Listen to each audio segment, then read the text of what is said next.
Good evening, ladies and gentlemen. I'd like to get our city council meeting started, and we're going to start with our Pledge of Allegiance. I'm going to come around to the front because I'm going to bring up Troop 3732, Cub Scouts from Weathersfield Elementary. They're going to say the pledge with me.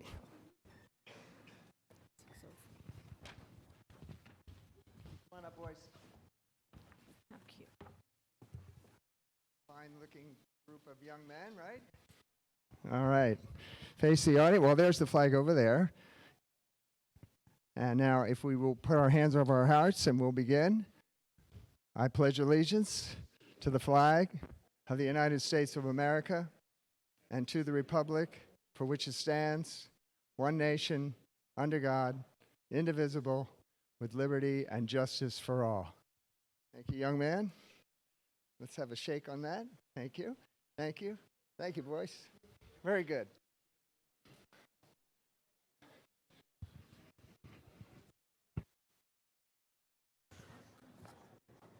Now we'll bring it back. Thank God. Right, that's a nice way to start the meeting, I think. So let's go to roll call, if you please. Councilmember Engler, Present. Councilmember Jones, Here. Councilmember McCoy, Present. Mayor Pro Tem Bill De La Pena, Present. Mayor Adam. And I'm here. I don't believe there are any requests for continuance of any public hearing or agenda items. I don't believe so. So I'm going to go down to the podium for our special presentation this evening.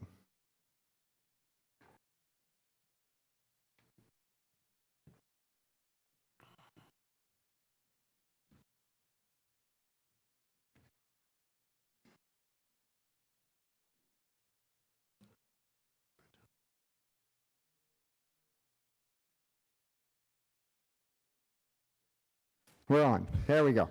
Could I have Police Chief Tim Hagel come down and join me? Where are you, Tim? There he is. There we go.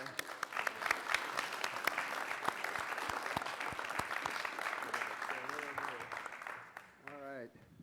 This is going to be Tim's final meeting with us at the City Council as our police chief. And we just want to take this opportunity to tell you how grateful we are for the service that you've given to this city.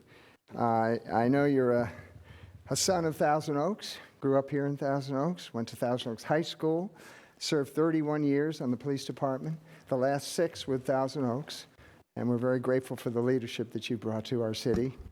You've had some tremendous accomplishments. There's too many to enumerate here, but I'd like to just talk about a couple. One of your greatest, in my opinion, is the Safe Passage program, which helps at-risk kids. All right, Safe Passage? Thank you, thank you, thank you. Helps at-risk kids as young as 3rd, 4th, 5th graders keep away from gangs. The police department works with these kids, shows them a lot of care, a lot of love, and it's working. Gang activity's down, and the trust between the police department and parents and kids is way up. So it's been a tremendous success, Tim. We're really happy about it.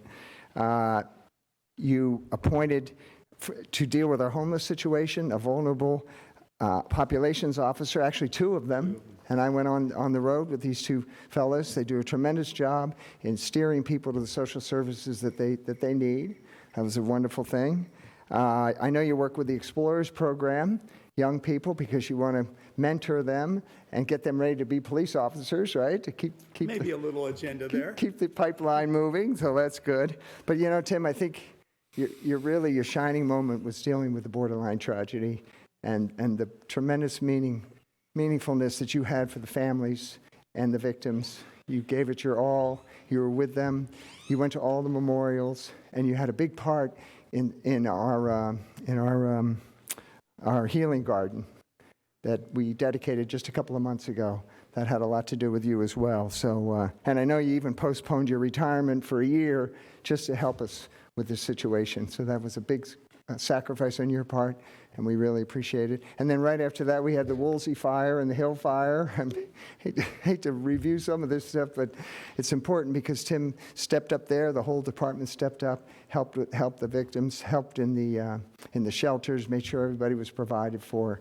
So we appreciate that as well, needless to say. So, you know, you brought a lot of joy to your job, and the joy was infectious, made everybody around you better people, I think. You treated others with respect and dignity, and you touched the lives of many people. You made many friends in the city, so if it's a mark of a success is by the friends that you have, you're a super success. You turned law enforcement into law enjoyment. You like that? Can I use that? You could use that, yeah. And I know you're going to continue to volunteer in the city and continue to be active. I'm sure you're being approached by many nonprofits now to help because you'd be a great addition to any board. I want to thank you for your lifetime of service here in Thousand Oaks. And I do want to present to you a framed autograph picture of myself that I think you'll enjoy. No, actually, it's a commendation listing a lot of your achievements, and I'm sure you'll try to find room on your wall for that. Thank you. And I tell you what, we have one other little surprise for you. Oh. And I'd like you to step up here. I'm going to go into the handheld mic here. Step up here at the front. If my fellow council members can walk around and join us. The mic's... No, we could if you like. It's your night, Tim. You want to give us a few bars of Frank Sinatra or something? We as a council certainly appreciate what you've done as police chief, but I think we all feel that you've gone beyond just being a police chief. You've really represented the city to a wonderful extent. You've symbolized what's best about the city of Thousand Oaks. You've really been, I like to think of as an ambassador to the rest of the world for the city of Thousand Oaks. So with that in mind, if you wouldn't mind holding it for just a second. They don't let me talk though. Hold on just a second.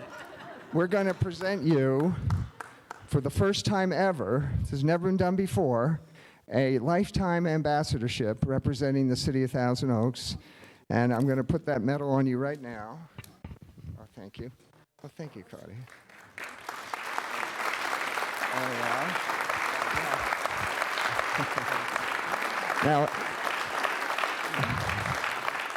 we've never done something like this before, so this shows you how important Tim is to this community. Now, you must wear that at all times, whenever you're within the city of Thousand Oaks, 24/7. That has to be on you. So, anywhere you go, that's got to be on you. So, again, now I want to share the mic, and I'm sure my fellow council members have a few nice words to say. Let's start with Mr. Ed Jones. Well, we were just told that we were going to do this, so I obviously have nothing planned. You know, the thing I really impressed me, I mean, many things impressed me about Tim, but when he had that situation with a woman who had a van here in town, and she was very low income, and she couldn't afford to fix the engine so she could drive out of town. And Tim got a fuel pump, and he actually opened up the engine and put in and installed the fuel pump. That was when you were training at the academy. Did you have the fuel pump 101, or how did you do? Every senior I knew at Thousand Oaks High School took auto shop, and there's one even in the Ridge Hander that was with me and took auto shop. I see. Thank you. Thank you, Ed. Bob? Yeah, thank you, Mayor.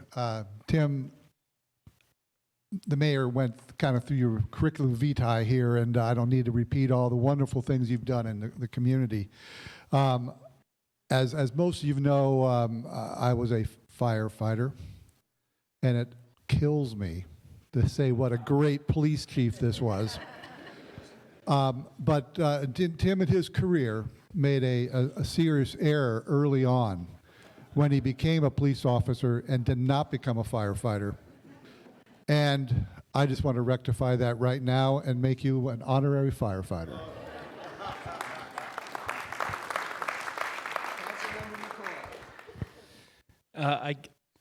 Sheriff Andy Griffith has nothing on you. And right, well, no, that's Barney. But anyways, Tim, real simple. It wasn't a job to you, it was a calling. And the community was tremendously blessed, and we continue to be. Thank you for your service. You're my friend. You're my brother. You're amazing. Amen to that. No, I will not make you cry because I'm already crying. But if when I hear the name or read the name Tim Hagel, I think of the best humanitarian that we have in the city of Thousand Oaks. You are an extraordinary humanitarian. You're not a police officer, not at all. You care so much about our community, from trying to save these children at 850 Warwick, growing up in a life of gangs and gang members, living with gang members in roach-infested apartments. And you said, you know what? This is not dignified. Every human, regardless of their background, whatever it is, economic or socioeconomic background, has a right to a decent and prosperous living. That's right. And so you have taken these kids, plucked them out of this roach-infested apartment complex, and said, you know what? I'm going to help them. And he started Safe Passage. And when we went to Washington, D.C., to the Justice Department about 2 or 3 years ago, we explained to them what Safe Passage is, and they were amazed. This is an example for the rest of the nation, what you are doing in concert with the Park District, the Police Foundation, the City of Thousand Oaks, the school district, and generous people in our community. As Councilmember Ed Jones said, you actually helped a homeless woman living in her van, in her RV, fix a fuel pump. Which police officer in this country would do that? It's only Tim Hagel. He truly cares, especially when we went through the borderline shooting and the Woolsey fires. You took care of every single family, of all the survivors. They have your number. You text them. You went to each and every funeral, including that of Elena Housley in Napa. You brought her parents her belongings that were down here at Pepperdine.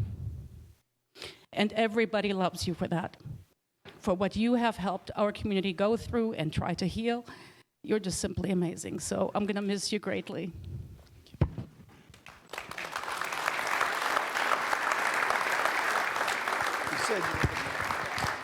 Our Chief, Tim Hagel.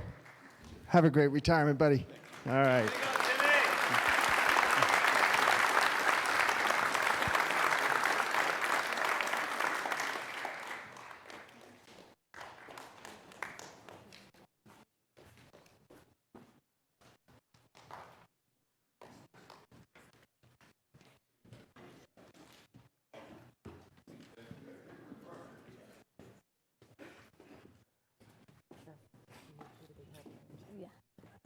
All right, ladies and gentlemen, thank you very much.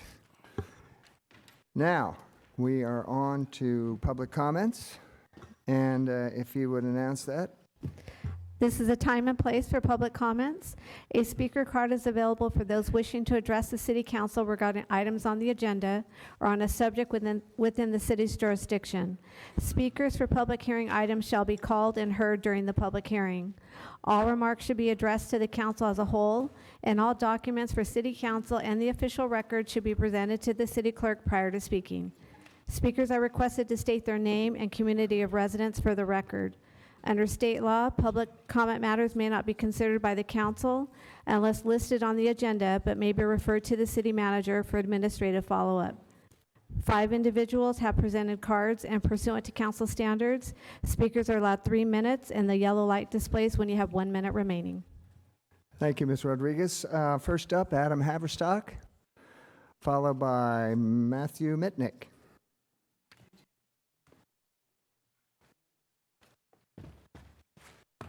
Hi, Adam.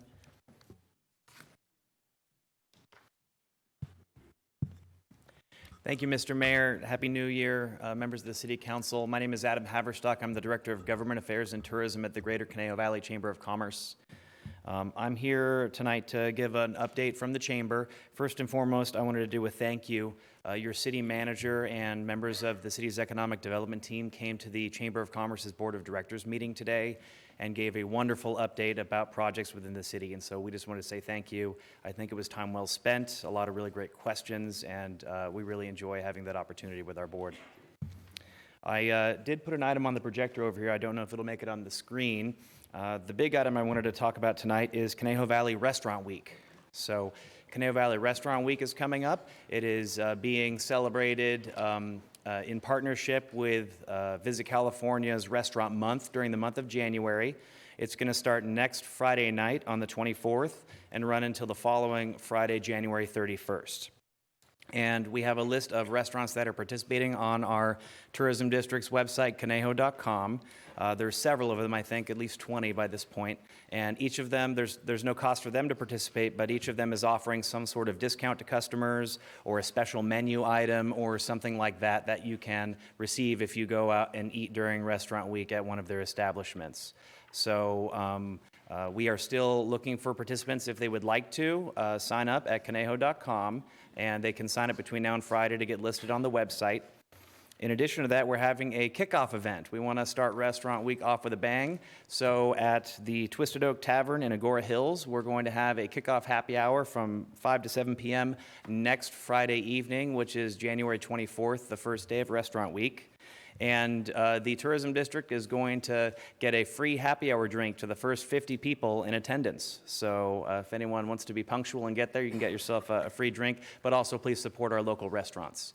And it runs all week long. We'd love to have support for all of our businesses. I also wanted to mention that nominations are going to close this week for the Chamber's annual awards gala. We have our Man of the Year, Woman of the Year, Business of the Year, Nonprofit of the Year, Volunteer of the Year categories. We're accepting those nominations on our website, conejochamber.org, and they'll be honored at the Chamber's awards gala on Friday, March 6th. And then finally, I'll close with a mention about the updated 2020 human resource materials we offer in partnership with California Chamber of Commerce. These are the labor law posters that have the minimum wage and all the other federal and state disclosures up on the break room, and then also your new hire pamphlets with mandatory disclosures. Those are for sale at conejochamber.org, and they can be either picked up or they can be shipped to a business's office. And unless there are any questions, that does conclude my report this evening. Thank you, Adam. Thank you. Next up, Matthew Mitnick, followed by Avi Kapoor.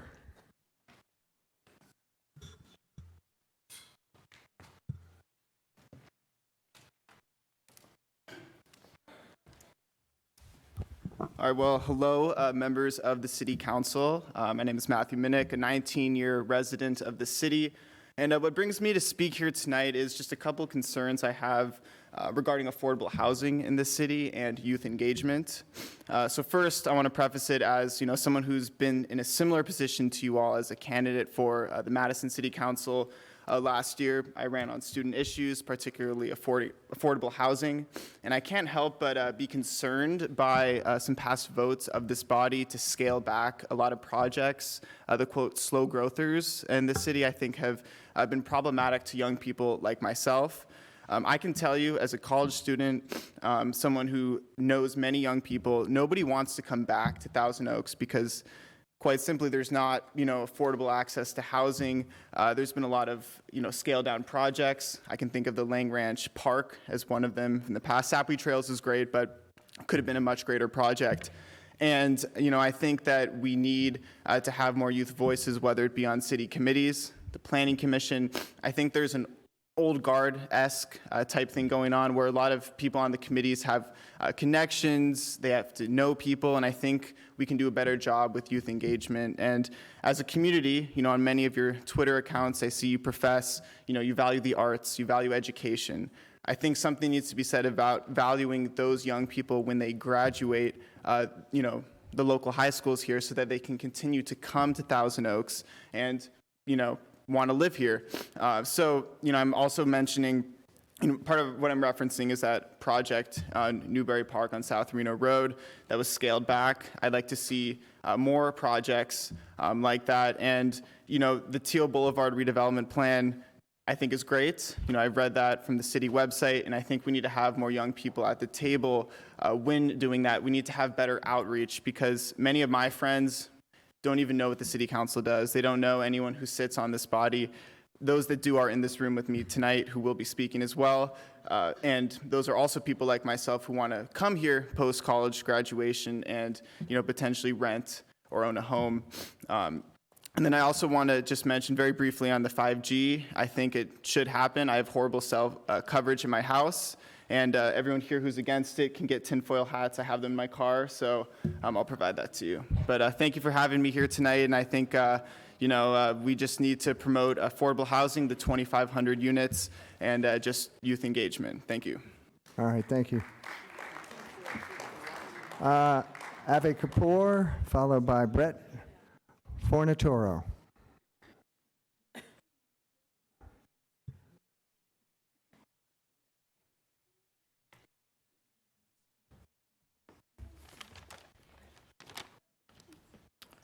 My name is Avi Kapoor. I'm studying political science at Moore Park College. I'm a resident of Thousand Oaks, California.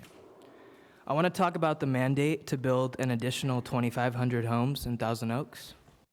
Buying a house is one of my dreams, and it's a dream shared by many of my peers.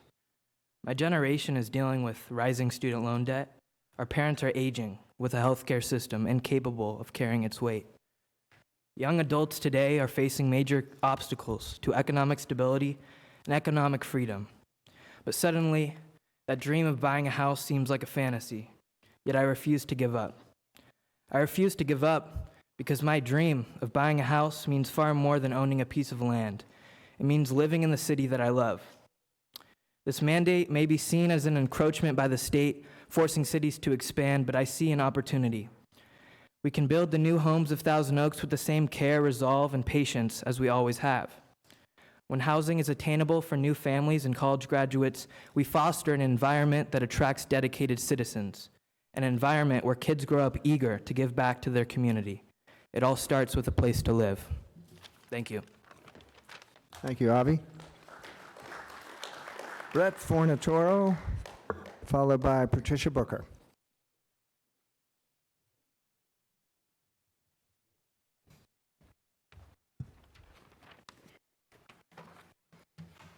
Esteemed members of the City Council, I am Brett Fornatoro. I attend Moore Park College just like my friend, and I study political science as well. I've been a member of the Thousand Oaks community since birth. I come before you today to address the unbelievable frequency of dead animals lining the roads of our community. This has been a deep concern of mine and many others for years. My brother, who was also born and raised within this great community, had moved away to attend college. His first return back to Thousand Oaks, the first comment he made to me was in regards to the frequency of these dead animals. Guests that I've had come from out of town have made similar comments, and every time it has reflected poorly on the city. Whether it be a squirrel, a raccoon, or a rabbit, it is more often than a daily occurrence to be presented with their lifeless remains. I call on the City Council members to line the roads with fences and other animal deterrents to keep our wildlife safe and our roads clean. Thank you. Thank you. And Patricia.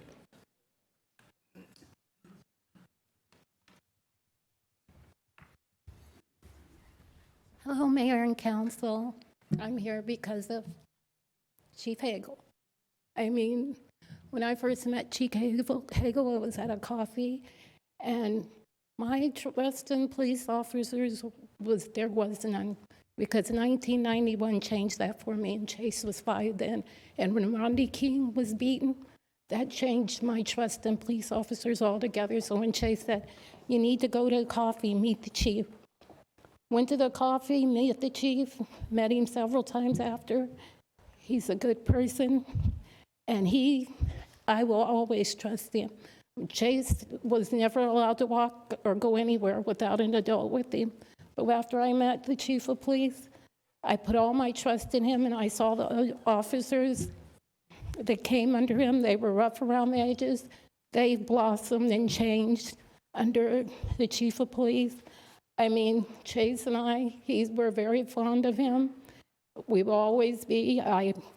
When I found out he was retiring, I woke up, Chase was on, the chief of police is retiring. I didn't want you to go on Twitter and read it. I immediately started crying. So I love Chief Hagel, Chase loves Chief Hagel, and he will forever be in our hearts.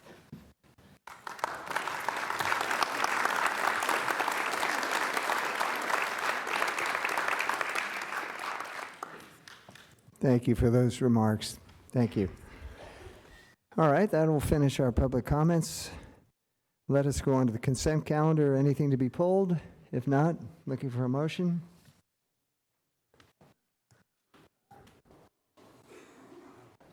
And Mayor Pro Tem Bill de la Pena. Move approval of the consent calendar. All right. The vote, please. Who made the motion?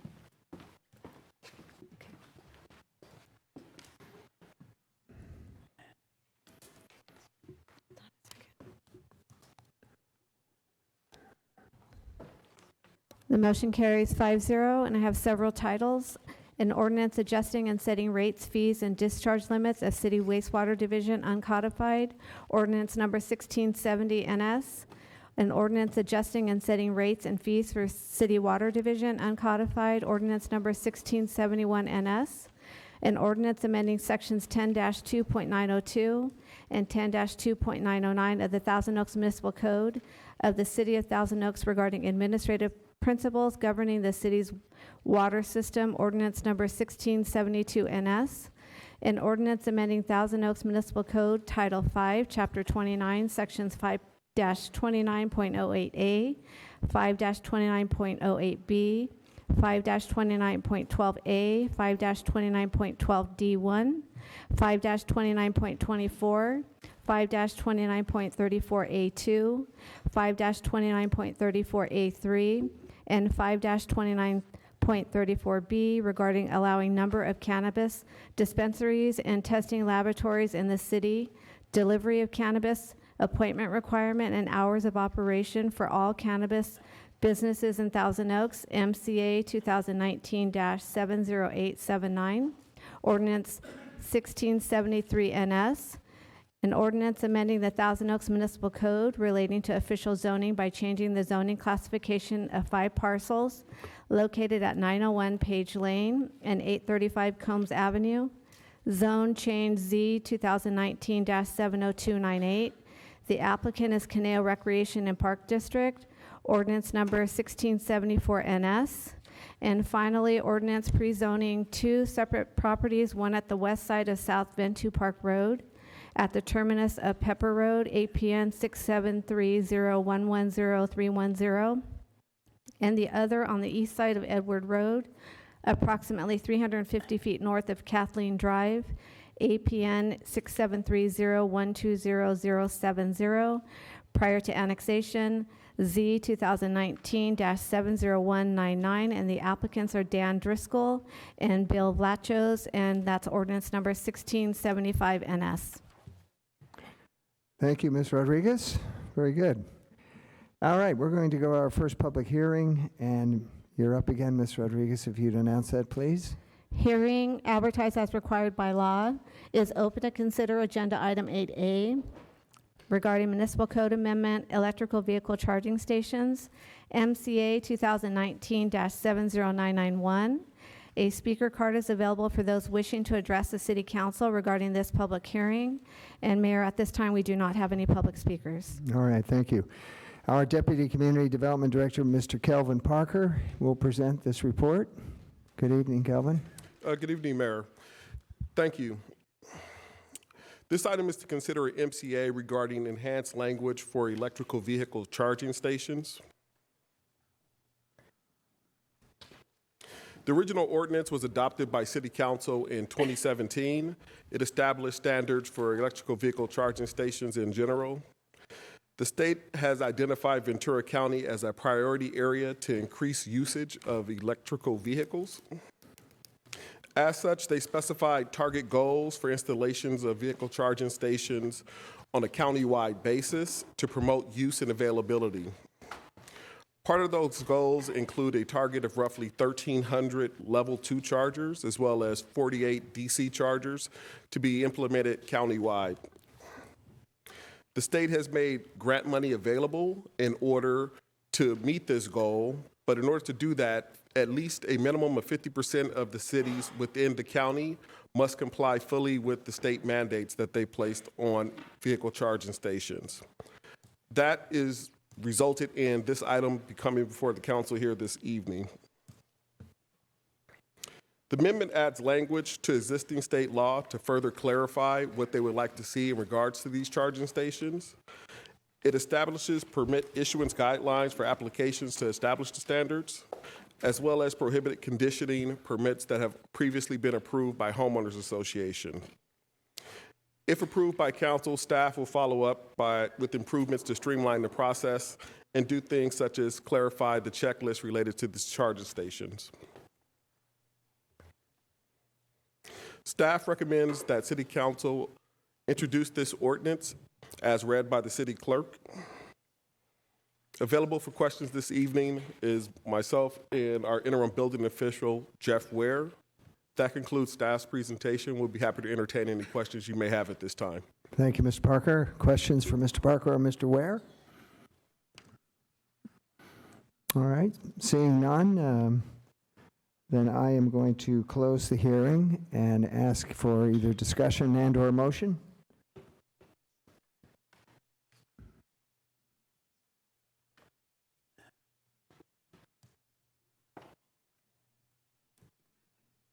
Councilmember Engler? Yes, Mayor, I would move that we accept the ordinance as presented. All right, thank you. Any comments to the motion? I will just say that this is a good opportunity for the city. As I understand it, the county will be receiving about $6 million. First come, first served basis. I hope we'll be the first come to get the first served, so we get some more electrical vehicle charging stations. It's a good way to go.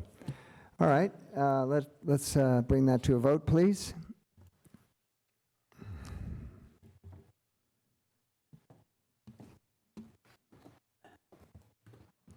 The motion carries 5-0, and your ordinance title is an ordinance amending Section 8-1.26 of the Municipal Code of the City of Thousand Oaks regarding electrical vehicle charging stations, MCA 2019-70991. Thank you, Ms. Rodriguez. And let us move on to our second public hearing. If you would announce that as well, please. Hearing advertised as required by law is open to consider agenda item 8B regarding revised solid waste recycling and disposal ordinance. A speaker card is available for those wishing to address the City Council regarding this public hearing, and we do not have any public speakers. All right, thank you very much. Mr. Rod Cordova will give us the report. Good evening, Rod.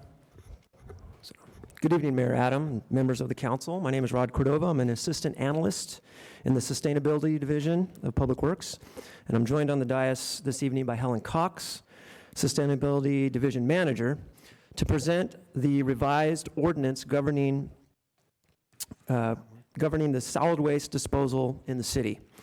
I'd like to state that this ordinance governs the structure and requirements of how waste is handled in the city and is separate from the franchise hauler agreement, which will be addressed in the next council meeting.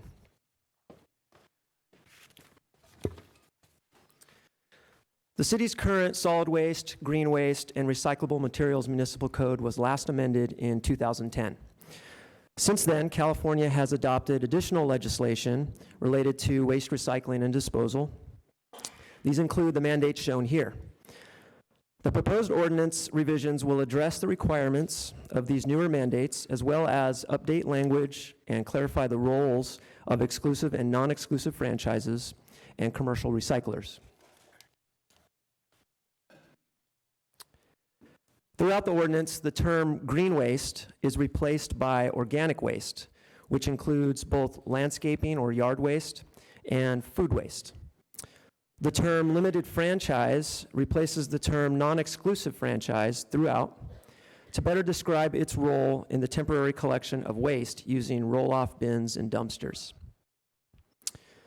A provision has been added to allow businesses to explore other means for recycling materials that the exclusive franchise is unable to recycle. Currently, businesses are not permitted to pay for such service. In addition, the hours for placing residential carts at the curb have been expanded. Per California law, businesses that generate more than 4 cubic yards of total waste per week are required to separate recyclables and organics for collection and recycling, and shall not dispose of them in the trash. Also, businesses who do not subscribe to recycling and organic service through the city's commercial waste hauler may utilize alternate methods, but shall complete and submit a compliance documentation with the city annually.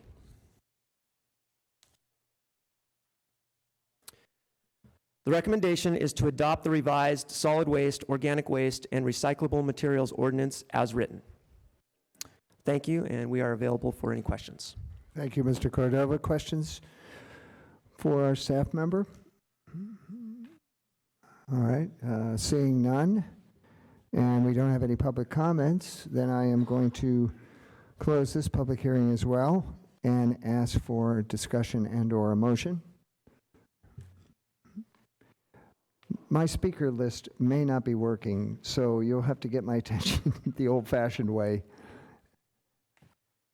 Mayor Pro Tem Bill LaPena, would you care to make a motion?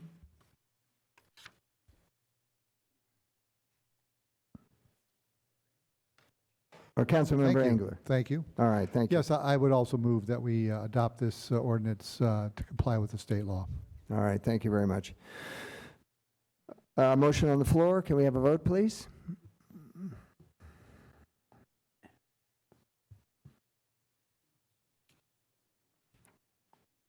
The motion carries 5-0, and I have an ordinance title for you. That's an ordinance amending the Thousand Oaks Municipal Code, repealing in its entirety Chapter 2 to Title 6 and adding Chapter 2 to Title 6, adopting regulations for solid waste, organic waste, and recyclable materials collections, processing, and disposal. Thank you, Ms. Rodriguez. And let us move on to our third public hearing. If you would announce that as well, please. Hearing advertised as required by law is open to consider agenda item 8C regarding appeal of planning commission decision, a proposed wireless communications facility, SUP 2014-70291, LTP 2015-70174. A speaker card is available for those wishing to address the City Council regarding this public hearing. All documents for City Council and the official city record should be presented to the city clerk prior to speaking. Speakers are requested to state their name and community of residence for the record.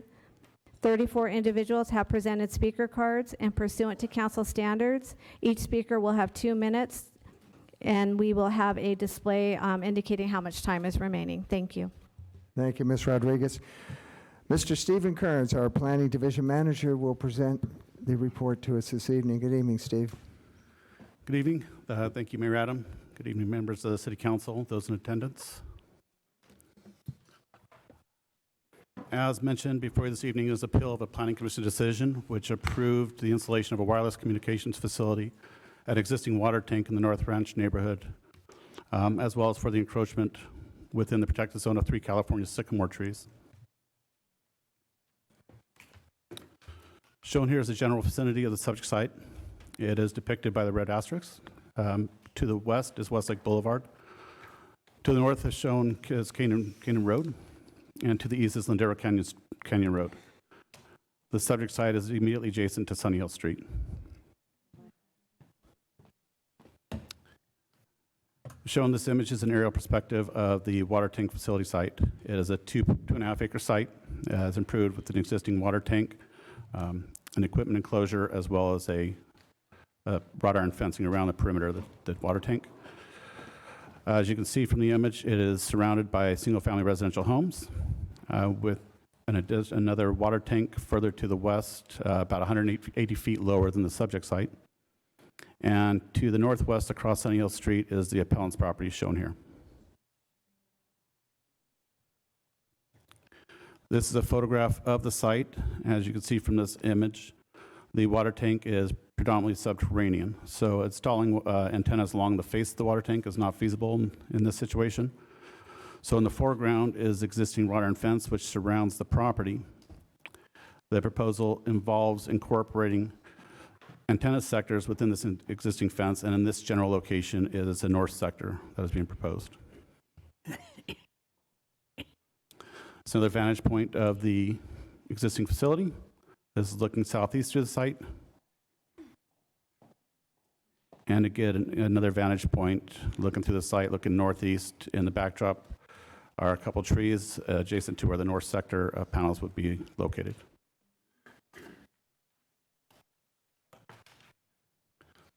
On August 26th of last year, the Planning Commission approved this project, subject to certain conditions.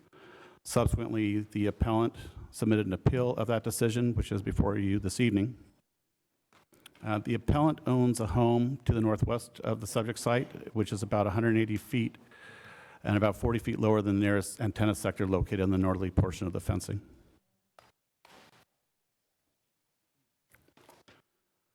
This image is the proposed site plan with the installation of the antennas and related equipment.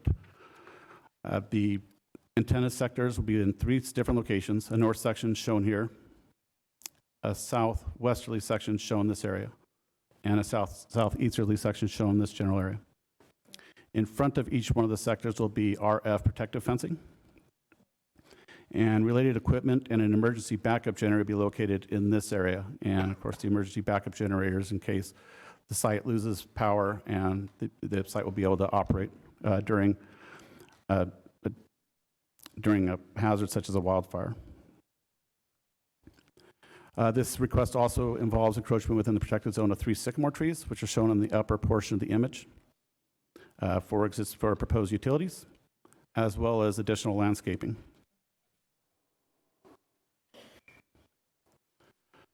This is an elevation of the proposed sector for the southeast sector. It is similar to the southwest sector. As shown, you can see the existing fence to the tip of the wrought iron is 8 feet. That then transitions to a new 10-foot section, up to a 12-foot high section, and ultimately to a 14-foot high center section. To the front of the antennas is the RF screening, which is shown here in the grayed out portion of the image. This is an elevation of the proposed north sector. This image is shown without existing trees. There's an Aleppo pine in this area here, which will remain, but is not shown for clarity of the image. This, again, transitions from the existing fence at 8 feet to 10 to 12, and ultimately to a 14-foot high section. This also has the RF protective screening to the front, and to the right portion of the image is existing equipment vault, which was used to house equipment related to the water tank, but that has since been removed.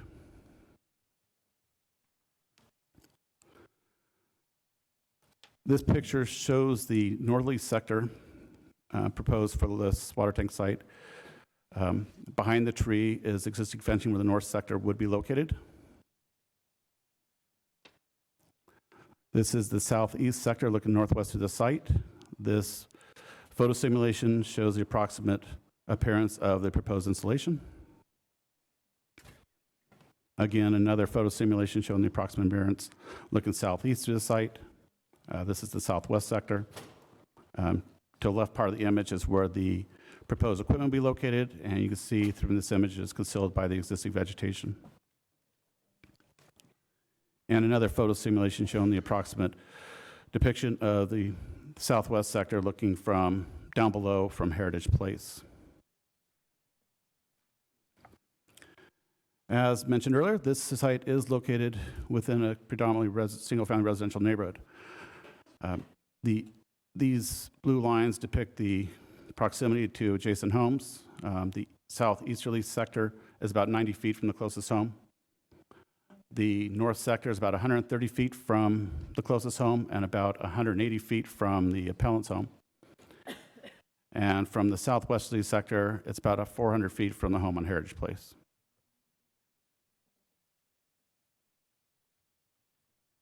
As part of evaluating wireless facilities, staff utilizes Resolution 97-197, which requires an alternate site analysis that be performed. This is to determine that if any alternate sites do exist within the vicinity. This resolution guides staff to also encourage the installation on existing structures such as utility poles, light standards, flagpoles, Edison utility poles, commercial buildings, water tanks, and the like. In this case, the subject area has limited alternatives. There were 2 alternative sites shown to the Planning Commission. One was a street light. This was eliminated due to the lack of space to accommodate the related equipment, as well as the number of panels and the backup generator. There was also a faux barn structure contemplated at a single-family residential property, but the property owner did not express interest in having that structure built on his property. Therefore, that site was eliminated. Subsequently, the applicant identified and rolled out 4 additional sites, which was provided in a letter submitted to the City Council, dated December 2nd, 2019. However, it's important to note that staff had determined that the original alternate site analysis was sufficient per the Wireless Communications Resolution 97-197.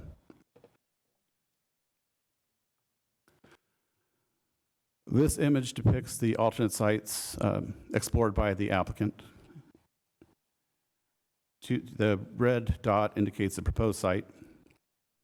Down to the bottom right portion of the image is the location of the faux barn that was eliminated due to lack of interest from the property owner. The 1099 Vista Ridge location is the location of the street light that was eliminated due to lack of sufficient area for the equipment. And these are the 2 areas that were presented to the Planning Commission.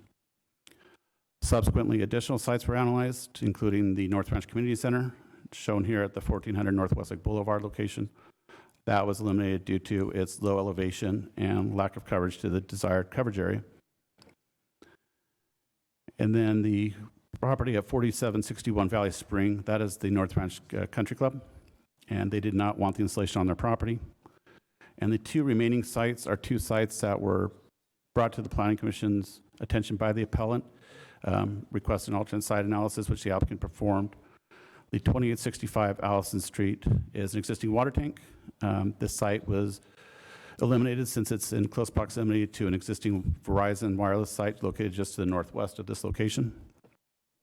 And then a water tank at Collingswood, which was also eliminated due to its proximity and intervening hillsides, which prevent coverage to the desired coverage area.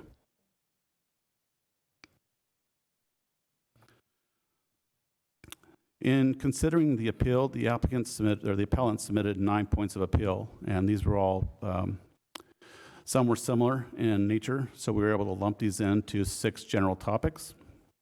The first being aesthetics. The appellant states that fences cannot exceed 6 feet in height, and that is actually not the case. Our 1000 Municipal Code allows for fences and walls to exceed 6 feet if they're not located on or along the side or rear property line. The limitation to 6 feet is for those locations on or along a side or rear property line. In this case, the accessory structure has been incorporated with the existing fencing, which is 8 feet high, and is limited to a maximum height of 15 feet. As we mentioned earlier, the maximum height of the fencing is 14 feet to the center portion of the sectors. The Resolution 97-197, again, which is a guiding document for wireless facilities, requires that the installation is in the least as intrusive manner, and in this case, the fencing is gradually increased at areas of the sectors to act as an integral part of the existing fencing. Now, this occurs for about 13% of the overall perimeter fencing for the water tank site in 3 separate locations. The resolution also considers silhouetting on the ridgeline. In this case, there's no silhouetting since the fencing and the new antenna arrays are being incorporated with the existing fencing on the site, and it is open design, so it does not block the entire skyline beyond it. There's a statement in the appeal grounds that proximity to the homes causes visual intrusion. And in the resolution, there is no proximity or minimum distance between antenna installations from nearby residences. And in many cases, wireless antennas are located in close proximity to single-family residences throughout the city. Other installations have been approved at multiple water tank facilities throughout the city. And as part of the Planning Commission decision to approve the installation, they required installation of landscaping below the southeast and southwest sector to provide a visual barrier between the downslope properties and the antenna installations. The resolution also requires viewshed impact studies. There are several methods to achieve this viewshed impact study analysis. One of which is provide photo simulations, which is what staff used and determined to be adequate in evaluating this location. So a mock-up was not required for this proposal. The second topic related to trees, a statement that tree encroachment is incompatible with the neighborhood. Staff has evaluated, along with staff's tree consultant, the proposed installation of the facility. The primary effect or impact on the trees is the trench to accommodate the conduit for the facilities, and it occurs within 3 sycamore trees. This was evaluated, and the work methods prepared by the applicant's consultant satisfy the intent of the sycamore tree protection guidelines, and conditions have been imposed to require monitoring and work methods to prevent any tree damage.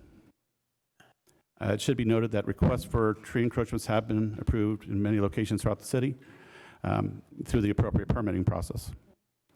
And in this case, there are no trees being removed or requested for removal as part of this project.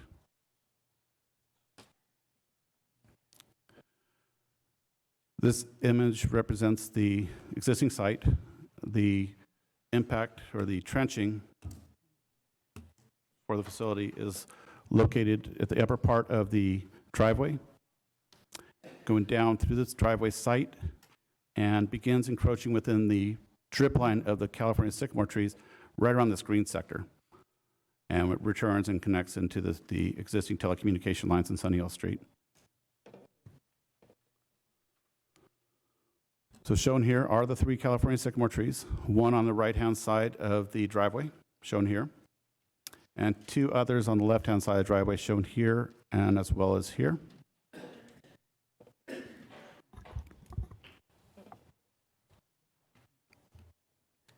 The third ground for appeals related to the environmental analysis that was performed. Statement that environmental impact report should be prepared. The California Environmental Quality Act provides statutory exemptions from preparing an environmental document as well as categorical exemptions, and staff had evaluated this project and determined that it qualifies under 2 categorical exemptions, one being a Class 1 exemption, which is minor alteration to existing fencing and equipment enclosure, as a Class 1 exemption. The second is a Class 4 exemption, which involves grading, trenching, backfilling, landscape modifications to existing facilities, and therefore does not require an environmental document based on that exemption. The use of a categorical exemption has 6 exceptions to the use of these exemptions. Staff had evaluated the 6 exceptions, and none of them apply, so therefore the use of the exemption is appropriate. And this is consistent with city practice for at least the past 15 years. There was a statement that NEPA applies, and this project is not subject to NEPA. It's not a federally funded project, nor on federal lands.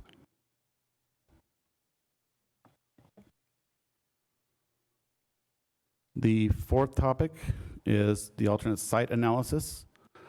The appellant identified additional sites, which I discussed in previous slide regarding the 2 water tank facilities. Staff had determined that the original alternative site analysis was sufficient and complied with the Resolution 97-197. The applicant eliminated the additional sites for technical reasons that the proposed sites or the alternate sites would not meet their coverage needs. There is reference to Resolution 2019-005 for small antenna locations, and this is not a small cell site. This is a macro site which falls under the guidelines prescribed in Resolution 97-197. Therefore, that resolution is not applicable.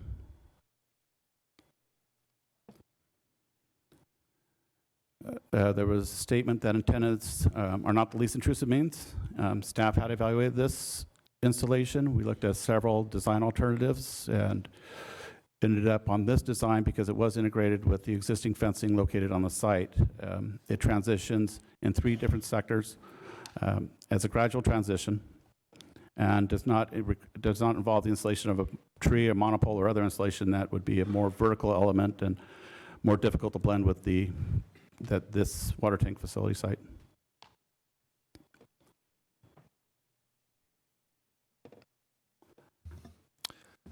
Mr. Mayor and council members, I'm Dr. Jonathan Kramer. I'll take the next couple of slides. All right, thank you, Dr. Kramer. The appellant has indicated that 12 antennas are not necessary and that there is no significant gap in coverage.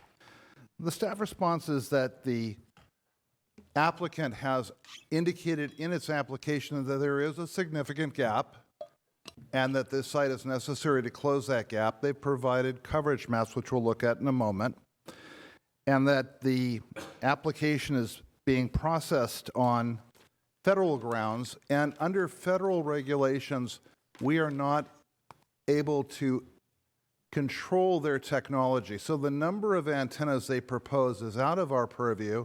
We're in the aesthetics business of looking at what the site design is all about.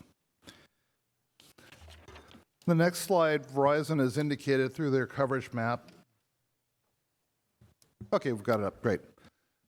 The existing coverage, which is the coverage shown on the left-hand side of your screen, and the coverage that would be afforded by this site if permitted, that's on the right-hand side.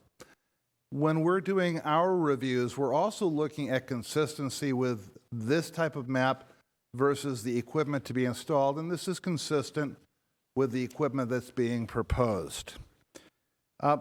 As for the significant gap itself, it's important to know that there is no federal standard as to what constitutes a significant gap. In fact, the Ninth Circuit Court of Appeals has said that a significant gap belies a bright line test. Therefore, our application requires the applicant, as they did, to certify that this information is true and correct. They did that, and that we accept that because it is certified by them under that standard. Our job then turns to be the second prong of the Ninth Circuit test, which if there's a significant gap, then it turns to what is the least intrusive means to close the gap. Another grounds for appeal by the appellant is that an approval would be inconsistent with ADA and a violation of the Fair Housing Act. The ADA does not control here, and the reason is that under the ADA, there's an exclusion that says essentially, if application of the ADA would cause a violation of a different federal rule, then the ADA is not applicable. Here, the telecommunications of 1996 came after the ADA, and Congress did not carve out ADA in the 1996 Telecom Act. Therefore, the exclusion under the ADA applies. As for the Fair Housing Act, it's simply not triggered by this project. And I will conclude the presentation. In conclusion, staff has analyzed the proposed site and finds it to be appropriate for a wireless facility. The project design is consistent with the city's design standards and guidelines for wireless communications facilities, Resolution 97-197. That the project, as conditioned, complies with FCC RF emission standards, and that the appropriate landmark tree permit application, work methods, and work monitoring conditions have been imposed consistent with municipal code requirements.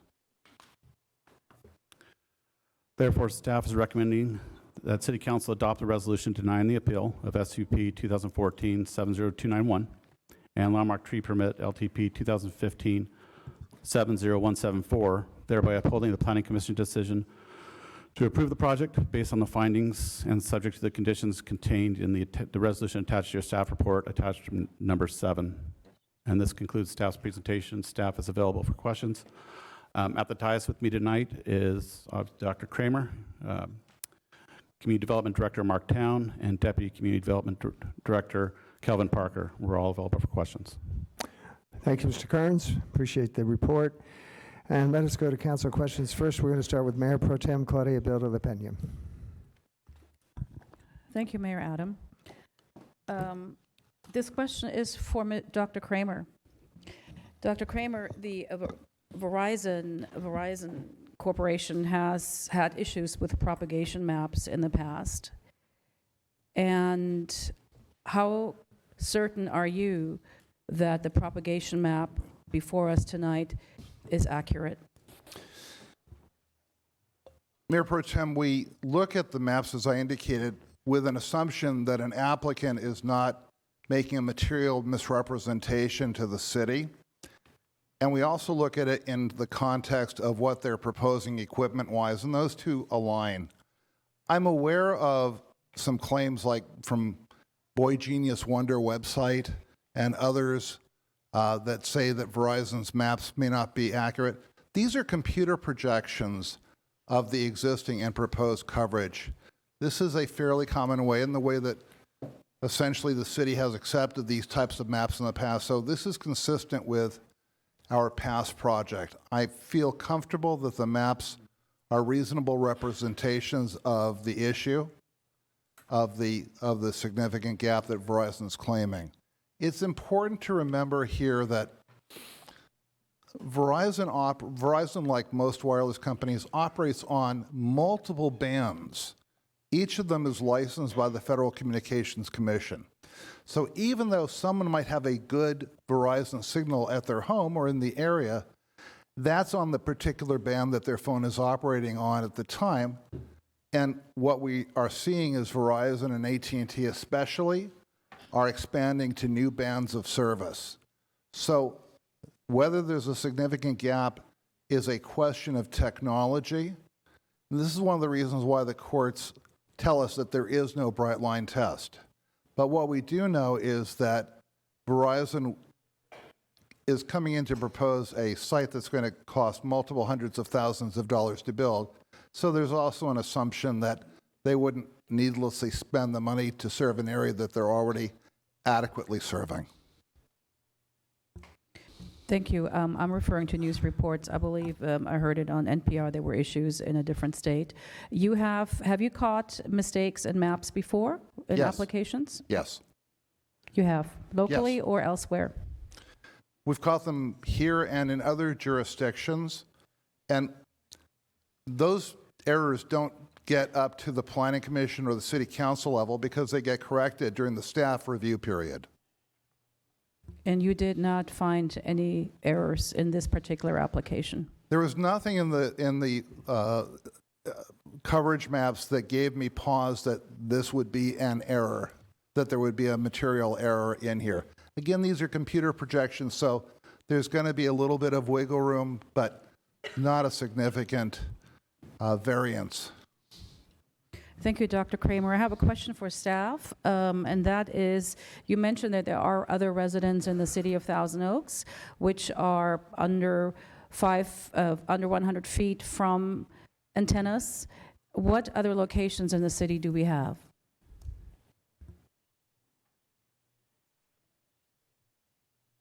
Bear with me for 1 minute.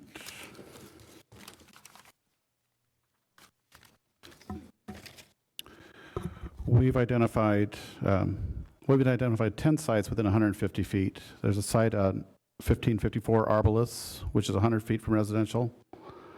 1256 Erbs Road, which is 100 feet from residential. 1627 Grissom Street, which is 50 feet from residential. 4015 North Moore Park Road, 75 feet. And 1586 Pedersen Road, which is about 100 feet from residential. Okay, thank you for that information. These are just a sample size. That's just a sample, okay. Now, I've heard, and I'm not sure if it's true, that other wireless carriers don't have any issue with coverage or capacity in the North Ranch area. Would it be possible for Verizon to co-locate with other carriers? Mayor Pro Tem, the wireless industry does co-locate when it is available and when it makes sense technologically. In this case, Verizon has not chosen to do that. We cannot force them to co-locate on another site for a variety of legal reasons, but the issue of the adequacy of other carriers' service in this area is not a defined or a known fact. For example, arguments that Sprint has great coverage and they're satisfied. We don't know that from Sprint. They could come in tomorrow with an application for wherever their cell site is that serves the area to expand it. So the other thing is that the courts have made clear, and this is a Ninth Circuit court ruling, is that when we're looking at a particular wireless carrier, we look at that carrier and not what other services provided by other wireless carriers. In other words, we look at the service provided by the applicant in front of us, not the service provided by a different carrier. That's settled law. Now, another question I have, and it may be my last question for now, Mayor Adam. It's also settled law that cities have to comply with the 1996 Telecommunications Act, which prohibits cities from making a decision based on health or safety, as long as the applications fall within the guidelines of the FCC.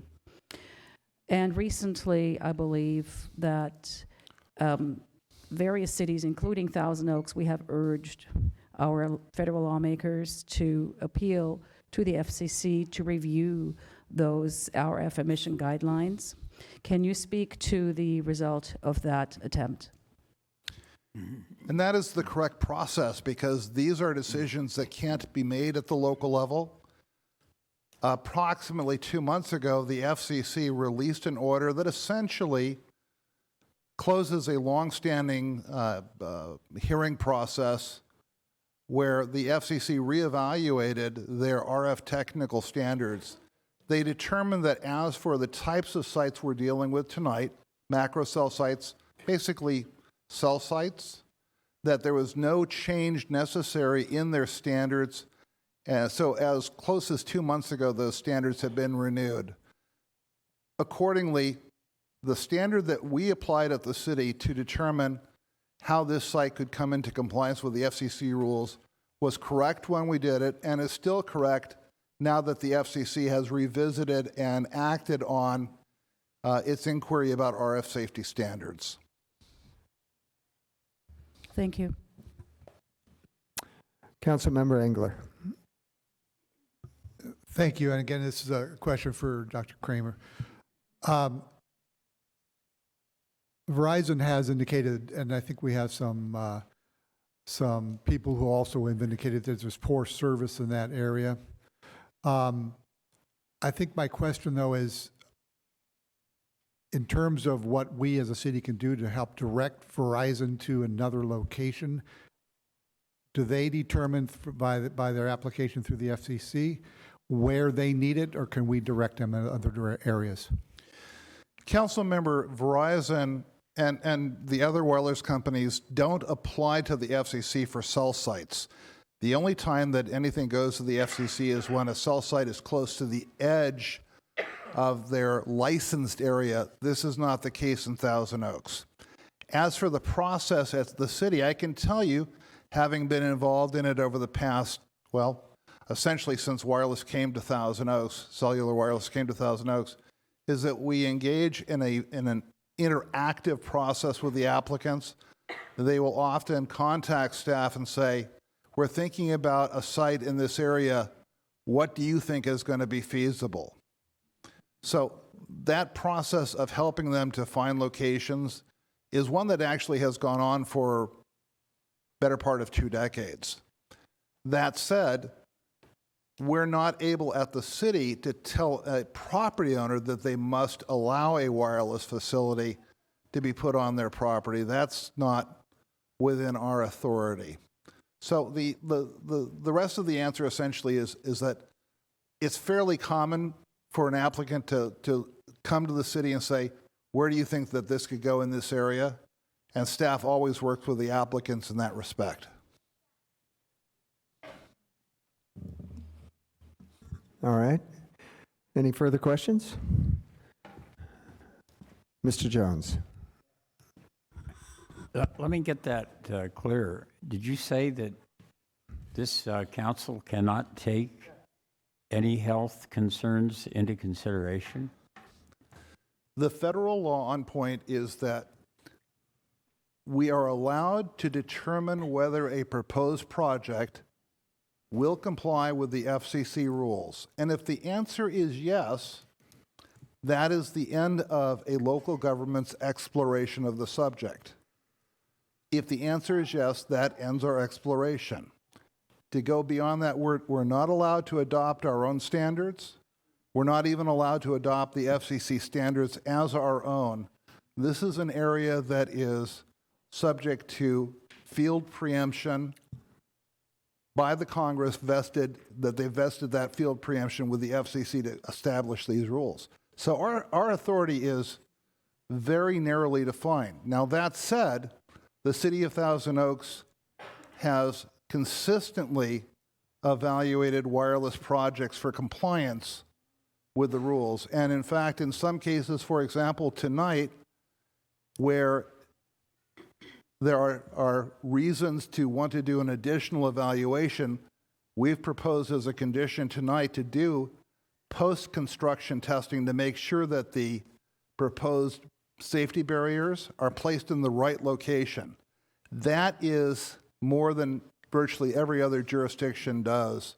So we take that authority to its furthest level within the bounds of federal and actually it's also in state law. Do you know the process that was used by the FCC to determine health standards and what is permissible and healthy and what is unhealthy, if I'm using the correct terminology? Well, I think the better, healthy and unhealthy is really not good terminology here. We at local governments look at compliance. Now, in answer to your question, in 1997, when the FCC adopted the standards that they have reaffirmed a couple of months ago, they went, let me frame this by saying, I co-authored the FCC's National Guide to Local Governments on the rules back when they were originally put out. So I do have some knowledge about how these rules came about. And essentially, the FCC went out to radiological health organizations. They looked at standards in other countries. They consulted with the wireless industry, which would be subject to these rules. They looked at other standards within the government and essentially came up with what they felt was the appropriate standards for the United States at that time. And those standards have just recently been reaffirmed, so they are current standards. But the standards were not created by the wireless industry, nor were they created by the government. They were created by an inquiry about what's happening around the world, what the wireless technology, the wireless radiological health experts had to say, the military. So that's how these rules were originally developed. As a result of their inquiry, who was it that did the work, the analysis, the study to determine what is safe and what is not safe? Well, the FCC did its basic research, consulting with other agencies, and then its experts in-house came up with the standard. The standard, by the way, is set at roughly 2% of the level where you could actually measure a physiological change because of exposure to radio frequency. So there's a 50 times margin built into the FCC rules.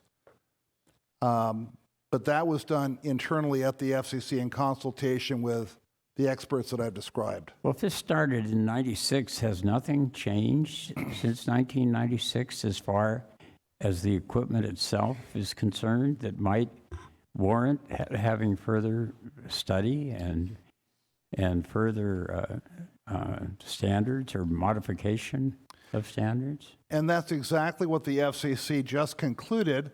They did that inquiry, but basically you're still dealing with radio waves and power levels and frequencies. Those power levels and frequencies are the principal two components. Now, the way you modulate the signal, I don't want to get into a deep dive on technology here, but the way that the signal is manipulated is one element. But I will tell you that the FCC standards are based on not averages, but essentially 100% duty cycle. In other words, full continuous wave exposure. So it's a worst case rule.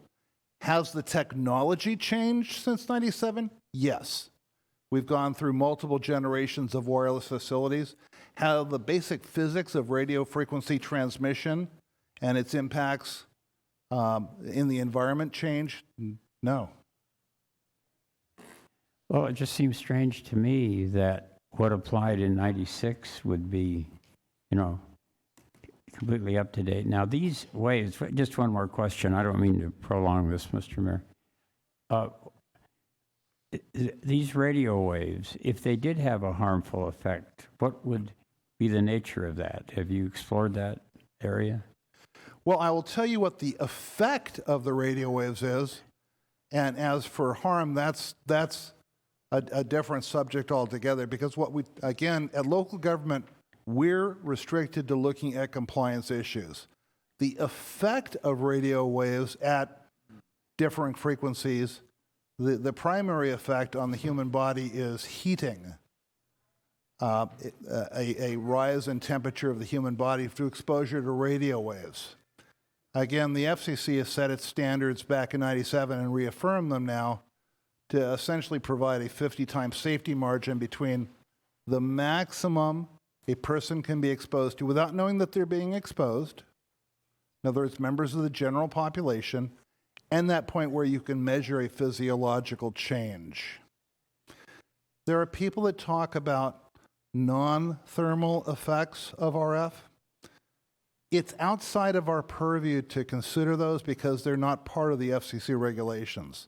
In fact, the FCC regulations, or the inquiry that just was completed, looked at that issue, and the FCC declined to take that into consideration. So it's your conclusion that this is an exact science. Is that correct? And it can make exact conclusions that are verifiable as laws of physics or other chemistries or other laws? Compliance with the FCC rules is a measurable test. And in fact, we do that first on the paper side because the site isn't built, you can't measure it. No, I just meant in general, the effect of these waves. Yeah. And if there's a safe distance or an unsafe distance from the site or so forth. The FCC tells us at what point the public can be around a cell site with no controls whatsoever. The project tonight is conditioned to make sure that that distance is based on the actual transmissions, not just relying on the calculations that Verizon has proposed. So that's why we go to that second step. Is it an exact science? Nothing in nature is exact, which is why we do the due diligence that we're proposing tonight. Well, I don't want to belabor this, Mr. Mayor, but I would just say that there seems to be a difference of opinion on this matter. Thank you.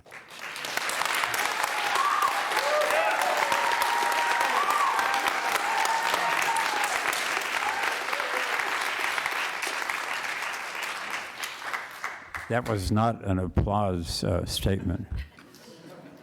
All right, thank you. Councilmember McCoy? Dr. Kramer, what's the purpose for the RF protection fencing if this is safe?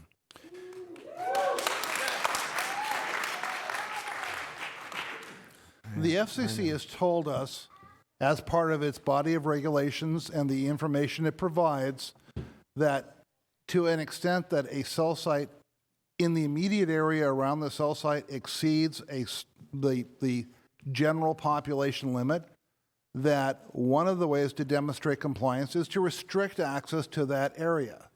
That is what Verizon has proposed tonight. That is one of the primary ways that a wireless company, they basically close off the area to public access in front of the antennas that exceeds the general population limit. In other words, that 2% of the point where you can measure a physiological change. And we've proposed that in this project tonight.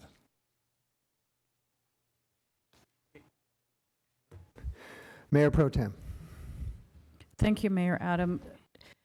Grounds for appeal, topic number 3 mentions CEQA or site CEQA. Do we have any similar applications in the city of Thousand Oaks which were actually affected by CEQA and needed to be evaluated as a result? The applications that have come before the city have been evaluated for CEQA. All applications are, anything that's a project. In this case, and in many cases for the past 15 years, wireless facilities have been exempt under one of the categorical exemptions. Typically the Class 1 or the Class 4 exemptions have been used. Thank you. All right, thank you, council, thank you, staff. And we are going to go to the appellant and the applicant. Each group gets 15 minutes, but before we do, you may have noticed a little activity behind the dais here. It turns out that our timing system is down, so we are going to go with a manual timing system, and our city clerk will demonstrate how that's going to work. Thank you, Mayor. So as we are working through our technical issues with our speaker timer, as you mentioned, we will be using our iPad timer that we have here for the speakers to see, and Chrissy's going to show the speakers and the council what the timer looks like. And so each speaker will have 2 minutes and the timer will count down.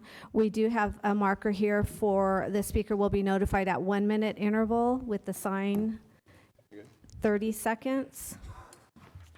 And then when their time has ended, a red card will come up indicating that their time has concluded.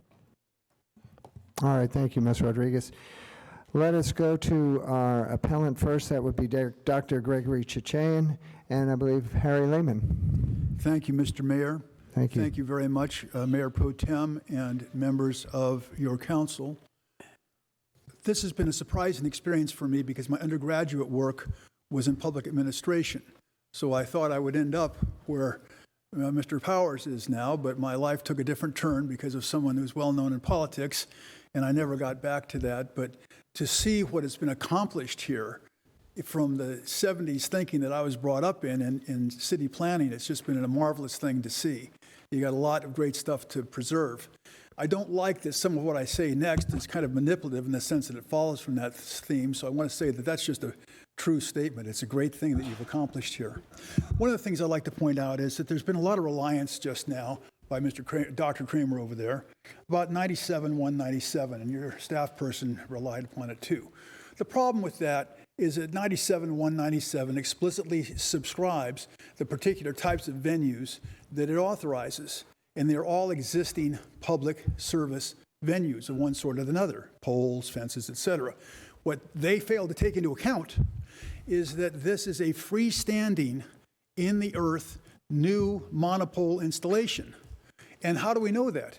We know that for absolute sure because it's in their plans. Take a look. We found it there. And that's not the only place you can look. You can look, which I do want to mention, at the 113 pages of appellate document, which our appellant has now timely filed with you last week, which you got last week by email and you've gotten yesterday by hard copy. And now these are admittedly largely subsets of what was said before, but with considerable more detail. 26 separate reasons clearly showing that this file should never, ever have gone to the Planning Commission because of its vacuous absence of fundamental underlying things that should have been there, such as this statement that NEPA doesn't apply. Now, the oddest thing about that is, first, the August 9th Circuit Court of District of Columbia clearly said that NEPA does apply to every single application. That is the review letter. It just says that, okay? But more interestingly, as a far brighter man than me, Mark Sellers over there will point out that the NEPA rules... Are you sure of that? Quite sure.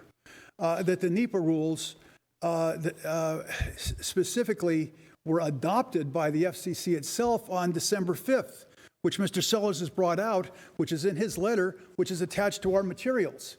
So this idea that's been foisted upon you here by this foister that the NEPA rule for review doesn't apply is just simply outright false. Secondly, there's another NEPA rule, and that is when it's a big, powerful antenna, big, which it is, and over 1,000 watts, which it way is, then another section of NEPA applies, which is in here, which requires the city to do an environmental review. It does not allow Tinker Toys over here to make up whatever he wants, okay? It's just not the way it is. Now, there's also the failure to form FCC Form 854, which we have mentioned. There is the NEPA review letter, which is absent. There is the required environmental assessment, which is absent. Now, about the 1996 Act, and you questioned, Madam Pro Tem, that did it prohibit remarks based on health? No. What you're talking about is Section 704, which prohibits challenges based on the environment. Health is not mentioned. It has been stated by these applicants that, well, that must mean health, but it doesn't actually say that. So I think that's an important differential because direct physical harm is different from harming the environment. They're different phenomena, which is why the water company is looking at heavy litigation here, which is why, for example, we have here Connor Karen from Kirtland and Packard. This should be really clear about what's going to happen next if this travesty is allowed to go forward, because it's not going to stop here. And the funny thing is, I don't like talking like that. What I want to talk about is the things that we can absolutely agree on. And the things we can absolutely agree on are that this file was never far enough along to have gone to the Planning Commission. And where could we start looking at that? We could look at the application itself. The application states upon it that it is a corporation, which Pro Tem says, in fact, Verizon is. In fact, the matter, if you look at Verizon Incorporated, it's like 584 corporations or some high number like that. Why? Because they're a franchise operation, kind of like the McDonald's wireless. They got all these subsidiaries. I've litigated this. I'm familiar with it. I know that what I just said is true, and we can prove it. So we don't know actually what corporate organization actually made this application in the first instance. But we reasonably think it's a corporation. Well, if so, then the application requires that the corporate identity be stated and the members of the board be stated. They didn't do it.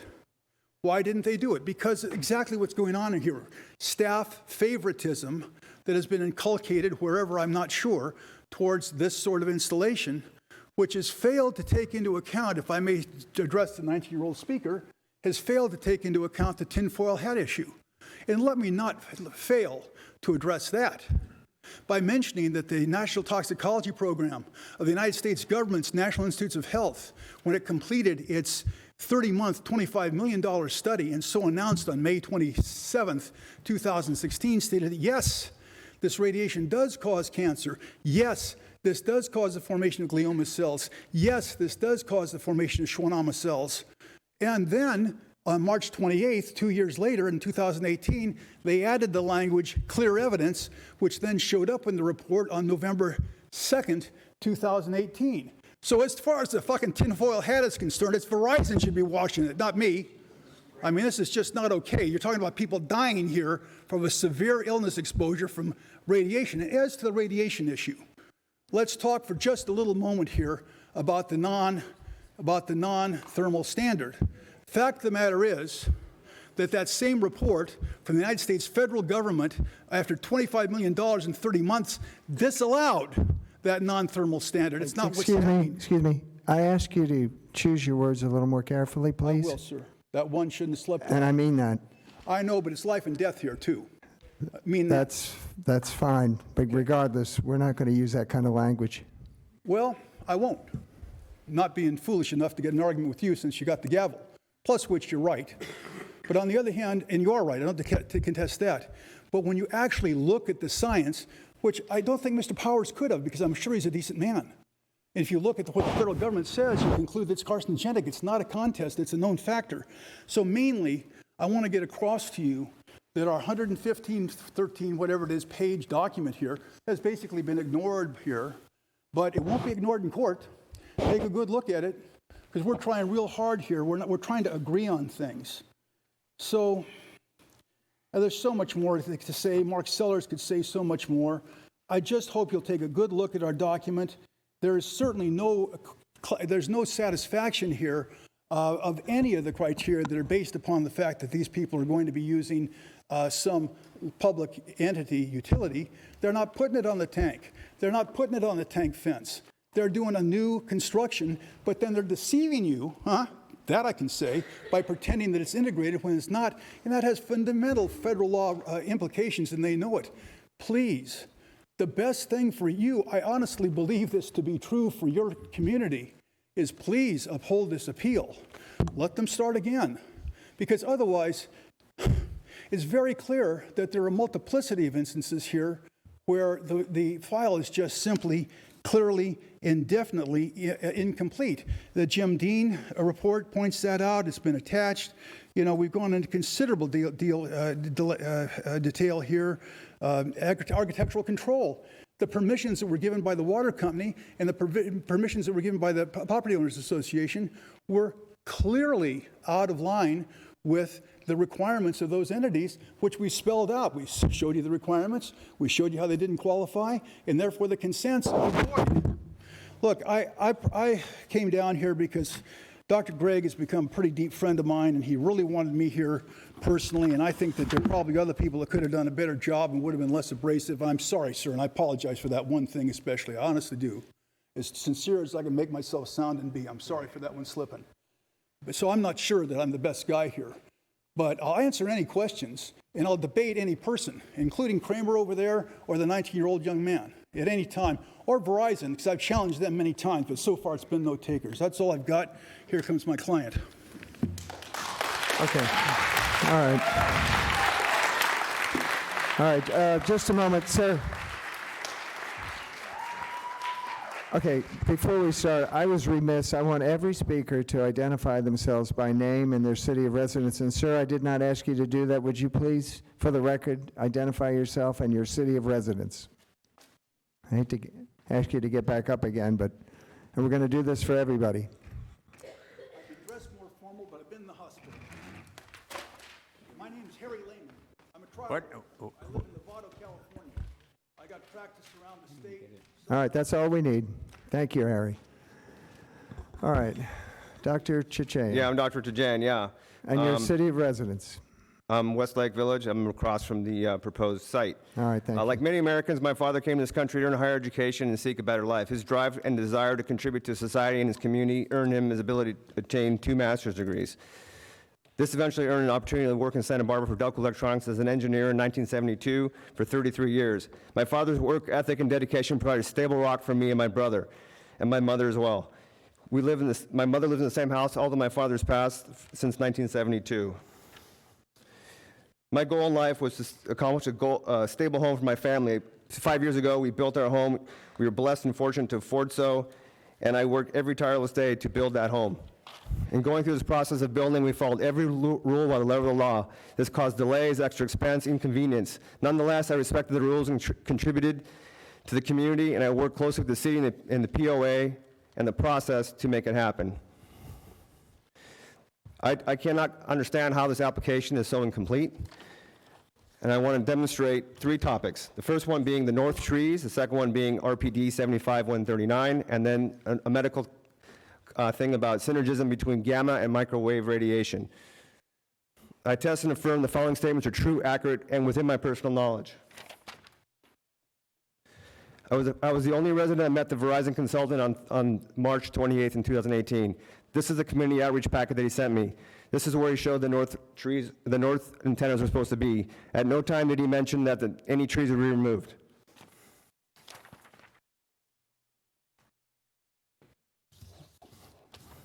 This demonstrates the site plan of the area. Also in the applicant's attorney's letter dated 12/2 by Kevin Sullivan, and in 2 instances he says no trees will be removed. These are the trees that will block the north antennas.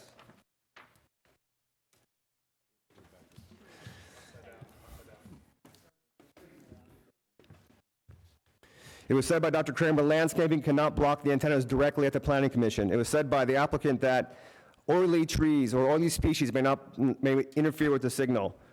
It's very obvious that there's 3 large 30-foot pine trees there directly blocking the antennas. The next is RPD 75-139. This was a permit issued by the City of Thousand Oaks on August 11, 1980 for track 2778, lot 61. The conditions number 3 and 4. The masonry wall surrounding the tank shall be 7 feet. Number 4, in order to reduce the visual impact of the block wall and the other improvements, landscaping shall be installed around the entire perimeter of the property. Said landscaping should consist of, but not limited to, evergreen shrubs that will grow to a minimum of 8 feet. Furthermore, the landscaping area shall be integrated with permanent system. The direct north section is in compliance. The northeast section is void of landscaping. The entire south section of the property in this case, is completely void of 8-foot landscaping. These towers are going to be 6 feet off the ground. The landscaping that was conditioned would cover the lower 2 feet of those antennas.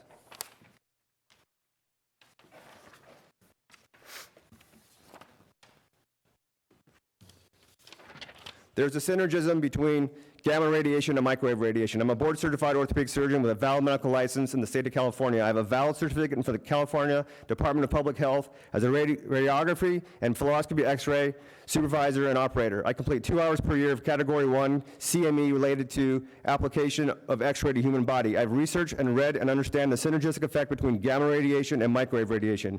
Adverse effects and the synergy between gamma radiation and microwave radiation are supported in the literature. As an orthopedic surgeon, I'm in X-rays every day.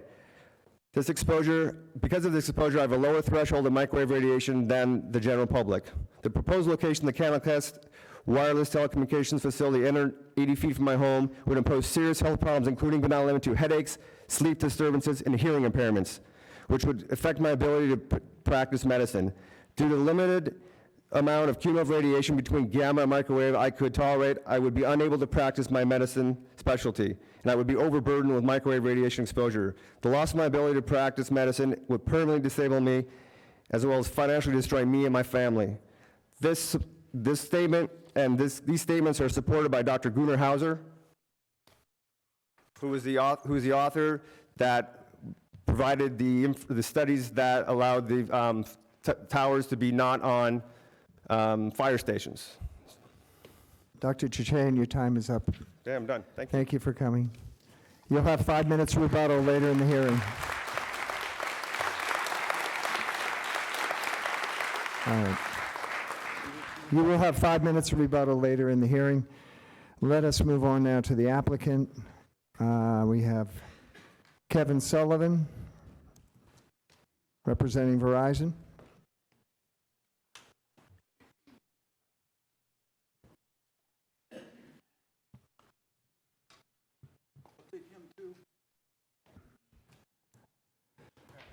Mr. Sullivan, you'll have 15 minutes. 5 minutes rebuttal later in the hearing. If you'd give us your name and city of residence, please.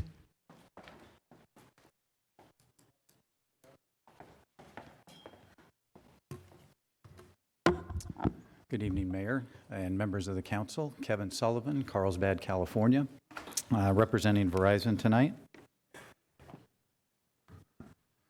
So here's some information, an aerial view showing, again, the general location of the site right off of Sunny Hill Street.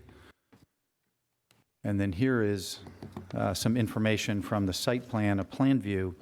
Over on the left side over here, we see the existing equipment enclosure. Verizon is going to utilize that existing equipment enclosure for its equipment on the site. It's not going to be constructing any new equipment enclosure. In addition, here's a depiction of the 3 areas of the antennas, both on the north, kind of the southwest, and then the northeast side of the site. It'll be up at the top of the slope, not on the perimeter of the site. The site is over 2.5 acres large, and so Verizon's footprint of its facilities on the site are just going to be a fraction of 1% of the total acreage.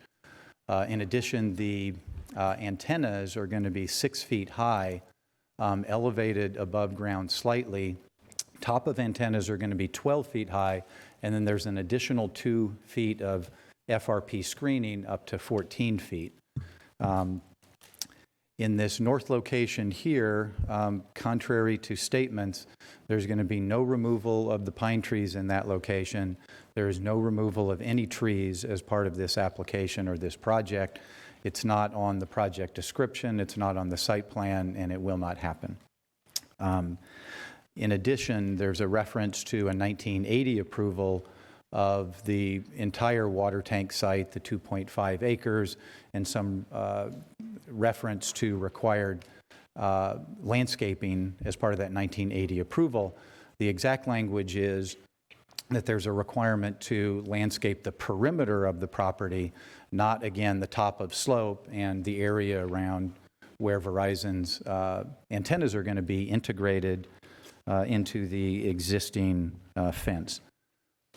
Here's some items that you've already seen as part of the staff presentation. We'll just go through that. So here is an aerial view or a view showing the topography in the area, the approximate elevation of the water tank site is just slightly under 1,500 feet. It's 1,493, and that's important because when we get in a little bit later, we're going to be seeing in the alternative site analysis a lot of other potential opportunities. The country club there, the community center down there, they are blocked by topography from being able to propagate an appropriate coverage footprint to achieve Verizon's coverage objectives for its network.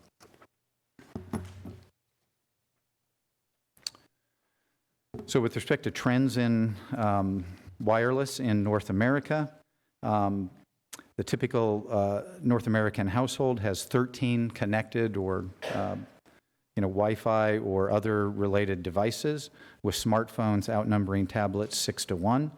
More than half of American homes are wireless only with respect to their phone communications. They don't have landlines. And 90% of U.S. households use wireless service, including for access to 911 and reverse 911.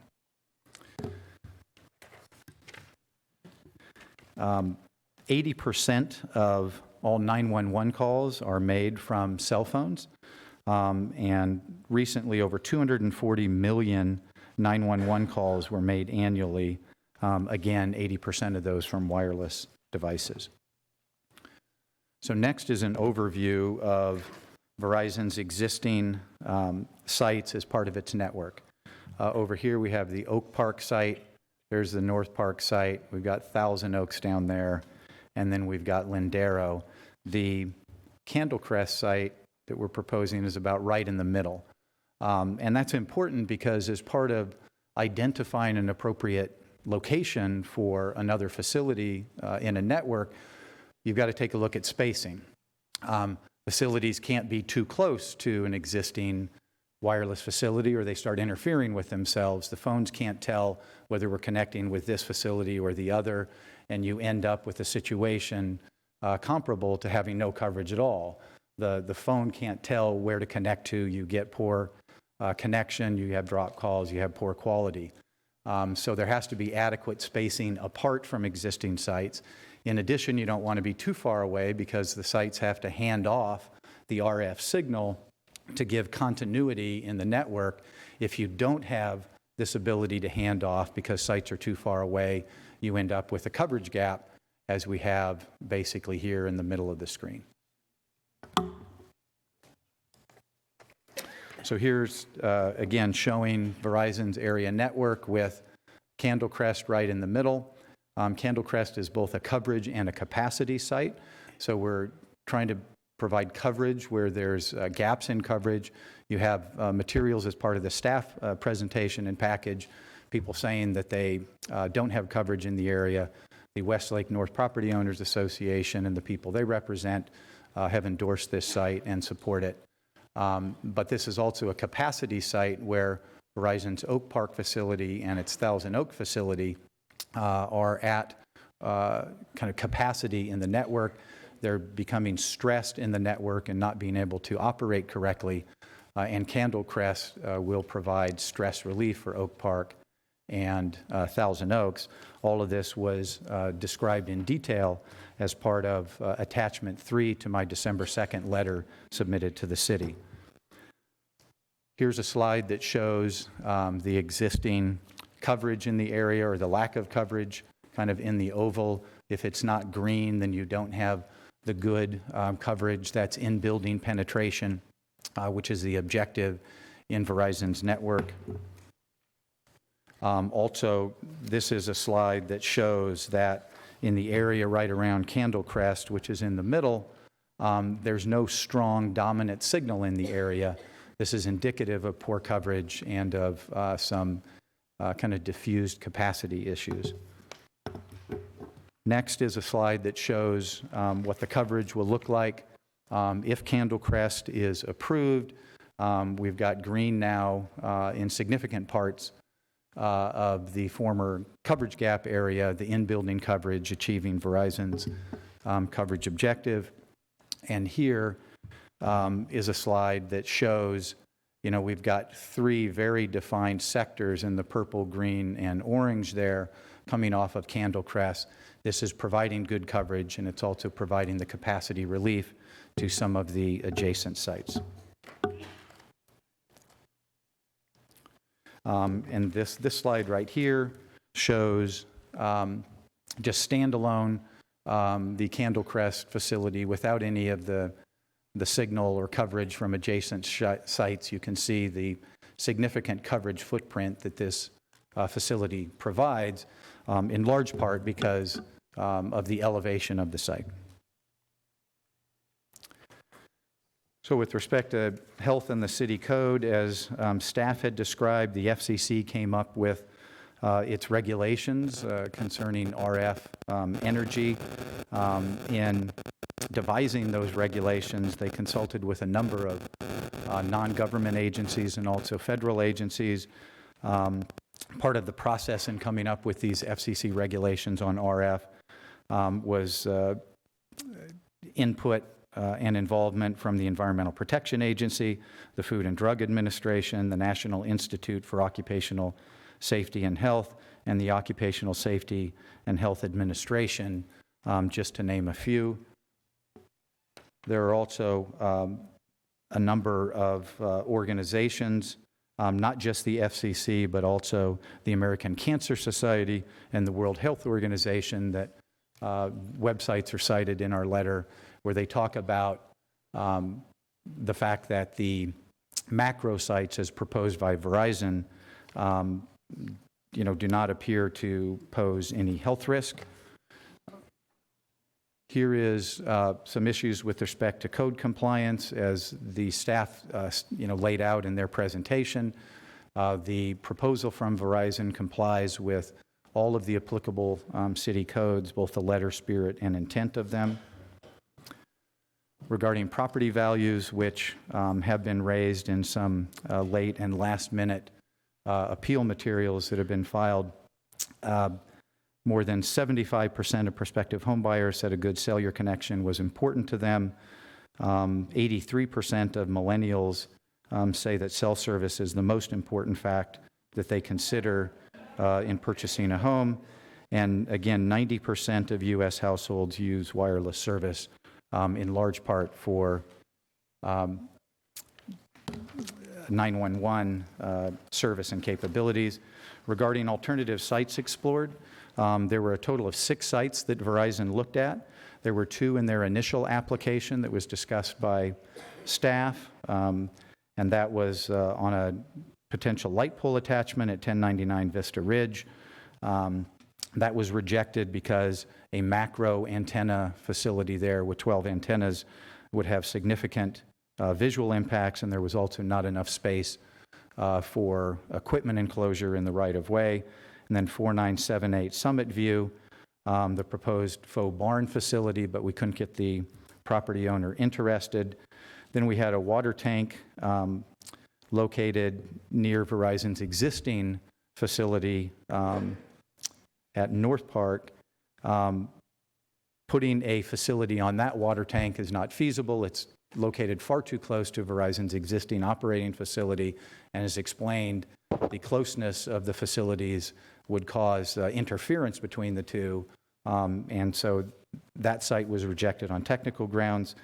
The North Ranch Center at the corner of Valley Spring Drive and Northwest Lake Boulevard, that's a institutional use. It still is surrounded by residential. That was a concern, but more importantly, the elevation there is only 1,115 feet. It's 378 feet lower than the proposed site at the water tank, and Verizon would not be able to get a good coverage footprint out of that site. We also took a look at North Ranch Country Club, and the elevations there are between 171 feet to 126 feet lower. We also had no interest from the country club there, but even if there was interest, there would be technical problems with topography in the area that would prevent Verizon from being able to achieve a coverage objective for their network. And then finally, there was a water tank located off of Collingswood Court. That's up at a high elevation. There's mountains behind it. That was rejected for multiple reasons because of the height.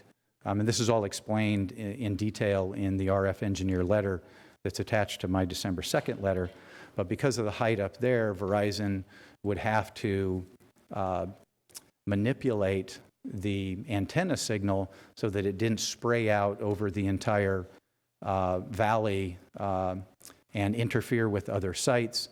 In addition, because there's no need for coverage back behind to the north of that water tank site, it's all hillside, there would only be a couple of antenna sectors, not 3, and this would also prevent Verizon from dealing with some of the capacity stress issues that it had because you wouldn't have a full complement of antennas at that site. So that site was rejected as well for technical reasons as explained in the RF engineer letter. That is the end of my presentation, and I'm available for any questions. We also have some technical experts and other people as part of the Verizon team that are here tonight. Thank you, Mr. Sullivan. You'll have 5 minutes for rebuttal later in the hearing. Thank you very much. All right, ladies and gentlemen, we're going to go to our public speaker cards now. But before we do, I'd like to go over a couple things with you. First of all, we appreciate you all coming down here. This is your city council. This is local democracy in action. So we're glad that you're here tonight. We have 36 speakers tonight. That could take, I estimate, about an hour and a half. You'll have 2 minutes each to speak. And I'm going to call 3 people at a time. So the first person is going to come down to speak. The second and third person, if you will, take those seats in the front row. That way we can eliminate people having to, get up and down from their seats and try to keep this thing moving along. I understand this is an issue that is emotional for a lot of people, but I really implore you, let's hold the applause. If we applaud after every speaker, not only does it inhibit some other people from speaking, but it just prolongs the hearing. So please. And of course, I implore you as well to be respectful of all speakers. That's very important. The council is going to listen to everything that you have to say tonight. I have to tell you, there's some matters that the city council is prohibited by federal law from considering. As you've heard repeatedly tonight, the 1996 Federal Telecommunication Act prohibits cities from regulating a wireless facility based on RF emissions if it complies with FCC regulations. Congressman Brownlee got wind of this hearing, and she, of course, represents the federal government. She sent us a statement. Her office states that the rules as they relate to telecommunications sightings are under the auspices of the FCC. Congressman Brownlee encourages constituents to file their concerns directly with the FCC, or you may file your concerns with her office and she will forward them to the FCC. And she goes on to state the FCC can be reached by calling 888-CALL-FCC. We have all that information on our webpage, and it's there for your taking. And finally, let me just say that please pay attention to your allotted time. You're going to see the cards here. Look up from the mic once in a while so you can see the cards. Please stop speaking at the end of 2 minutes. We have 36 people that want to speak. State your name and city of residence. That's important for the records. And most importantly, direct your comments to the city council, not to members of the audience, not to the staff. Direct them to the 5 of us. So, with that, let us get started. First of all, we're going to have Jim Duncan come down, and he will be followed by Gary Rodich and Madison Chichayan.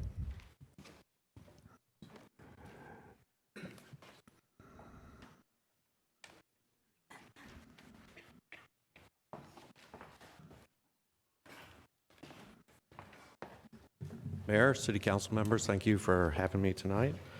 I would like to start by... Name and city of residence, Mr. Duncan. Jim Duncan. I live in Camarillo. Thank you. Sorry. I'd like to start by attesting and affirming that the following statements are true, accurate, and with my personal knowledge. Dr. Kramer testified in the Planning Commission meeting on August 26, 2019, that all of the wireless telecommunications facility projects in the last 32 years he's reviewed for the city, of all of them, this one is different than any of the other with regard to 1, design elements, and 2, FCC compliance. He stated most of the time we don't have sites like this. And what's unusual is that this is a low to the ground site and there is an unknown area in front of each sector, maybe 3, maybe 7 feet, maybe more, which will exceed the FCC regulatory exposure limit. So the proposed strategy to mitigate this measure was to, 1, build the site, do not turn the site on until you figure out the safe zone of exposure by measurement, and then enclose the zone with a fiberglass reinforced plastic fence, then turn on the site. There is a mature landscaping on the north. The required perimeter landscaping, brush clearance, and existing trees may fall within the safe zone fencing.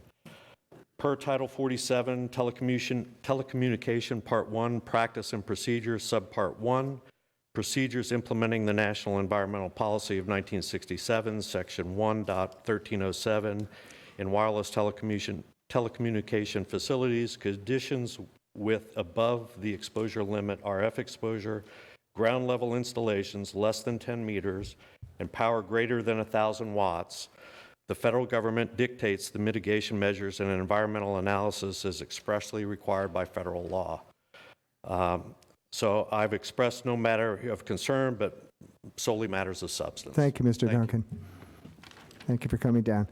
Gary Rodich, followed by Madison Chichayan and Christine Copeland. Hi, I'm Gary Rodich, Westlake Village, California. My home is just down the block from the proposed tower. A couple points. Dr. Kramer indicated that you can't force co-location with other cell companies. I believe that's to be inaccurate. You can constructively force it by denying Verizon's rights to build the towers here. I also believe that what was said by the Verizon representative, that the Westlake Village Homeowners Association or Property Owner Association came in and gave their blessing, saying that they had the members of the Homeowners Association's approval, is inaccurate. I live up there. I never received notice that this matter was going to be on the agenda. There was no timely notice of the meeting to me. So I had no ability to go down there and indicate to them that I was not in favor of this project by my home. I have another concern speaking to my insurance company representative. Because of the fuel source up there, I was told that insurability of my home will be next to impossible, making it almost impossible for me to sell my home and dramatically devaluating the value of my home. I know that doesn't make a difference to people that want cell service, but I really think it's time for the City Council to step up and kind of protect the homeowners and the city members that you represent up there. The comment about wearing the aluminum hat is just typical, where if it doesn't affect you, people don't care. And that's wrong. This project is wrong, and it shouldn't be approved. Thank you. Thank you, Mr. Rodich. Madison Chichayan, followed by Christine Copeland and Tommy Chichayan. Hi, Madison. Hi, I'm Madison Chajayan, and I'm a resident of Thousand Oaks, one living close to the applied for site. I attest and affirm that the following statements are true, accurate, and within my personal knowledge. The apparent applicant, Verizon Wireless, purports a gap in coverage in the North Ranch area. However, on the Verizon website's interactive map, no gap in coverage exists for 4G LTE as of October 19th, 2018. The applicant included what are called propagation maps of the North Ranch area.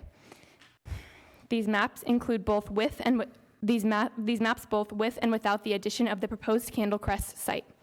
Propagation refers to the distribution and intensities of microwave radiation transmissions by a wireless carrier in various locations. These maps are nearly impossible to decipher. Many of the areas indicated are in open space where there are no homes. Several areas are on fairways of the North Ranch Country Club.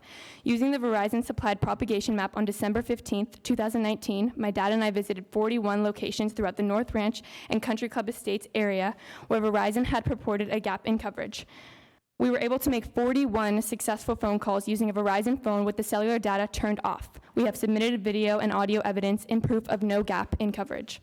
In keeping with our findings, a close look at Verizon's propagation maps with and without Candlecrest reveals no difference in coverage on streets such as Valley Spring, possibly indicating fraud in the map's preparation. Here is a finding to use tonight to deny the application. There is no significant gap in coverage and no need for the proposed 12 antennas. I have expressed no matter of mere concern and other non-substantive matter, but solely matters of substance, of fact, and law. Thank you. Thank you, Madison. Christine Copeland, followed by Tommy Chichayan and Marshall Harridan.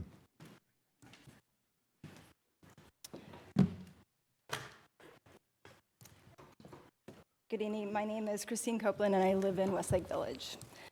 I attest and affirm that the following statements are true, accurate, and within my personal knowledge. Aside from the adverse visual impact of tree removal and visualization of cellular antennas... Pull the mic over a little bit towards you there. There you go. Better? Better. Okay. Visualization of cellular antenna in a residential neighborhood, the fear of the emitted radiation for those same antennas could decrease the home value by 20%. Quoting from the Appraisal Journal, the industry's leading publication, the impact of cell phone towers on house prices in residential neighborhoods, which was published in the Appraisal Journal in 2006, found that buyers would pay as much as 20% less for a property near a cell tower or antenna. The Appraisal Institute is the largest global professional organization for appraisers. An overwhelming 94% of home buyers and renters surveyed by the National Institute for Science, Law, and Public Policy say they are less interested and would pay less for a property located near a cell tower or antenna. Beyond the obvious aesthetic detriment this tower can bring to home values, the ability to get insurance becomes a very real issue as well. The Standard Accord 80 homeowners insurance application form is used for the underwriting home insurance. On that form, it states that living less than 300 feet from a non-residential property requires disclosure. Diesel is considered a hazardous material. Disclosure to the underwriter must occur that the said non-residential property is storing hazardous materials. Hazards such as diesel fuel often renders homes uninsurable. Since the home's rebuild cost exceeds the California Fair Plan's $1.5 million coverage cap, making that coverage option unavailable, and they would not have access to California Fair Plan. They would have to self-insure. The comparable properties in the North Ranch community range from $4 to $7 million. In fact, a recent home sold for $7 million. Given the values represented, this clearly penalizes homeowners both from a value as well as the burden to self-insure. Christine, your time's up. Thank you. Thank you. Tommy Chichayan, followed by Marshall Harridan and Ben Copeland. Good evening. Hello, council members. My name's Tommy Chichayan. I live at 4571 Sunny Hill Street with my 3 daughters and my husband, Greg Chichayan. I attest and affirm that the following statements are true, accurate, and within my personal knowledge. The design of the proposed antenna farm is an outlier, unlike any other wireless telecommunication facility permitted at a water tank site in Thousand Oaks. There are 3 factors with which to compare local proposals. Number 1, vertical offset, the antenna's distance off the ground. Number 2, the horizontal offset, the antenna's distance from occupied structures. Number 3, maximum effective radiated power output, the cumulative power in watts transmitted from the antennas. Please see the chart. The Candlecrest proposal is number 1, the closest to the ground, 24 feet, and number 2, the closest to residential structures, with the highest point, 12,330 watts of any water tank approved site, 90 feet from a residential structure.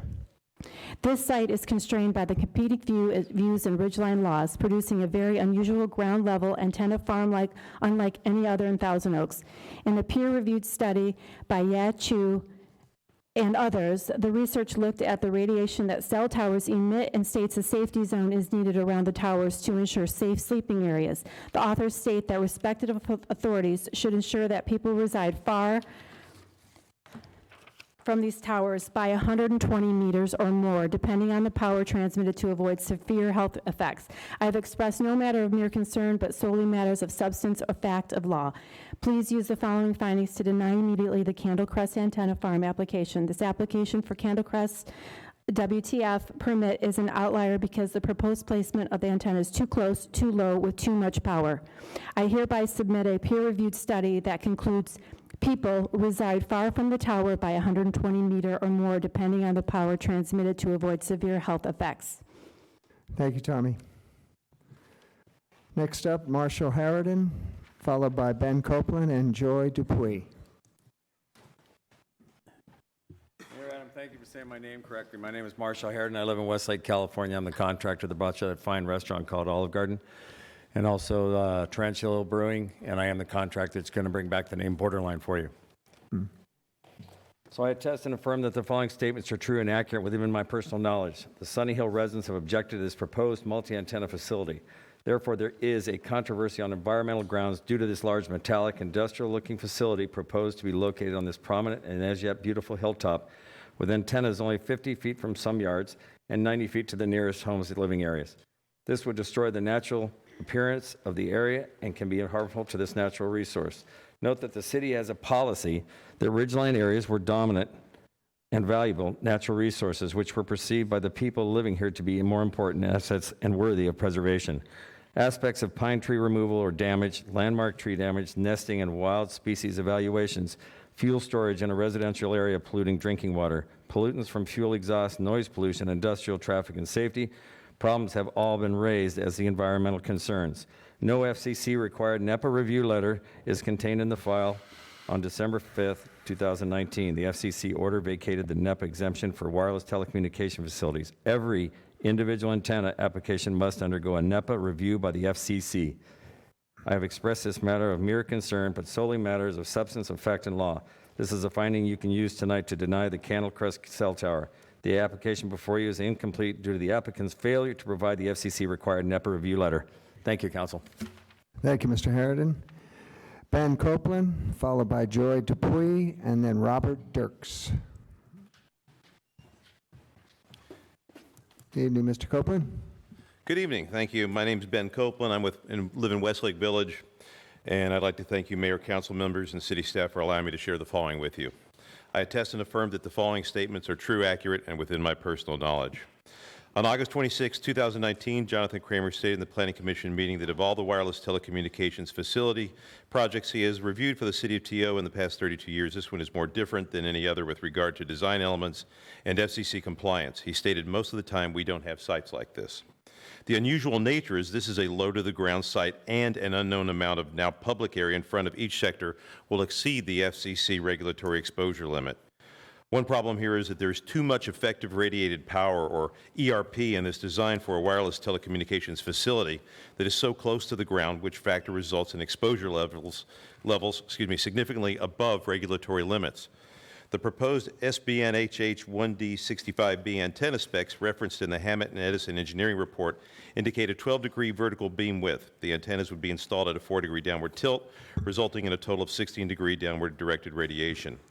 The ERP, the effective rated power, is 12,330 watts. The lowest parts of the antenna are only 24 feet above the street elevation in homes. The result is extreme radiation levels on the street and in the homes 24 hours a day, 7 days a week, and 365 days a year. The above FCC regulatory exposure limit plus installation less than 10 meters and greater than 1,000 watts absolutely mandates FCC required environmental analysis. This finding alone can and should be used at once to deny the Candle Crest facility, whereas the application requires radiation extremes from ground-level antennas transmitting in excess of federal limits in public areas, and whereas Californians have the legal right to the quiet enjoyment of their streets, the Candle Crest wireless telecommunication facility application must be denied. Last, if the tower is built, I want to thank the nearby residents for sacrificing their health and safety so that more millennials will be able to buy homes in the neighborhood. Thank you, Mr. Copeland. Next up, we have Joy Dupuy. Good evening, City Council. Hi. Followed by Robert Dirks and Lucy Walsh. Hi, City Council. I'm Joy Dupuy. I live in Thousand Oaks. I attest and affirm that the following statements are true and correct within my personal knowledge. I wanted to start with a quote I came across on the iWireless Solutions site. Macro cells can provide cellular network coverage for a large area which can span a large town. Take that in, a large town. Kevin Modis is with the California Brain Tumor Association full-time in D.C., educating legislators about the health effects from wireless radiation. And he says part of our team is cancer epidemiologists, toxicologists, cellular biologists, all the people the FCC do not want to employ. In fact, the FCC does not even have a health department. Have you seen the Verizon brochure and what it says regarding insurance for their wireless? It clearly states, we do not cover emissions or pollutants emitted by our wireless technology. We do not cover the discharge, dispersal, seepage, goes on, magnetic fields, electromagnetic fields, microwaves. They define wireless radiation as a pollutant in terms of protecting themselves, but when they want to force it into our communities and blanket us with it, it's safe. Quiet enjoyment is the right of a property owner or tenant to enjoy his or her property in peace without interference. So I have a right to the quiet of my street, you have the right to the quiet of your street, and the residents of Sunny Hill Street have the right to enjoy their quiet street free of radiation noise that would pump out 36,000 watts or more of affected radiated power day and night. Thank you. Thank you, Joy. Robert Dirks, followed by Lucy Walsh and Tim Walsh. Hello, Mr. Dirks. Name is Bob Dirks, live in Westlake. I want to thank the mayor and the council members for objectively reviewing our appeal. Our home is directly adjacent to and the closest to the water tank in question. Should the Verizon cell tower project go forward, one of the cell towers, as you've seen on the map, would be 90 feet from my home. Would anyone in this auditorium or anyone on the council want a cell tower 90 feet from your home, which does nothing more than propagate microradiation? Furthermore, which has not been addressed, it is our understanding that Verizon wants to place a flammable fuel tank to help power these 3 or 4 cell towers. Should that happen, again, I use flammable fuel tank. That tank is 120 feet from my home, let alone the other homes around the area. This is totally unacceptable. I'm not an expert on radiation, but we all have been to hospitals, doctors' offices, and dentist offices. And why is it that when we do receive an x-ray that the technician goes around the corner in a protected area? We know the answer: radiation.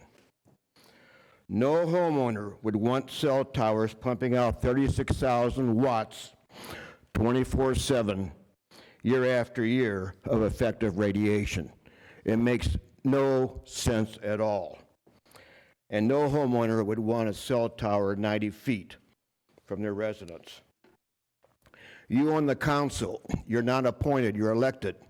You're elected by us, members of the community. You have an obligation, as Councilmember Jones challenged, to protect our health and safety. And you must do this. Thank you. Thank you, Mr. Dirks.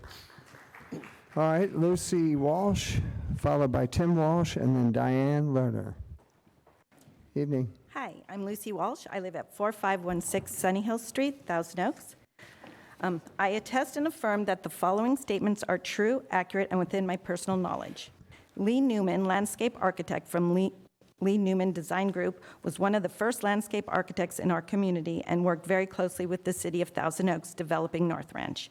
He states in his January 7th, 2020 letter that the goal was to make North Ranch a jewel for the city. The North Ranch philosophy was to blend the community with nature, respect views, respect the oak trees, and preserve the hills and dry creeks. We accomplished all of these, plus many other goals, to create a beautiful and serene community. The addition of a 12-antenna WTF upon a hilltop would destroy the natural appearance of the area and harm to it its ridgeline areas, which is a dominant and valuable natural resource. The open space and views are worthy to preserve. Adoption of Verizon's WTF would invite co-location growth and further negatively affect aesthetics. This would change the community's character in a negative way and reduce property values. Residents and visitors frequently walk onto the water tank property to enjoy views and sunsets. The city has no control over members of the public and has mitigated no effort to keep people off the property, despite dozens of phone calls to law enforcement. The addition of the WTF will incommode the community because the visual aesthetics are the citizens' rights, and they get to weigh in heavily on what should be there and what it should look like. I have expressed no matter of mere concern, but solely matters of substance, fact, and law. This is a finding you can use tonight to deny the Candlecrest Cell Tower. Addition of the proposed WTF will violate the ridge lines and visual aesthetics of North Ranch. Thank you, Lucy. Next up, Tim Walsh, followed by Diane Lerner and Judy Bruce.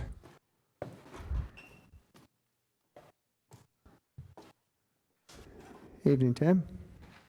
Hi, I'm Tim Walsh, a resident of 4516 Sunny Hill Street, adjacent to the water tank. I attest and affirm that the following statements are true and accurate and within my personal knowledge. This project is not compliant with CEQA guidelines. First, I refer to the Verizon attorney letter dated 12/2/19 from Kevin Sullivan. He states on page 9 that the facility qualifies for an exemption from CEQA guidelines. That is categorically exempt because the project does not remove healthy, mature, or scenic trees. Furthermore, on page 10 of his letter, he states no tree will be removed with the project. Attached are photos from around, in the document I gave you, attached are photos from around the north sector that illustrates 3 40-foot Aleppo pine trees on both aerial and drone photos. The north sector would be directly behind the 3 pine trees. However, Mr. Kramer, on 8/26/19, during his PC Commission testimony, stated landscaping can't block the antennas directly. Thinking about this, while we certainly have the right to require landscaping, that landscaping can't block the antennas directly. Right. Additionally, the appellant retained an arborist, James Dean. In his report, it states that Aleppo pines and screening shrubs will need to be removed to install the antenna towers. Second, I hereby submit a peer-reviewed study that proves the adverse effects of microwave radiation on rabbits and the environment. Remember, the design of the antennas in the project are low to the ground and angled downward. I have expressed no matter of mere concern, but solely matters of substance, fact, and law. This is a finding you can use tonight to deny the Candlecrest Cell Tower project. There is non-CEQA compliance per CEQA guidelines, section 15301. Aleppo trees cannot be removed because existing and required neighborhood visual screenings would be lost. Thank you, Mr. Walsh. Diane Lerner, followed by Judy Bruce and Mandy Jacob. Evening. Hi. My name is Diane Lerner, and I've been a resident of Thousand Oaks for over 22 years. I attest and affirm that the following statements are true, accurate, and within my personal knowledge. Here is a simplified version of how data-carrying radio frequency, RF, radiation, which includes microwave radiation, affects us all. Because radiation from wireless telecommunications facilities, WTFs, is highly xenobiotic, foreign to life, by way of its pulse modulation, this radiation creates chaos in our bodies. If you're healthy, you may not notice immediate or attributable effects, but the radiation is adversely affecting you nonetheless, suppressing your melatonin, interfering with whole body central nervous system function, reducing sperm quality and quantity, and other measures of fertility, impairing cells from communicating with the extracellular matrix, and causing inappropriate cell division. Constant exposure slowly chips away at your defenses.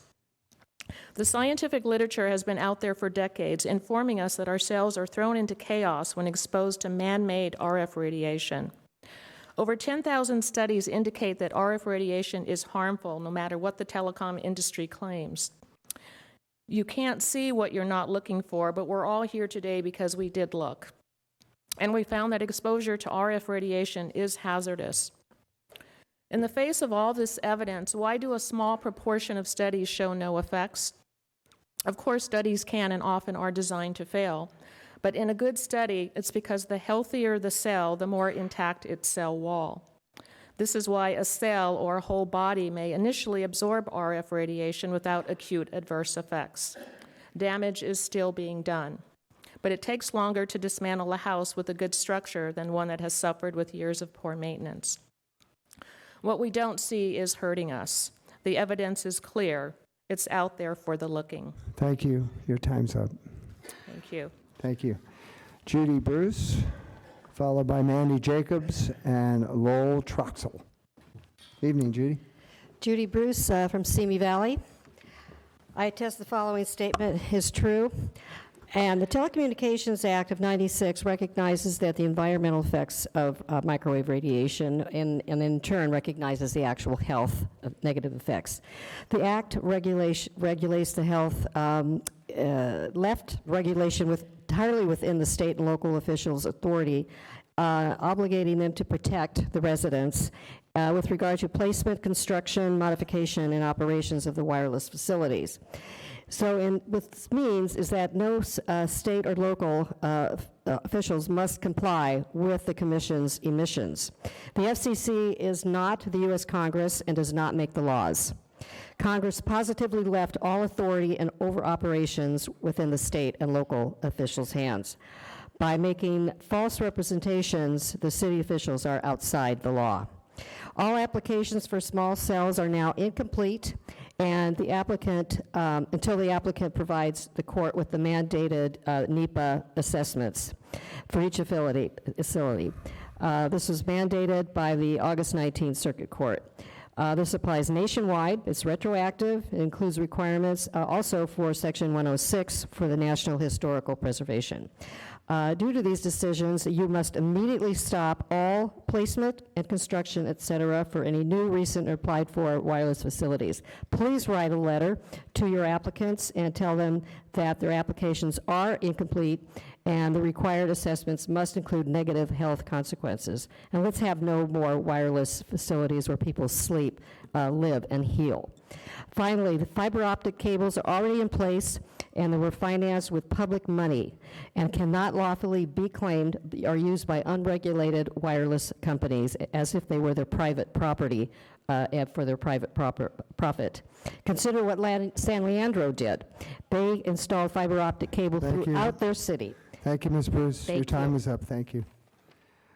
Mandy Jacob, followed by Lowell Troxel and Scott Ehrlich. Evening, Mandy. Good evening. My name's Mandy Jacob from Newbury Park. I'm the president of California Issues Reform, or CARE, and I attest and affirm that the following statements are true, accurate, and within my personal knowledge. Early in 2019, CARE came to you on the appeal that you would protect your residents as other cities did in California. However, by the end of the year, we had 3 federal judiciary decisions that gave you an extended policing power over the WTF's wireless telecommunications facilities. You then received notice from 3 independent law firms of these rulings. And note, the WTF operations were never preempted for any adverse effects or reasons for denial. So your hands, in fact, are not tied. In fact, every single WTF that came into existence after August 9th appeal ruling is now null and void without a mandate from the court. This is the same fact that is happening right now with the Sunny Hill construction. The city's legal consulting firm cannot weather the financial storm that will ensue after this decision. Your vote does count tonight. As more people are injured into illnesses by the WTF's wireless radiation emitting throughout Thousand Oaks, this problem gains traction. You now have at least 10 ADA requests that have been ignored. These are federal ADA requests. The U.S. Department of Justice has been made aware of one case, and more will follow.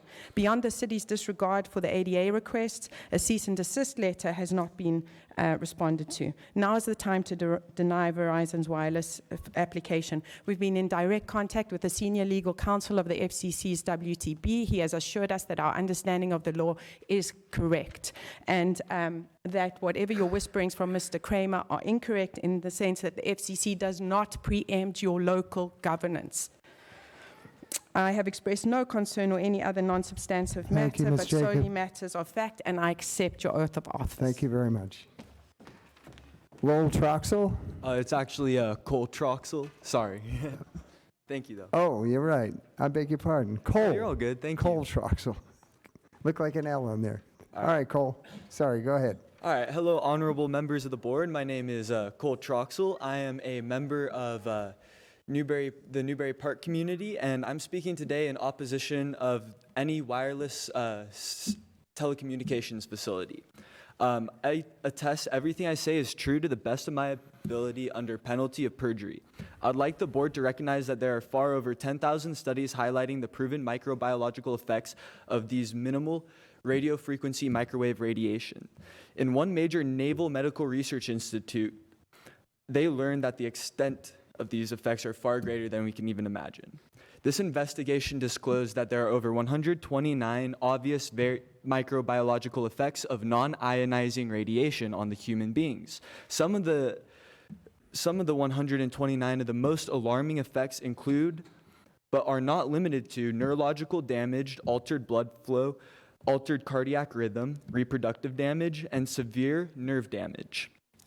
To deny this is absolutely false and not based in science. These are certainties that industry experts themselves agree with. We must regulate these on the basis of these numerous unacceptable environmental factors. I submit herewith onto public record substantial evidence in the form of relevant, peer-reviewed scientific studies, which are admissible under the Supreme Court Dubert rule. I have one further affair to discuss.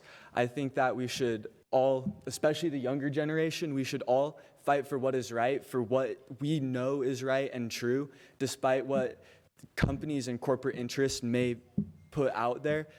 We have a responsibility of preventing things like the increase of fires, the increase in the earthquakes, the increase in wars. We have a responsibility to leave this planet better off than when we first got here.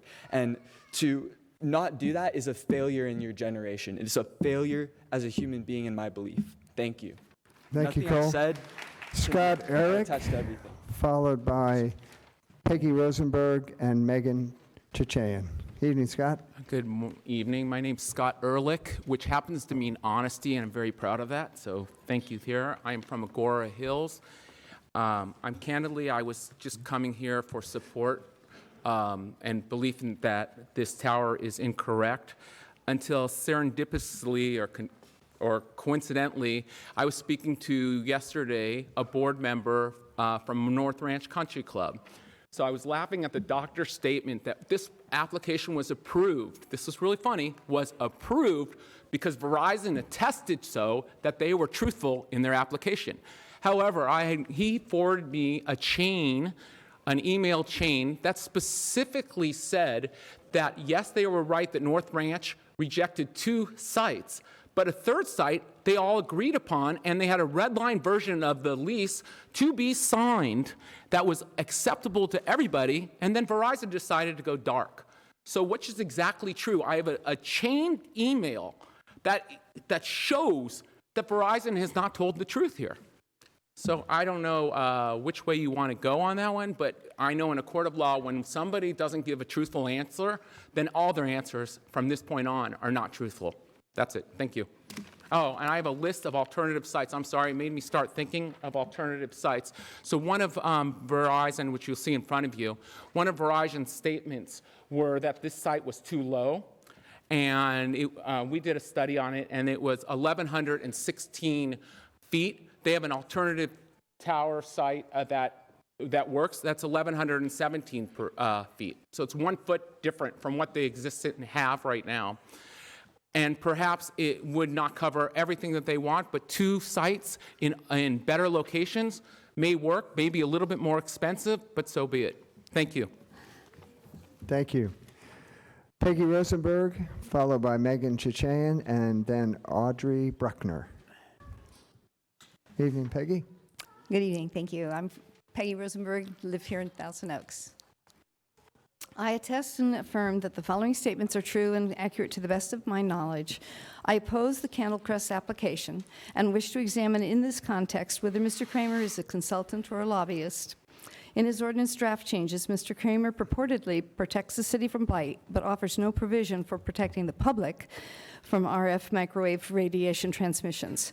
Blight would result from the approval of Candlecrest, as well as health and environmental effects of the antenna's operations.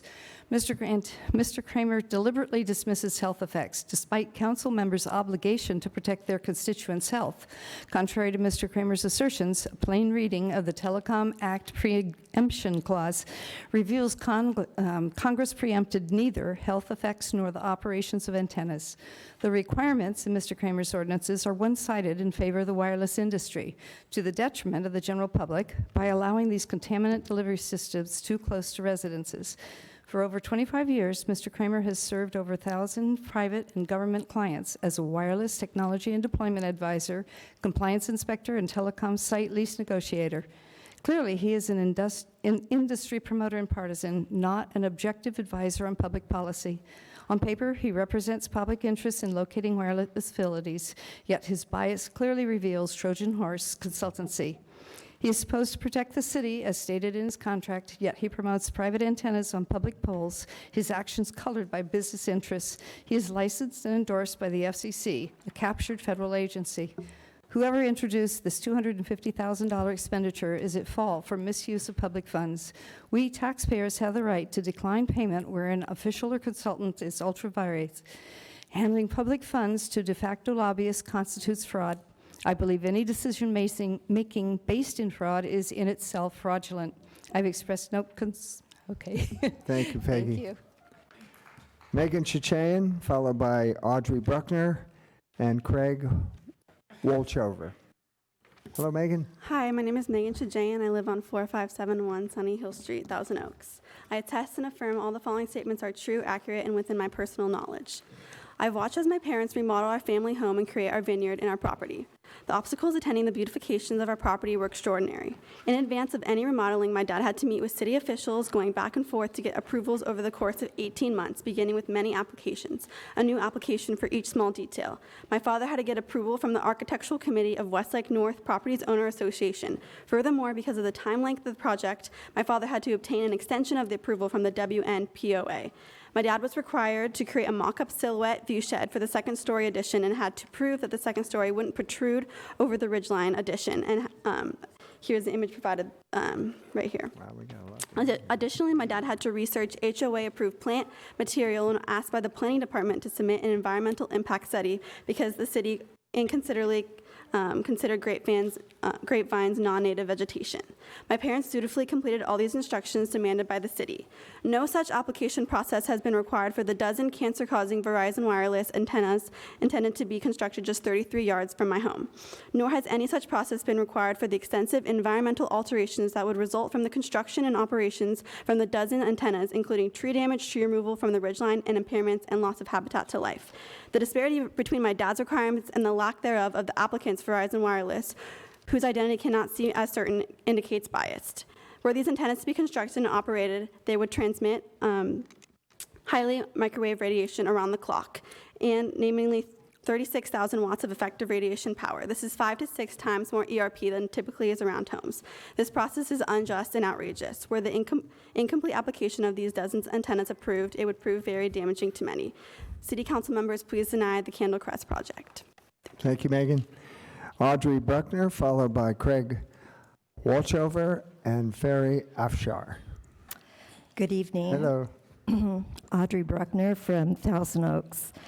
I am opposed to any plans to install large or small wireless cell towers in our community based on documented severe harm. I do not support the philosophy that the people in our community who are currently disabled due to 4G, soon to be switched to 5G without the need for permits, technologies are to be dismissed as collateral damage. Please see 5gcrisis.com for up-to-date documented information. And on January 25th, 2020, There will be global rallies to stop 5G in many cities and countries all over the world. To connect up locally, go to Ventura County Issues Reform, www.vcir.net, 805-694-VCIR. When Swisscom, a major telecom service provider for Switzerland, recently launched 5G in their country, the people in Geneva on the day of antenna activation reported loud ringing in their ears, intense headaches, unbearable earaches, insomnia, chest pain, fatigue, and not feeling well inside their homes. It is documented that 5G microwave radiation penetrates through the outer structure of homes and buildings into the interior 24/7. You cannot turn it off. When the citizens of Geneva called Swisscom to report their symptoms, they were told that everything was legal and within the guidelines. Ann Miller, author of All EMF'd Up, experienced identical problems when she and her husband were stationed in Germany. Like the people in Geneva, her concerns were dismissed. When she found a knowledgeable German physician, Dr. Horst Egger, he told her that her symptoms were due to microwave illness as seen in military radar personnel and people working on microwave towers. Thank you, Audrey. Your time is up. Thank you. Thank you. Craig Walchover, followed by Ferry Afshar, and then Hossein Afshar. Good evening, Mayor and City Council. Craig Walchover, Westlake Village. I hereby submit multiple emails and a petition with 2,823 petition signatures against the Candlecrest Wireless Communication Facility. Thank you. Thank you. Ferry Afshar, followed by Hossein Afshar, and then Samuel Tardif.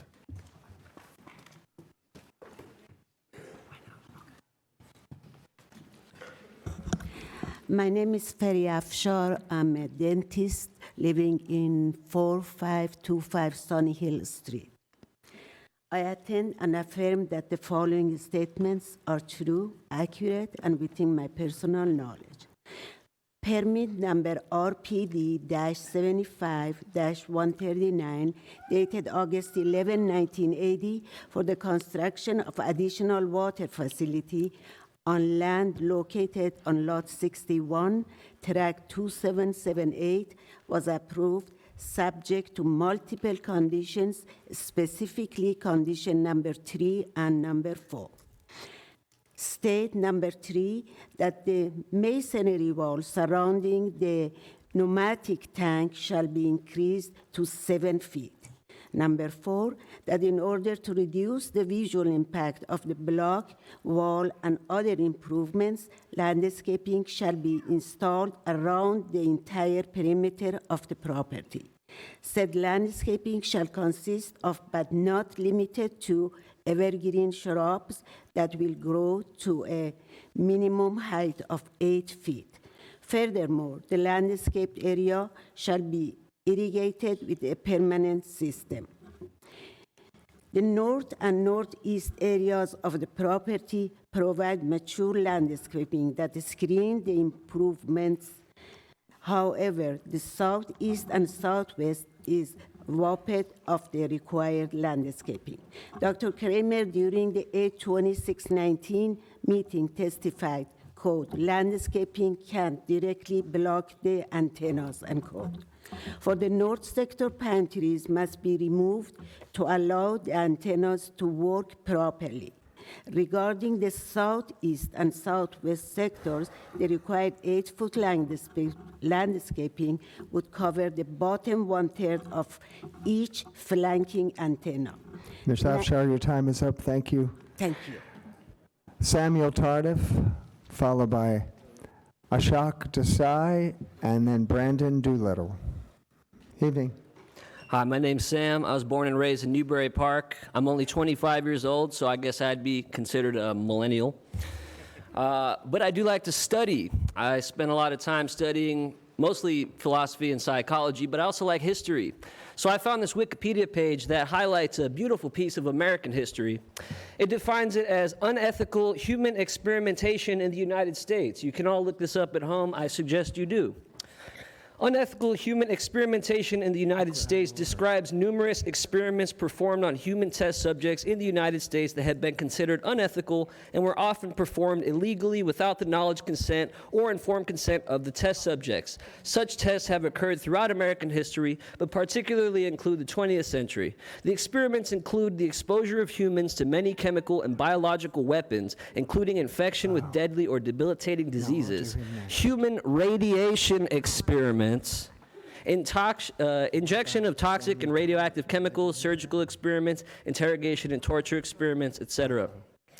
Funding for many of the experiments was provided by the United States government, especially the United States military, the Central Intelligence Agency, or private corporations involved with military activities. The human research programs were usually highly secretive, and in many cases, information about them was not released until many years after the studies had been performed. Now, sounds like to me, we got some people saying, oh, it's all good, don't worry about it. And then we've got all this overwhelming evidence that, yeah, there might be something more to it here.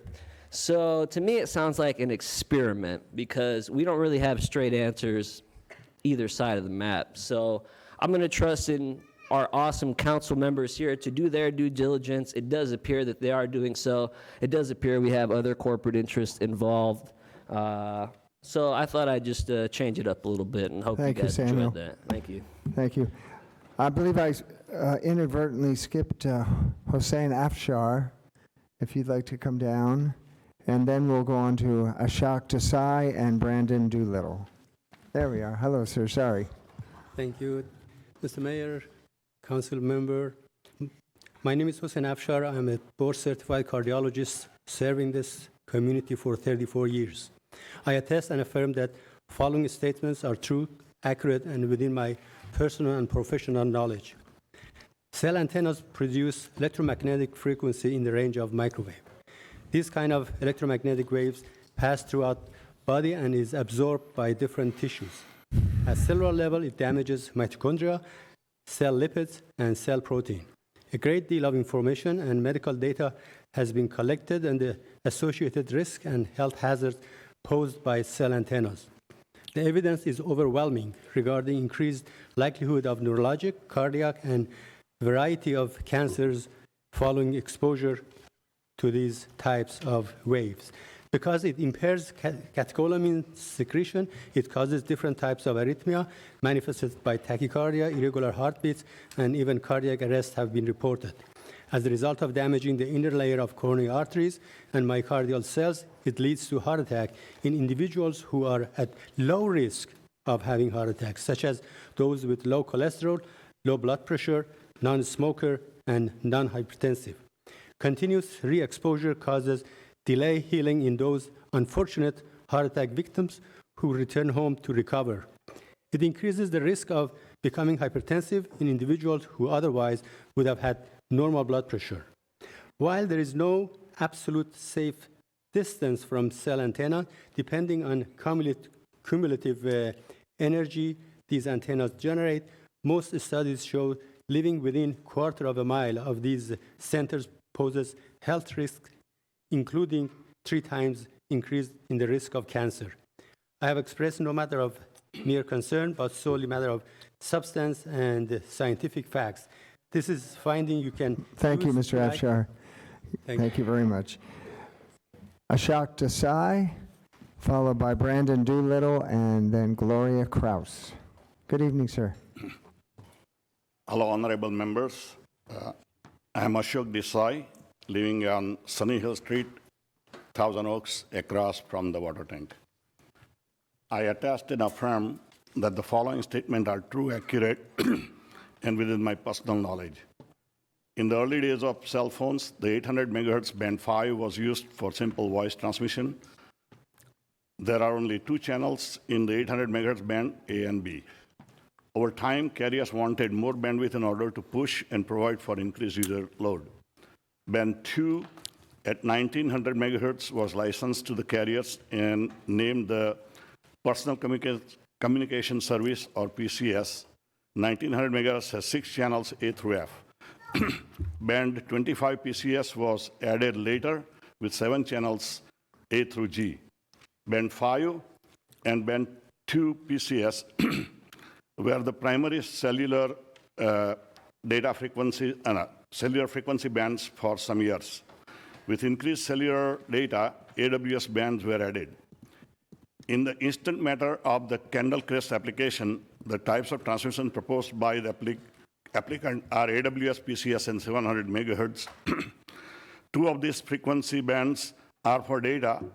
These data antennas transmit internet data frequencies, not voice data frequencies. Data transmissions are not included as part of the 1996 Telecommunication Act, TCA. Therefore, no preemption under TCA applies. The application thus fully regulable by local authorities for any and all reasons. You can use the following reason to deny the application now. Data frequencies have no preemption under the 1996 TCA, and the application is admitted to exceed federal limits. I have expressed no matter of concern, but rather only matter of substance. Thank you, of facts sir. and law. Your time is up. Thank you. Brandon Doolittle, followed by Gloria Kraus and Susan McCrae. Good evening, sir. Good evening, Mayor and Council. It's an absolute pleasure and privilege to be speaking in front of you today. To address the cell coverage in North Ranch, I'm a realtor in the community who had the privilege of representing the #1 salesperson in the nation for State Farm, who lives deep in North Ranch. He established over 500 accounts in less than a month, which I believe is still a record to this day, from his home office. I believe he uses Sprint. I was born at Westlake Hospital about 1 million years ago. I've watched the area grow in the valley and spread to the hills. My mother was a nurse at Los Robles for almost 40 years. My father helped establish the soccer fields at Jans in 23 and was even honored to install much of the landscaping at the Reagan Library. I myself was a former explorer with the Ventura County Sheriff's Office and continue to use the knowledge and skills to this day that I learned at such a young age. I am very grateful to be part of such a program. To say I love this community is an understatement. Now we are here. Our town is moving into the future at a blistering speed. 5G offers many of the things that are attractive to people. Real-time data transfer, my daughter having the ability to download a movie in seconds, and autonomous vehicles that will roam the streets to the delight of many drunk people who are sober enough to order them.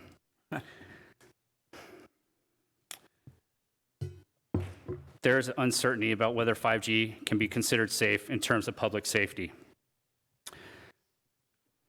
This is a very serious matter. It took almost 25 years to figure out that cigarettes and tobacco cause cancer. Now the decision to protect the citizens and visitors to our town is in your hands. We don't want to restrict progress, but solely to examine critically the price we have to pay for such progress. Until this uncertainty is adequately clarified, the precautionary principle must be applied. Thank you. Thank you, Mr. Doolittle. Gloria Kraus, followed by Susan McCrae and James Lynn.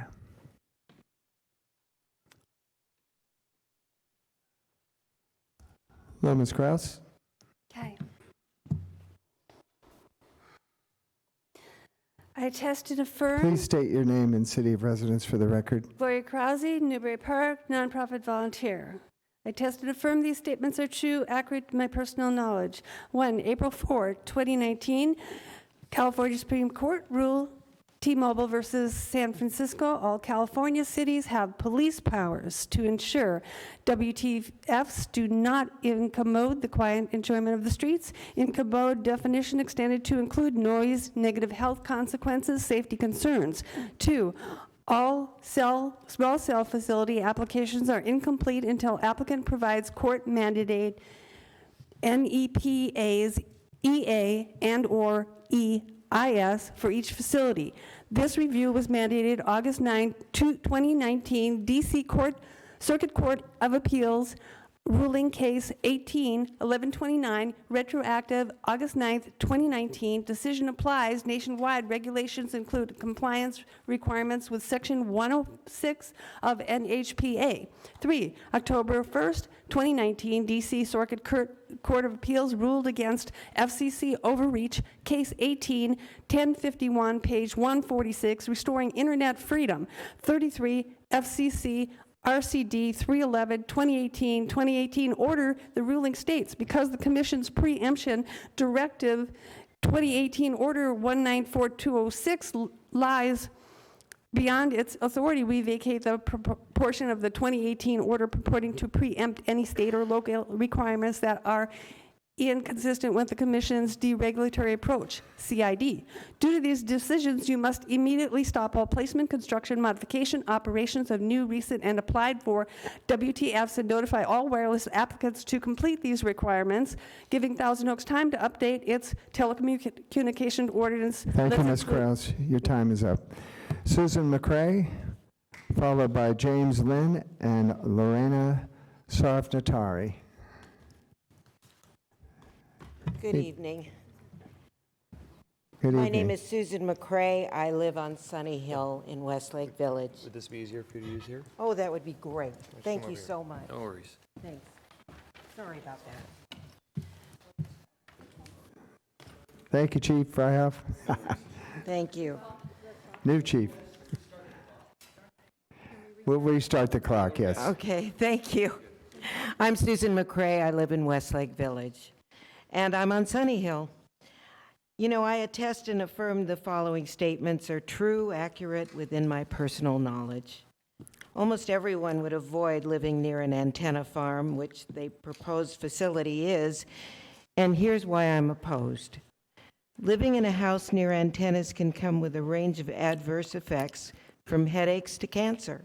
Constant exposure to microwave radiation causes harm to all cells and all bodies.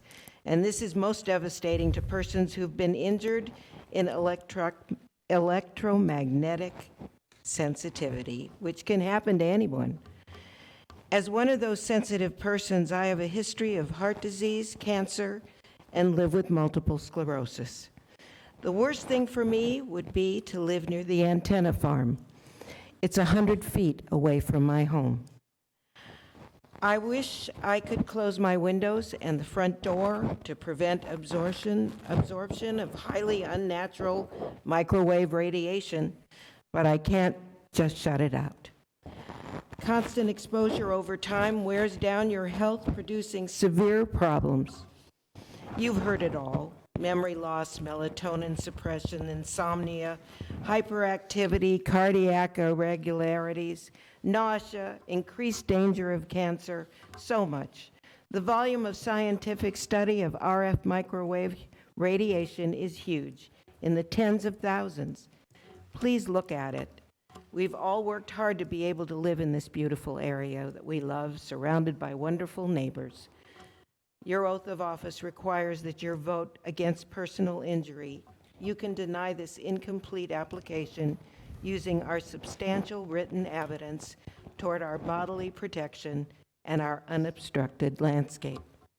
I have expressed no matter of mere concern, but solely matter of fact. Thank you, Ms. McCray. Thank you. Thank you very much. James Lynn, followed by Lorena Sarvnatari and Chris Just. Evening, Mr. Lynn. Good evening, Mayor and council members. I was going to discuss. Oh. Can you see that? I was just discussing. Name and city of residence, please. Oh, I'm sorry. James Lynn in Westlake Village. Thank you. I was discuss the location preferences of the municipal code amendment that was passed in March 5th, 2019. Of those criteria, the first one is that it has to be in terms of wireless communication facilities, has to be in a non-residential zone. That's number one, and obviously these towers are not within residential zones.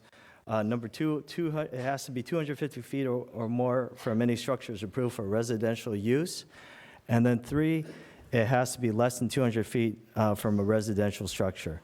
As noted before, there are 7 houses that are within 250 feet from the proposed wireless communication facility. The Dirks are 92 feet, McCrae's 113, Lynn 117, and Tajane 180. So it was noted prior that in this amendment 190-197 resolution that a wireless communication facility could be in residential zones. But this resolution was proposed and I believe agreed upon September 2nd of 1997. So we have one resolution that was in 2019 or 18, and this other parties basing it on information from 1997. So I think much has been made of the health risk, but just real quick, I think the FCC is based in studies from the 1990s and a toxicology report from 2018 that was a $30 million report has shown clear evidence of Thank you, Mr. Lin. frequency. Okay. Thank you very much. Lorena Sarabnatari, followed by Chris Just and Bob Beekian. Evening. Good evening. My name is Lorena Sarabnatari. I work for Land of Enchantment, board and care for elderly. City of residence, please. Camarillo. But I work for Land of Enchantment here in 436 Gainsborough Road. I am attest and affirm that the following statements are true, accurate, and within my personal knowledge. Wireless technology telecommunication facilities block the landscape and skyscape and disallow healthy private living. As such, they cannot lawfully be placed within 1,500 feet of sensitive areas, including without limitation residential and school zones, senior citizens, healthcare facilities, playground, and parks. A detailed list of preferred or disfavored location must be included in the revision to the Thousand Oaks Telecommunication Ordinance. A few examples include all wireless telecommunication facilities require a conditional use permit. Notify all property owners within 1,500 feet of the proposed installation within 14 days of public hearing. 1,500 feet setback for other small cell installations. Radio frequency data report requirement, ADA compliance requirement, general liability insurance in the amount to $2 to $5 million to protect the city of Thousand Oaks, obtained and paid for and maintained by the permittee. Per the last item, note that reinsurance and insurance industries have refused to insure the wireless communication industry for 4G and 5G technology. When allowed in commercial or industrial zones, the wireless telecommunications facilities must comply with city code, and their effective radiating power must be limited by means of protective fuses to 0.04 watts. Such limits as also carries to provide more than adequate coverage, but no irradiate. Thank you, Lorena. Your time is up. Thank you very much. Thank you. Chris Just, followed by Bob Beekian and James Dean.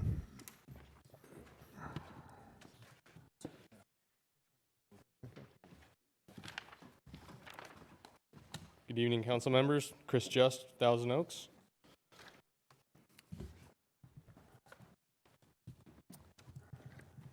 I attest and affirm that the following statements are true, accurate, and within my personal knowledge.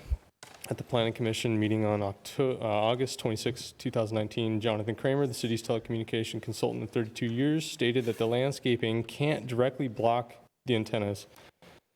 At the same Planning Commission meeting, the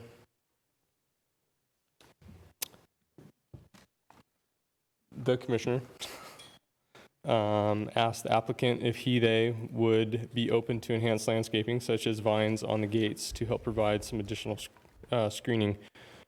John Helminski replied, "We would, but it would have to be limited in height and as certain types of species, typically species that had a lot of heavy oil in it, like eucalyptus.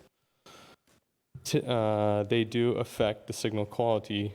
So anything that would grow up in front of it that would be mature could affect the quality of the service later, and then could affect that.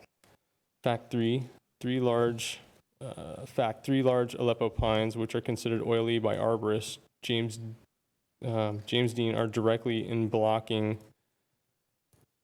the proposed north sector.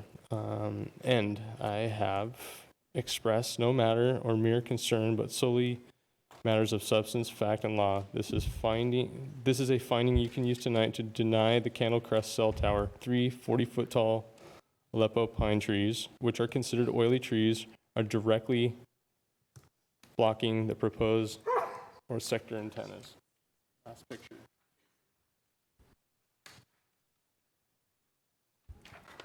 Thank you. Thank you, Chris. Bob Beekian, followed by James Dean and Ken Unger. Evening, sir.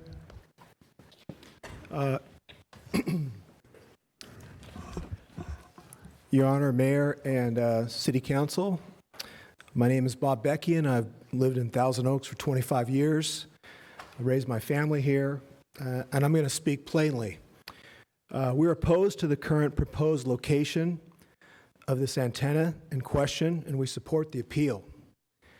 My family are very active members of the nearby North Ranch Country Club, and my wife is the captain of the senior women's team, and I golf with my sons, and we have a membership of young people going to old people there, and everybody in between, and we're very concerned about the implications of the health aspects of this project.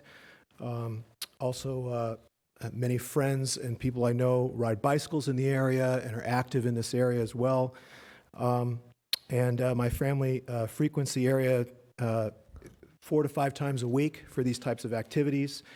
And as I mentioned, we're very concerned about these proposed health concerns. Additionally, we're concerned about the diesel fuel storage.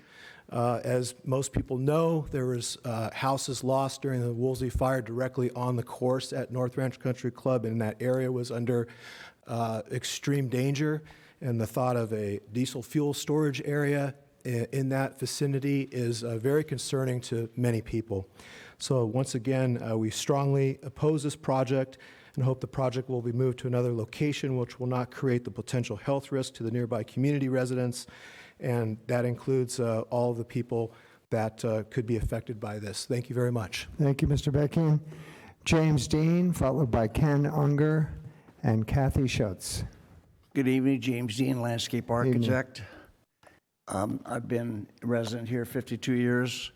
I was in the original, before the original council, when they approved North Ranch, we designed it, Newman and I. I hereby submit a peer review studies that prove adverse effects of microwave radiation on pines and other trees. And I'd like to say that I have reviewed the original landscape plan and there's nothing on that site today that it briefly resembles the original landscape plan that was approved. The wall was not installed. The hedge completely around was not installed. And I'd like to say that the sycamore trees are in great danger. The plan that has been prepared and the report that you got was very inadequate.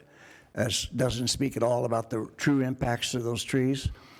The plan that Horizon has so far indicates a kind of a schematic drawing of where the utilities the pathway of the utilities they're coming up through the center of the driveway, and I know that won't happen.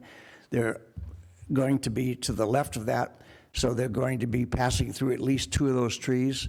The trees are very weak. They are suffering from drought, deep water drought, and I think that there's a good chance if this is executed that at least one of those 2 trees may die. That's what I want to say. Thank you, Mr. Dean. Ken Unger, followed by Kathy Schutz, and then Brett Fornatoro. Good evening, sir. Hi, my name is Ken Unger. I'm a resident of Thousand Oaks, the Westlake Village area, not too far from where this proposed cell tower site is. I have 5 children, and my job as a father is to protect my children. This proposed tower jeopardizes the health of my family, I believe. And I don't know where, did I miss something, or is there a law somewhere that says that we all have to have super good cell reception wherever we are? I don't believe that there is. And there's a 2-word solution for this. It's called landline. When we had the fires a year ago, we were safely evacuated from our home via a phone call from our landline. We also have cell phones. Those don't always work, no matter where you are. There's no law that says we have to have great cell reception wherever we are. We survived without cell phones our entire lives until the last 15, 20 years. I don't know why we always have to have great cell phone reception. We have elected you, our city council members, to protect the health and welfare of us, and I expect you to do that. Based on what I'm seeing tonight, I believe that the residents of our city want you to reject this cell tower site. I'm an architect, and believe me, I have to do all kinds of tricks and have to follow very numerous laws when it comes to designing a home around trees. We want to protect our trees. We also want to protect our residents. I urge you to protect our residents. Thank you. Thank you, Mr. Unger. Kathy Schutz, followed by Brett Fornatoro and Matthew Mitnick. Evening, ma'am. Good evening, commissioners, mayor, and staff. I'm Kathy Schutz. I live in Thousand Oaks, California. I'm here tonight as president of the Westlake North Property Owners Association. We are an association of 461 homes in this North Ranch area. For several years, our Westlake North members, a lot of them have been complaining about the very, very poor cell service they receive. And it's actually getting worse for some reason. I don't know why. We know this is true because as a board, none of us are getting cell service except one fellow, and he has AT&T. So our residents would like to have a cell site in our area that effectively improves cell service for the greatest number of people possible. That being said, we would leave the decision of the best possible location for a cell site to the experts of the city of Thousand Oaks. All we are asking for is decent, consistent cell service in our area. Thank you. Thank you, Ms. Schutz. Brett Fornatoro, followed by Matthew Mitnick and Brett Saunders. Evening. Good evening. When I arrived here tonight, I wasn't fully aware of everything that would be discussed, and it was brought to my attention as it was being kind of deliberated that this new plan would also include cell reception to my neighborhood. And so obviously I had to take the opportunity to come and speak to you about how I would like to make a phone call from my own couch in the living room. And I've heard many concerns about the health that this would have a negative effect on the health of the homeowners in the community. I would also like to remind you, McDonald's is a carcinogen, Coca-Cola is a carcinogen, sunlight is a carcinogen. Sorry if I come off a little insincere, but I have my doubts. Thank you. All right, thank you very much. Matthew Mitnick, followed by Brett Saunders. Hello again, members of the council. Thank you for allowing me to speak again. Similar to Brett, I wasn't planning on speaking on this issue, but as a student of political science, I think it's a really great opportunity we have in our city to engage in these issues and offer our thoughts on them. And I live in the area that isn't getting cell coverage, and I think my neighbors, myself, we'd welcome that opportunity to have a cell tower so I don't have to go across the city to make a phone call. Additionally, I'm a runner, and my friends and I meet at a lot of the parks in that area, Lang Ranch Park, North Ranch Park, to run. And it's a safety concern that there is no cell coverage at these parks. If someone were to get injured, go into cardiac arrest, it's a concern if you can't make a call to emergency services if needed. And we have 4G sites and other similar sites throughout the city. Members in the audience, members on the council, we all have cell phones. We all use those cell phones. So I just wanted to make my voice heard. Thank you for having me, and good luck. Thanks. Thank you very much. Brett Saunders, followed by our last speaker, Sadhana Sharma. Yeah, Brett Saunders, Agora Hills. So I actually was the project manager and the superintendent that built the Tajayans' house when they remodeled it about 5 years ago. And I'll say this, we had to jump through and go through every single hoop that Thousand Oaks puts in front of us. We did every single thing that you guys want us to do to get that house built. Now, let's roll back. I'm 31 years old, so I'm classified as a millennial. Born and raised here in the area, love the area, work in the area. I do commercial real estate out here. I love this place. My question is this. 31 years ago, I remember coming through the chain of time. I remember AOL with the little guy that went across the screen, logging on the internet. Why do we need 5G? Why? What's the purpose? The gentleman mentioned to call 911. I don't know about you guys. We're all standing here. We didn't have 5G 31 years ago, and we didn't have it before then. How did we get a hold of people? You know what we did? We used what the other gentleman said, a landline. There are ways to communicate. And if we think that we need 5G, what's next? 6G? Then what are you guys gonna put? Well, let's just slap a big tower on this building and call that great. Where does it stop? It won't. And just like they mentioned earlier about the cigarettes, took a long time to figure out that it was bad. I have a feeling that this one day will be like the e-cigarette that now we're having so many problems with. As soon as you see it go down the road a little bit, there's gonna be big problems. So I look at you all and I say, take it into consideration. Thank you, Brett. And for our final speaker, ladies and gentlemen, please, for our final speaker, Sadhana Sharma.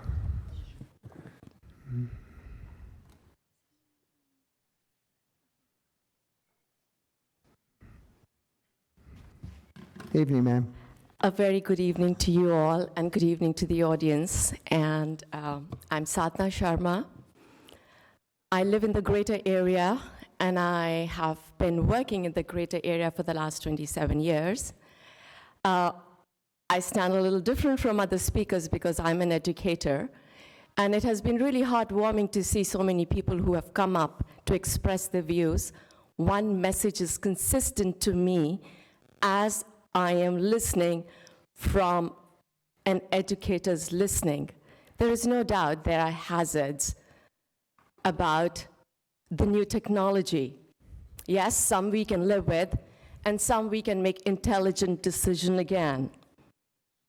I, as an educator, see the after effects of sleeplessness in children 5 to 10 years old. And we as educators cannot but undo that damage. I just want to say, at exactly 3 o'clock, I had a phone call from Chicago, a total stranger I had met. He called to say he found Thousand Oaks the safest city to establish his business. What do I think? I said, you are so right. I walk into this meeting and I see you all honor our police chief. What a heart you have. My head bows to you just because I feel you have such a strong moral voice. Dr. Tajayan has been our savior for many years, not that we know him personally, but because he served our school community when any child with a broken finger or a broken arm, we couldn't get reach of a parent, it was Dr. Tijayan who came and was on the call. Thank So you. for his cause, Thank you, Ms. Sharma. please have a voice. Thank you of very much. Your time conscience. is up. Thank you. All right, ladies and gentlemen. Okay. All right, that concludes the speaker portion of the program, and I do want to thank all of you for your decorum during the speakers. Very well done. Appreciate it very much. It's a good way to keep things smooth and get everybody a chance to speak. Now, we've been at this for 3 hours and 15 minutes. We are going to take a brief recess here, and when we come back, we're going to hear rebuttal from our appellant and our applicant. We're also going to hear staff response and questions from the council. So we'll take a brief recess. We'll be back soon.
and then we're going to go to the council for questions.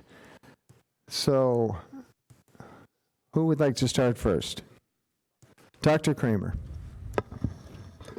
Mr. Mayor, council members, members of the public, the way we're going to do this is each of us up here has kind of assigned ourselves portions of the response. So I'll start.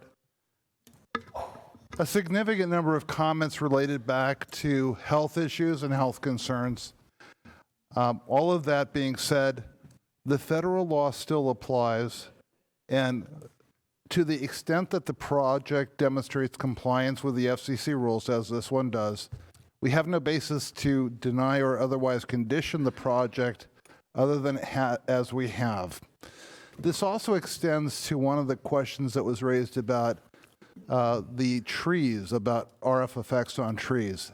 Again, it's in the same bucket of restrictions. So the maximum we can do is what we have done for both humans and for trees. As for the landscaping blocking the antennas, back at the hearing, what I said was exactly what I said, but it was in the context of the fact that in terms of the landscaping we can require, we can't force them to block the antennas. To the extent that Verizon can tolerate the existing blockage of the trees, that is a technical issue solely within their purview, and they probably should speak to it when they come back on rebuttal. As for NEPA, we continue to hold the position that what the court did in the DC Circuit makes it clear that NEPA is not applicable to this project for the reasons that we've already discussed. Excuse me, Mr. Mayor. Yes, council member? We keep using that term. I would guess I'm uneducated. What is NEPA anyway? National Environmental Protection Act. And what exactly are the implications of NEPA? You're saying it doesn't apply to this? Correct. And why is that? NEPA applies to a limited number of projects, primarily to projects either federally funded or on federal lands, and this is neither. All right, yeah, let's have staff finish up their... I just kept hearing NEPA and I didn't know. Understood. All right, go ahead, Dr. Kramer. Okay. There was a comment about using a denial of this project as a tool to force Verizon to co-locate. That's simply not something that we can do because it doesn't respond to the facts in this case. It's to accomplish an external process that would be desirable to the public, but outside of the review scope of 97-197 and the due process of how we consider and approve wireless facilities or deny wireless facilities. There was a comment about home values going down 20%. That seems to be a magic number that goes across the internet, but the information, as you heard, was based on 2006 information. That was 10 years prior to the point where more than half of the homes in the U.S. cut that cord and have gone over to wireless. So that's both dated and not reliable now. There was a reference to our 2018 ordinance modification as to small cells. It's not applicable to this project. And I believe that goes through my list. If not, they'll come back to me. All right, thank you, Dr. Kramer. Thank you, Dr. Kramer, and good evening, City Council and guests this evening. There were a number of comments with regard to fuel storage. I just wanted to emphasize that this application has been reviewed by the Ventura County Fire District. They have imposed conditions with regard to the project. Those are included in your packet. Conditions of approval for the special use permit that require fire code permits to be acquired from the district. The inclusion of emergency generators is not an uncommon improvement in the city, so that this is not unusual in that respect.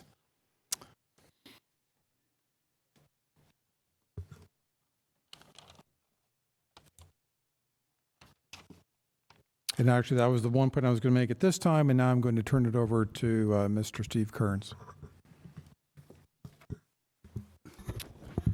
Thank you very much, Mark. You Mayor, members of the City Council, I just want to clarify a couple points. There was some discussion about the Planning Commission meeting and the requirement for landscaping. And the discussion around landscaping, that was directed specifically towards providing landscaping along the slope areas adjacent to or near the southeast sector and the southwest sector to provide a visual barrier from the downslope properties. That discussion obviously morphed into whether or not we could locate it or where we could locate it. Condition was imposed requiring a landscape plan to be submitted by the applicant that we would review to evaluate the strategic planting of these materials. They do not interfere with the applicant's antenna sectors. There's also discussion about the 1980 approval of this water tank site. The conditions of approval for that water tank project is not germane to this discussion tonight. We do have specific conditions related to the installation of these facilities here that are being proposed, and that is what is applicable in this case. And that's all I have to add now. Staff is available for questions. All right, very good. Let us start with our Mayor Pro Tem. Just one more comment. Oh, yes, go ahead. So just to kind of wrap things up, as expressed by Dr. Kramer with respect to the Federal Telecommunications Act, City Council role here is very limited. You are limited on the issues that you are able to consider tonight regarding this decision. And that's because the 1996 Federal Telecommunications Act, which was passed by the federal government, imposes those limitations. So things that you can consider tonight are aesthetics. That's a valid issue for consideration. Compliance with the city's resolution 97-197 is an appropriate issue for consideration by the City Council. And whether or not the project complies with CEQA is also a valid issue for consideration. Now, you did hear from staff that they evaluated these areas and they recommend approval of the project application based on this evaluation. For tonight's purposes, the decisions that you make are based on the record that has been presented to you tonight. So any decision that you make, regardless of which way you go, must be supported by evidence in the record. It cannot be based on conjecture or unsupported opinion. It has to be based on actual facts that's supported in the record. If you have any questions regarding that, I'm happy to further elaborate. All right, thank you. Ms. Noonan, Mayor Pro Tem. Thank you, Mayor Adam. I have a question for Mr. Kearns.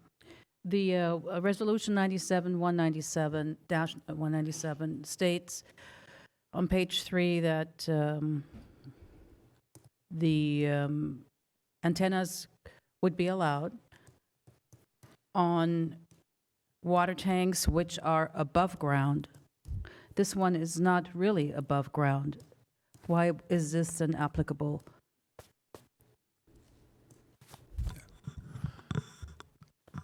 Thank you, Mayor Pro Tem. I'm going to go ahead and answer this one.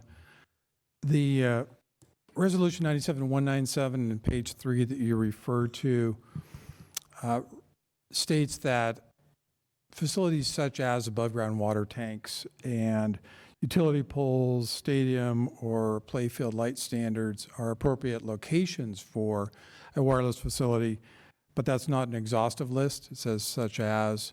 In this case, we have obviously a tank that's almost entirely underground, not above ground. And so it is still an eligible site per se.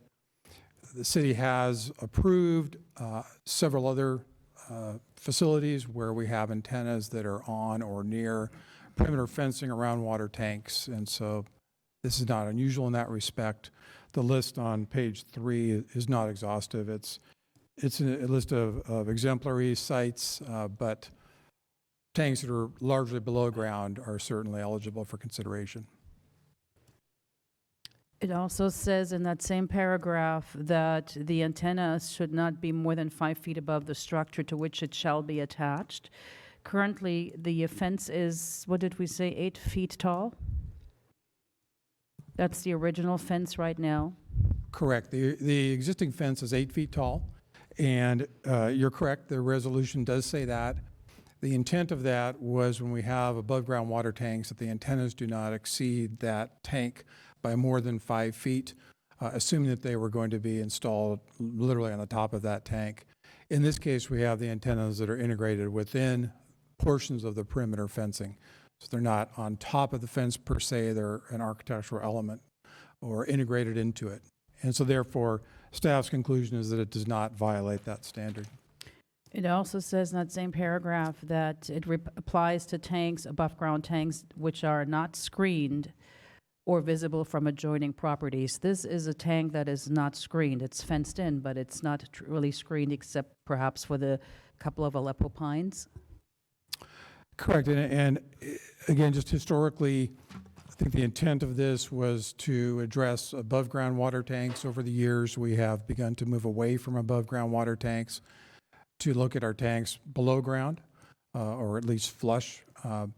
And so the intent here is to locate wireless facilities in these zones, in residential, public, quasi-public lands, and open space on existing structures. That's the key thought here. And in this case, we have an existing structure. The antennas will be integrated into that perimeter fencing at the existing water tank.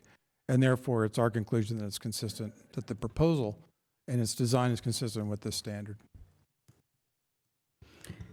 Thank you. I have a question from Dr. Kramer. The distance requirement, we don't have any distance requirements for this particular installation, correct? That's correct. The reason is that the distance, well, you know, let me ask you to step back for a second. When you say distance requirement, I'm assuming you're talking about RF emissions? All right. Again, because we've taken the absolute most conservative approach and said, we're going to site the fence based on the actual emissions that are going to come out, the maximum possible from this site. So we didn't want to hard code a number in that, if it was different, would require a visit back to the council. You say that you recommend, or one of the conditions is to test the emissions after the installation. What would happen if the emissions were to exceed FCC standards? Well, Verizon would have several options. Number one, what is anticipated is that there would be an adjustment of probably several feet, up to several feet, of where the fence ends, distant from the antenna. Alternately, Verizon could make a decision to simply lower the maximum power for that site. So there are a couple of options, but the site would not be allowed to be on air unattended until it fully complies with the FCC rules, and we at the city have verified that fact. Thank you. I do have a couple of questions for Verizon once they come back. Thank you.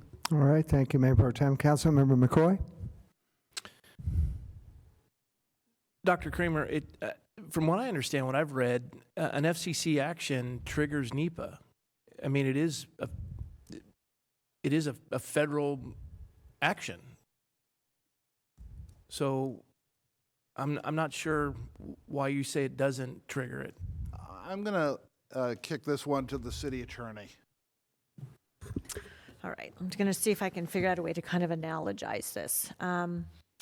There's been a lot of discussion regarding the DC Court of Appeals case. In that case, the FCC rule, and Dr. Kramer, you know this case so much better than I do, so if I get the facts kind of wrong, can you help me out? The FCC rule basically said the FCC concluded that the siting and location of wireless facilities is exempt from consideration under NEPA and the Natural Historic Preservation Act, right? And the court disagreed with that. And the gist of that case was that they were looking at a federal action on federal land. When Dr. Kramer talked about when NEPA applies under very limited circumstances. Again, it has to be basically a federal project. It has to be use of federal funds. Those are the types of situations where NEPA applies. In California, we have CEQA, which is the equivalent of NEPA. So when we are issuing the permit. So if the federal government was issuing a permit, if the FCC was issuing a permit, then you're right. Then the NEPA would apply. But the FCC is not issuing a permit. But the city's issuing a permit. My confusion, and help me understand this, my confusion is we're being told that our hands are tied by the FCC. Right. Well, you're being told that I want to go back. I want to actually clarify that. When we've had our discussions on what the FCC did with its previous order, that was with respect to small wireless facilities. The decision or the limitation on the city's ability to consider the effects of RF emissions does not come from the FCC. That decision came from the federal government via the 1996 Telecommunications Act. It was not an FCC order. But it's still a federal it's still a federal action. Right, but it's a federal directive. It's no different than any other federal directive. Just because it's a federal directive does not mean that NEPA applies in this case. And again, this was a federal piece of legislation that concluded or that determined that so long as a project complies with the RF standards that are promulgated by the FCC, the city cannot consider the impacts or the impacts from those RF standards. It's not a federal project, however. It's not. There's no federal permit involved in it. There's no expensive federal funding, and that is what NEPA applies to. When you look at the conditions that CEQA applies to and the conditions that NEPA applies to, NEPA makes it very clear there's limited circumstances under which NEPA applies. So the DC Circuit case was focused on NEPA because it was on federal lands, and it was dealing with the analysis of a federal rule. During the break, I looked at the FCC website, and they said that an FCC action triggers NEPA. That's why I'm confused. Okay. There's no FCC action here.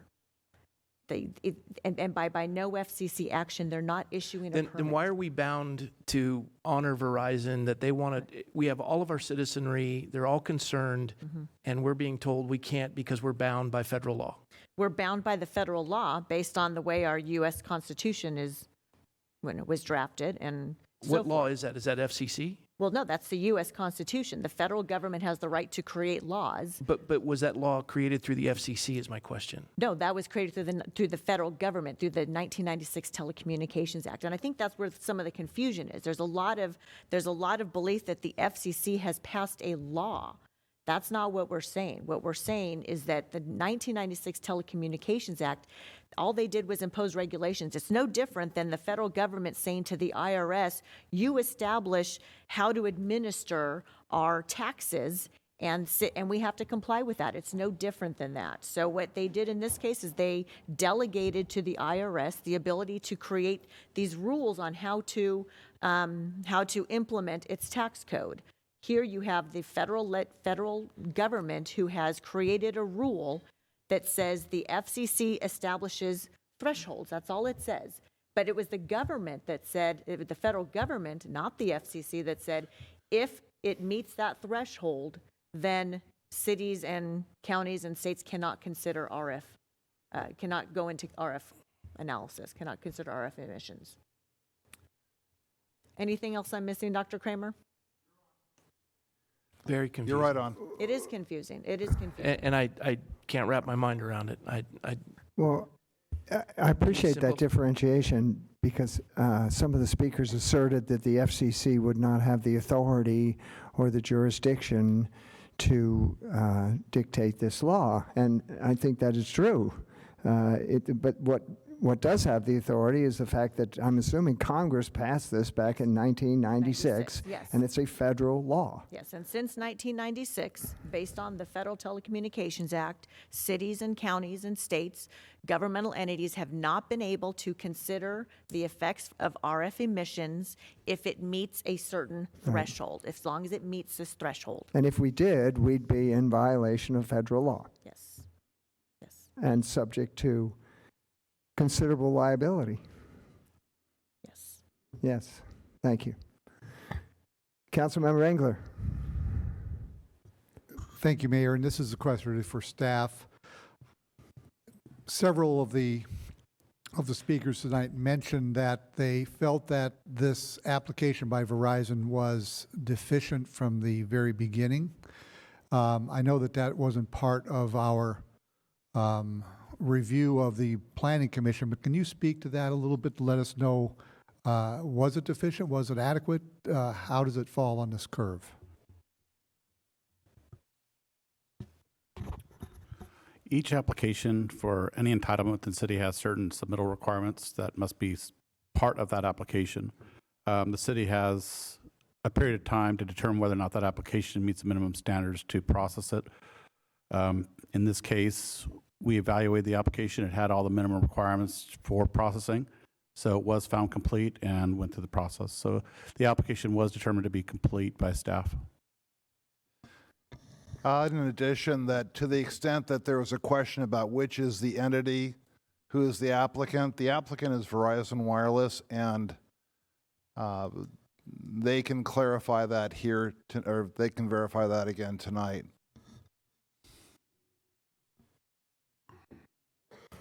Any other questions? I did have one, actually. Some of the speakers asserted that they felt there really wasn't a gap in coverage in this area. I've heard otherwise, anecdotally over the years, that the cell phone reception in North Ranch is rather spotty. And I believe there were a couple examples in the staff report. One particular fellow had a stroke, and it was 20 minutes before he could get through, indicating that spotty cell coverage can have adverse consequences when it comes to safety and health. So I guess what I'm getting at is there a gap in coverage up there or not? Staff believes, and I have recommended the city determine, that Verizon has presented a case demonstrating a significant gap in its proposed service. So even though there is Verizon service in parts of the area now, for the reasons I explained earlier about the fact of new bands of service that they're licensed to transmit on, we could have a situation somewhat like to the evidence that's in the record now that people can drive around the area and use their Verizon phone. That is not dispositive of the lack of a gap,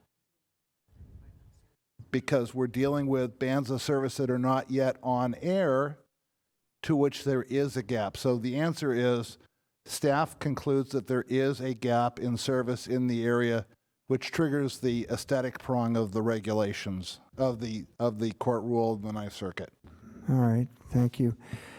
Some of the other speakers asserted that the towers would be on 24/7. I read the staff report. I thought it was more intermittent power, isn't it? Is it not? First off, just for point of clarification, Verizon is not proposing a tower. We kind of use that term, but for clarity purposes, they're proposing a wireless facility that is not a tower per se. Yeah. With that said, wireless facilities are on air 24 hours a day. That's an accurate statement. They vary in power level up to a certain maximum, depending on the number of people who are using it. There's certain portions of the signal that are on all the time, just to let the cell phones in the area know, hey, this tower is the one you should be talking to. But the average power can vary slightly as people use it in time of day. Verizon has an engineer here who can do a much better explanation of that than I can. All right, thank you, Dr. Kramer. Mayor Pro Tem. Thank you, Mayor Adam. Question for staff. How many underground water tanks does the city of Thousand Oaks have? Or Cal Water, I should say, actually, the other purveyors. I don't have a number of how many tanks. I am familiar with. Underground, not above ground. Yeah, I'm familiar with 3 off the top of my head, but I'm sure there's more than that. And do they all have wireless facilities, antenna, and so forth? Well, they all have antennas that regulate the water flow, so we have connection via the antenna signals, but the antennas are not for wireless facilities, not all of them. There is a site over in Dos Vientos which does have the wireless facility installed around it. And what kind of wireless facility? Um, Is it a panel? Is it a, Well, it's an array similar to what we're Pole. looking at tonight. It's located adjacent to the fencing around the perimeter of the tank. okay, and that is in Dos Vientos and it is underground? I'm sorry? It's in Dos Vientos and it is underground? I'm not sure what that. Maybe I can jump in here. The tank is actually partially underground. Part of it is at grade, but part of it is slightly exposed on the west side. This is up on top of the ridge line, basically southeast of Villa El Cerro. There was a proposal for 2 antennas in the area that was consolidated and relocated up to the ridge line. The approved design, as I recall it, included antennas, panel antennas comparable to tonight's design. They're either on or close to existing and or new fencing around that water tank. And how many of those panels are there? I'm certain that was a macro site. I believe it was 12 antennas, but I'm not entirely certain. It could be 9. And any idea how far those are from residences or? Those are a other- significant distance, probably, Mr. Kearns is saying approximately 700 feet from the nearest residences. Thank you. Councilmember Engler. Thank you, Mayor. Dr. Kramer, there's a couple of the speakers tonight talked about your description of this location as unusual. Can you explain your viewpoint that this is an unusual location, just for the record? Sure. And my statement was accurate. This is not usual for the types of wireless sites that we have had come before the city in the past, so it's unusual. It doesn't make it startlingly unusual, but it's not the run-of-the-mill type. Now, this type of site, this gets back to the fact that as wireless systems mature, wireless facilities start first at very high levels. For example, Rasno Peak was one of the very earliest cell sites in the valley because it provided a lot of coverage. But over the years, as wireless users increase, the area covered by a wireless site decreases, and the wireless sites actually get lower and lower to the ground. And this is one that is less in height. It's only about 40 feet above some of the surrounding homes, as opposed to some of the earlier ones that have been 100 feet above homes. So, unfortunately, the comment was a technically correct comment, but it conveyed a startling effect that I had not intended. Was your unusual comment meant to indicate that this was an application that was perhaps more dangerous or more any other application that you could imagine that people might put to that? Absolutely not. And as a member of this city staff, and we have done so much over the years to ensure that every wireless facility fully complies with all of the safety codes, they don't get to the decision level if there is a danger, as to paraphrase what you've said. All right, thank you, Councilmember Engler. Councilmember Jones. Yeah, if we cannot take health effects into consideration, what are the things that we can base our decision on? Number one is compliance with the applicable resolution here, specifically now 97-197. Does it comply with the principles that the city council set out in that resolution? Number two, does it violate any generally applicable safety code? For example, we would not be required to approve a cell site that violated the building code, that violated the electrical code. So we're allowed to apply generally applicable safety codes. Are everything here in compliance with these codes, in your opinion? Yes, but there's still one more level of, there's a technical review level for the actual building permit, which occurs after a project has been approved. So even after this, there's one more safety check. Yeah. I don't want to get into health effects, but one thing concerned me. Somebody compared this as radiation that you would get in a dentist chair. Are they similar to X-ray radiation?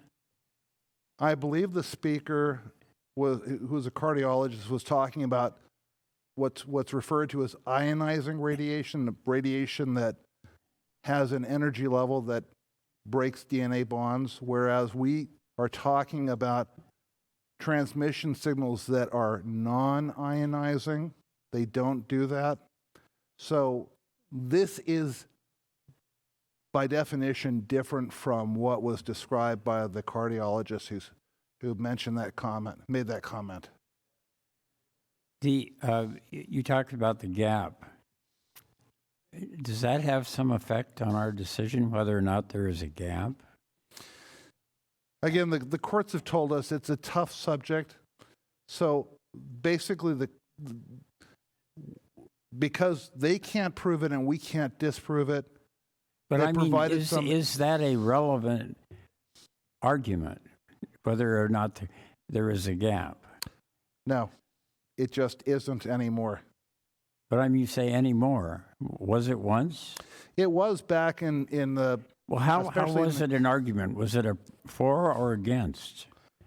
Well, this comes back from a case that was decided in 2005. When there was far less wireless out there and the basic networks, the coverage sites were being deployed. Now the issue is more and more, is the significant gap related to the capacity of the network to handle all of the customers? So I mean, is there a checklist for a site? And is one of the items on the checklist whether there's a gap or not? And if you can't check that item, then that's a deficiency? Is that? Oh, no, it's not a deficiency, but it gives us some additional latitude in terms of designs and locations. You know, it's almost to the point now, nearly 15 years after that decision came out, that it's a distinction that has less and less of a difference every day. It was relevant back in the early 2000s. It's far less relevant now. We still require them to disclose it on the application because, frankly, we want to maximize our aesthetic authority, which we do if they claim a significant gap. Well, you mentioned aesthetics just then. Have any visual studies been made of mock-up, if this is actually put in, what the visual effect will be on the neighbors? In review of the view shed impacts, we evaluated photo simulations that the applicant submitted, which demonstrate the before and after effects of the installation of these sectors along that ridgeline. And in this case, we determined that it was negligible as far as an impact. I mean, did you actually take pictures?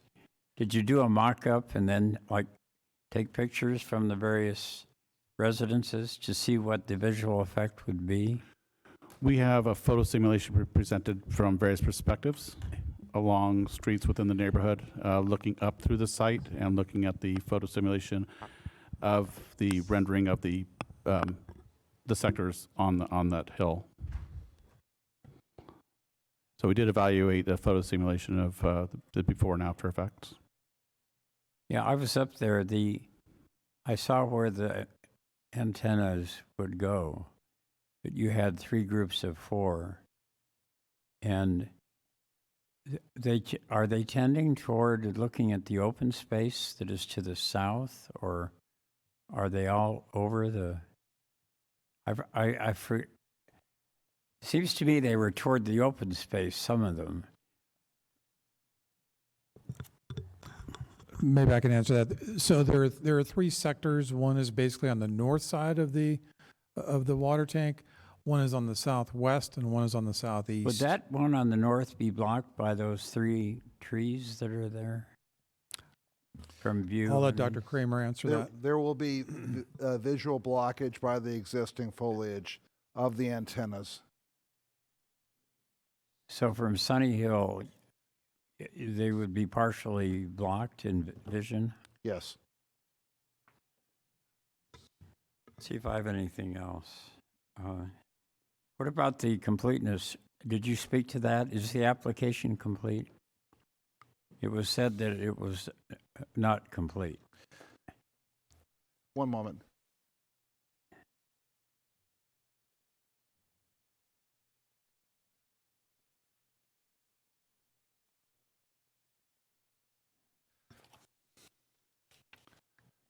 I'm sorry, we want to just handle one side question here.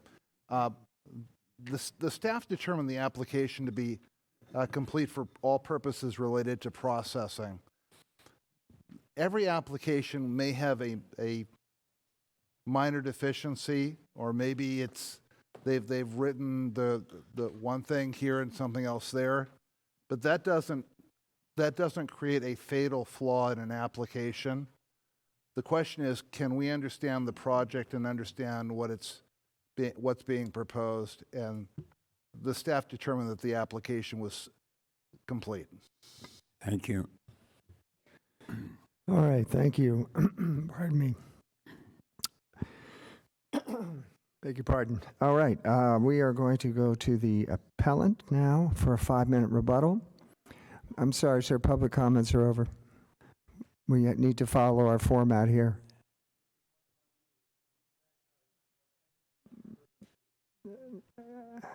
We're going to have to go to the appellant for the rebuttal.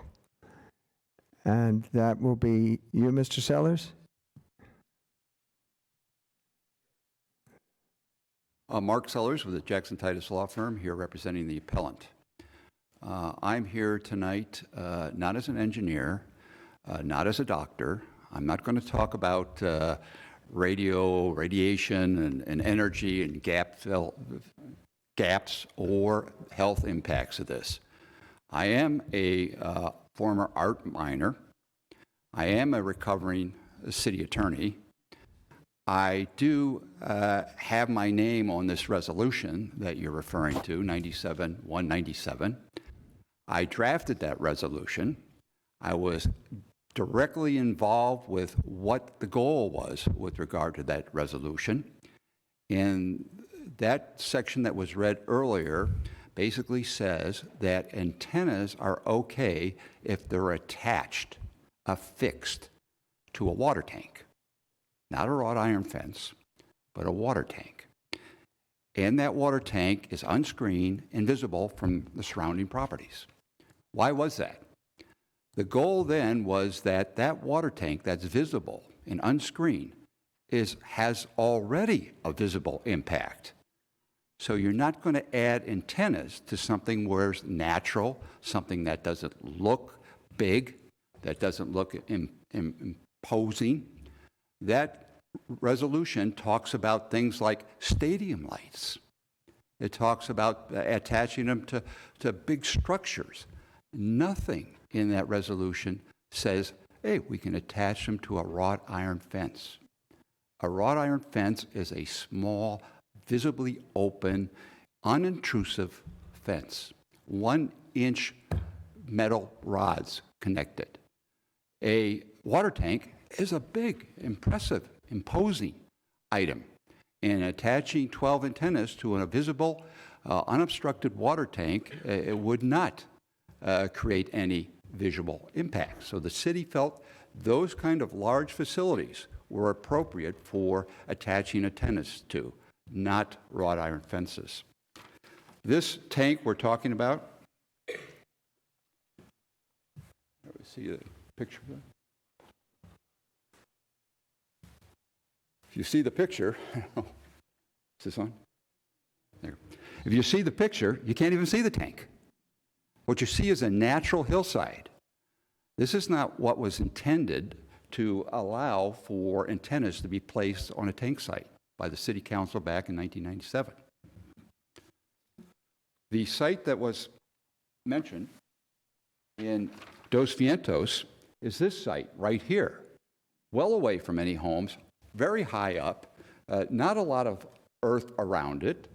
It is a facility that has, in essence, what are monopoles around the fence, the chain link fence. They're not attached to it, they're just independently standing. The resolution you're looking at prohibits monopoles anywhere in a residential zone. The only place you put a monopole is in a zone, PL zone, and this site is zone residential. So this is an inappropriate site for an antenna farm.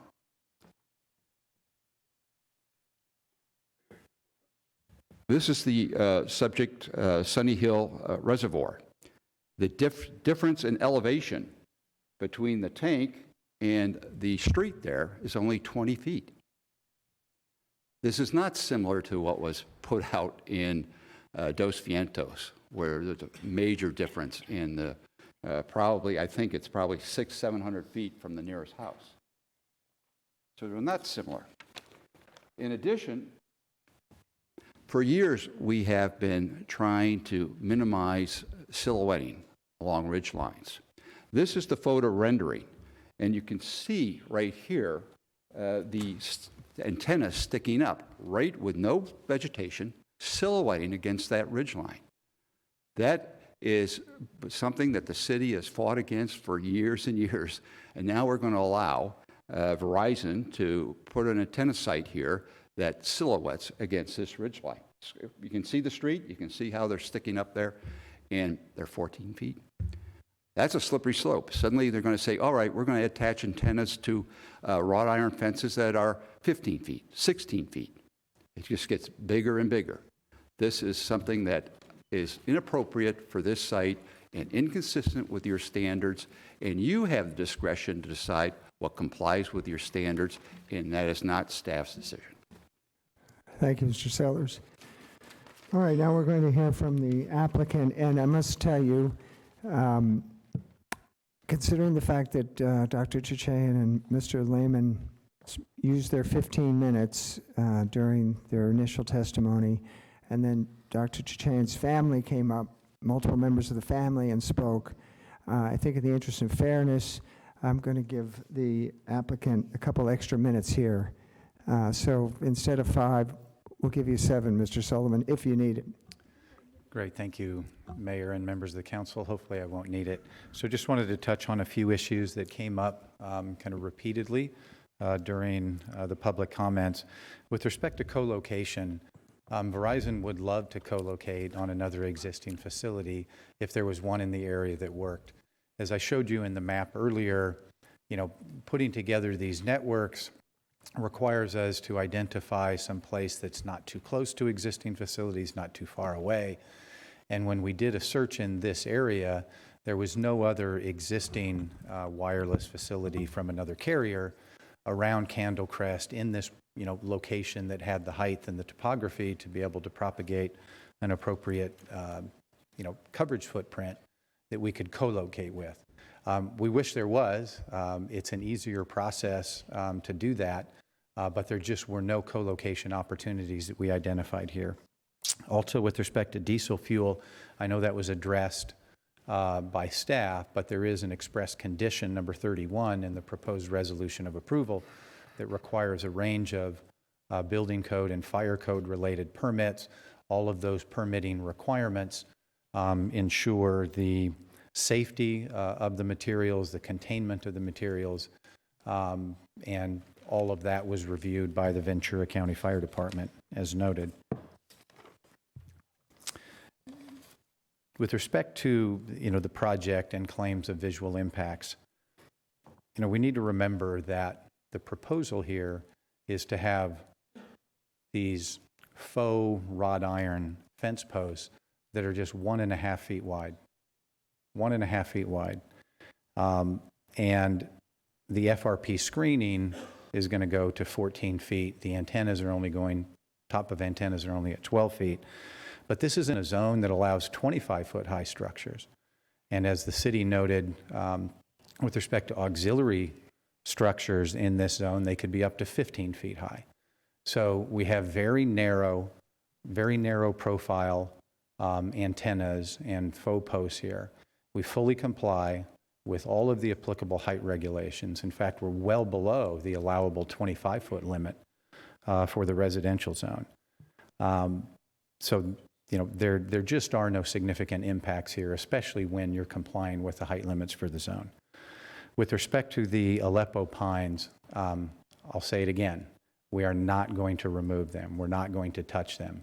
We do understand there's going to be some signal loss and some signal attenuation in that area, but you know, we also understood that was going to be a trade-off, that we wanted to have significant visual screening for that north sector that was going to be very proximate to Sunny Hill and the homes that were on that side.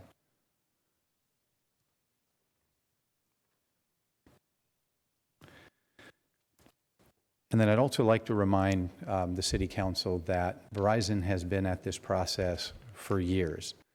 We have a facility that fully complies with all of the applicable height limits for the zone. We've got narrow profile facilities. And yet our application has been pending with the city for, I think, over 4 years. We have been through constant redesigns. We've done studies and updated studies. We've done reports and, again, design changes. And we're happy to do that, to work with the city of Thousand Oaks. But this process or this project has been scrutinized by city staff, by outside experts for years now. And it's been determined to comply with all of the applicable city codes and all federal regulations. And based on that, we would request that the City Council deny the appeal, uphold the unanimous Planning Commission approval of the project, and also follow staff recommendation for approval of the project. And we're available to answer any questions. Thank you, Mr. Sullivan. Councilmember McCoy.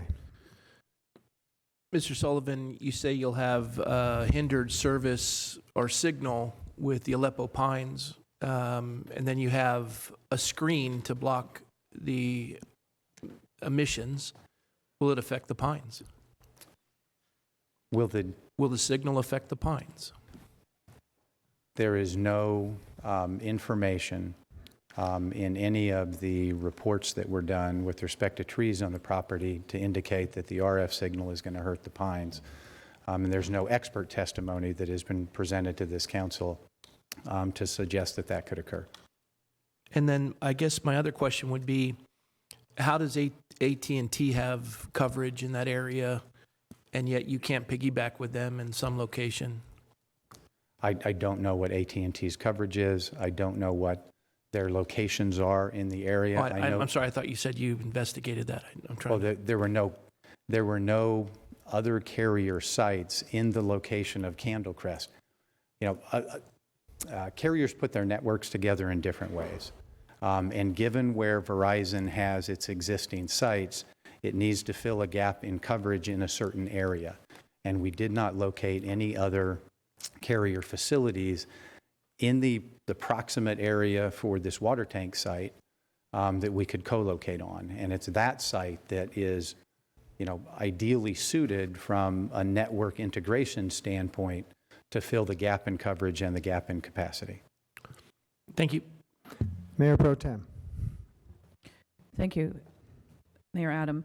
Mr. Sullivan, how close or where on your propagation map are the closest sites, the other antenna sites that you have that provide coverage to the area, to the North Ranch area?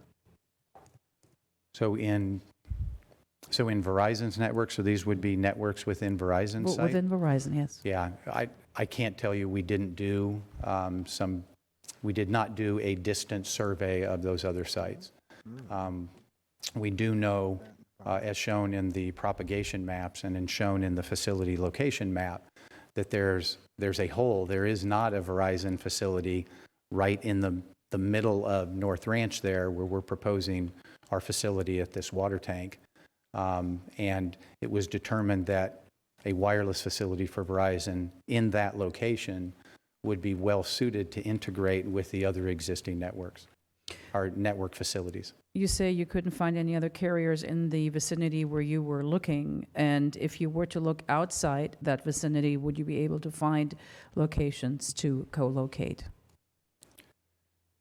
In other words, would you perhaps need a couple of antenna facilities or wireless facilities, one co-location and then perhaps another one that would be co-located in order to achieve the coverage you need? Yeah, we didn't identify any other carrier facilities in the general area of the water tank, and that's where we need to put a facility for Verizon to fill our significant gaps in both coverage and capacity. So again, there are apparently other carrier facilities in the general area, but based again on where our existing sites are located and the topography of the area, we identified the water tank site as ideally suited to integrate into our network. Obviously, there are other competitors that, everybody's out there. The city is pretty well covered, gaps in some areas here and there. Why is it that you need this? You have coverage in North Ranch. It's just a bit spotty, perhaps. Why is it that you insist on this particular facility, on this particular location, when perhaps there might be other carriers in the area outside of where you're looking? Yeah, as explained in our RF engineer letter that's attached to my letter, there was an analysis that was done. There's a need to address capacity stress issues, and there's a need to address a significant gap in coverage with respect to the quality of service that's being provided to Verizon customers. And so while there may be weak signals out there where you can make calls in some locations, there's not the type of robust coverage that Verizon requires, and that's part of its objective for its network, to give its customers the type of quality and reliable service. So the RF engineers did an analysis.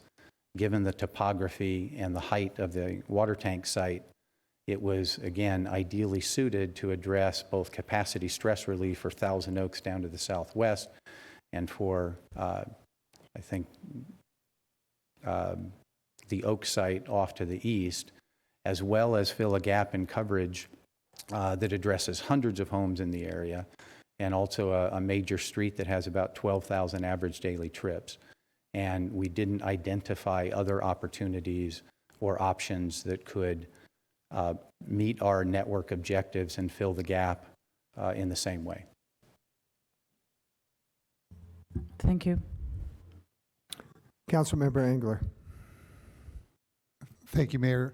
One of the questions I had coming in was, is there a need for this facility at that location? And my interest, and I think I need to drill a little bit deeper into how did you come about the conclusion that there was a need for it in that area? Did you use computer modeling? Did you use, as one of the speakers said, they did some spot sampling throughout the area? Is it by customer complaint? What types of input did you have to come up with this gap area? Right.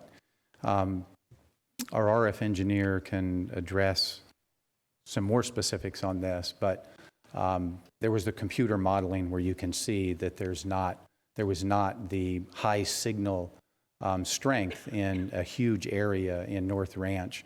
The computer models showed that. There were also customer complaints, and you've seen as part of the council packet, there were a number of emails that from Verizon customers in the area stating that there wasn't coverage, that they wanted this facility, but there may have been additional metrics that were used to determine a significant gap in coverage, and we'll have the RF engineer address that.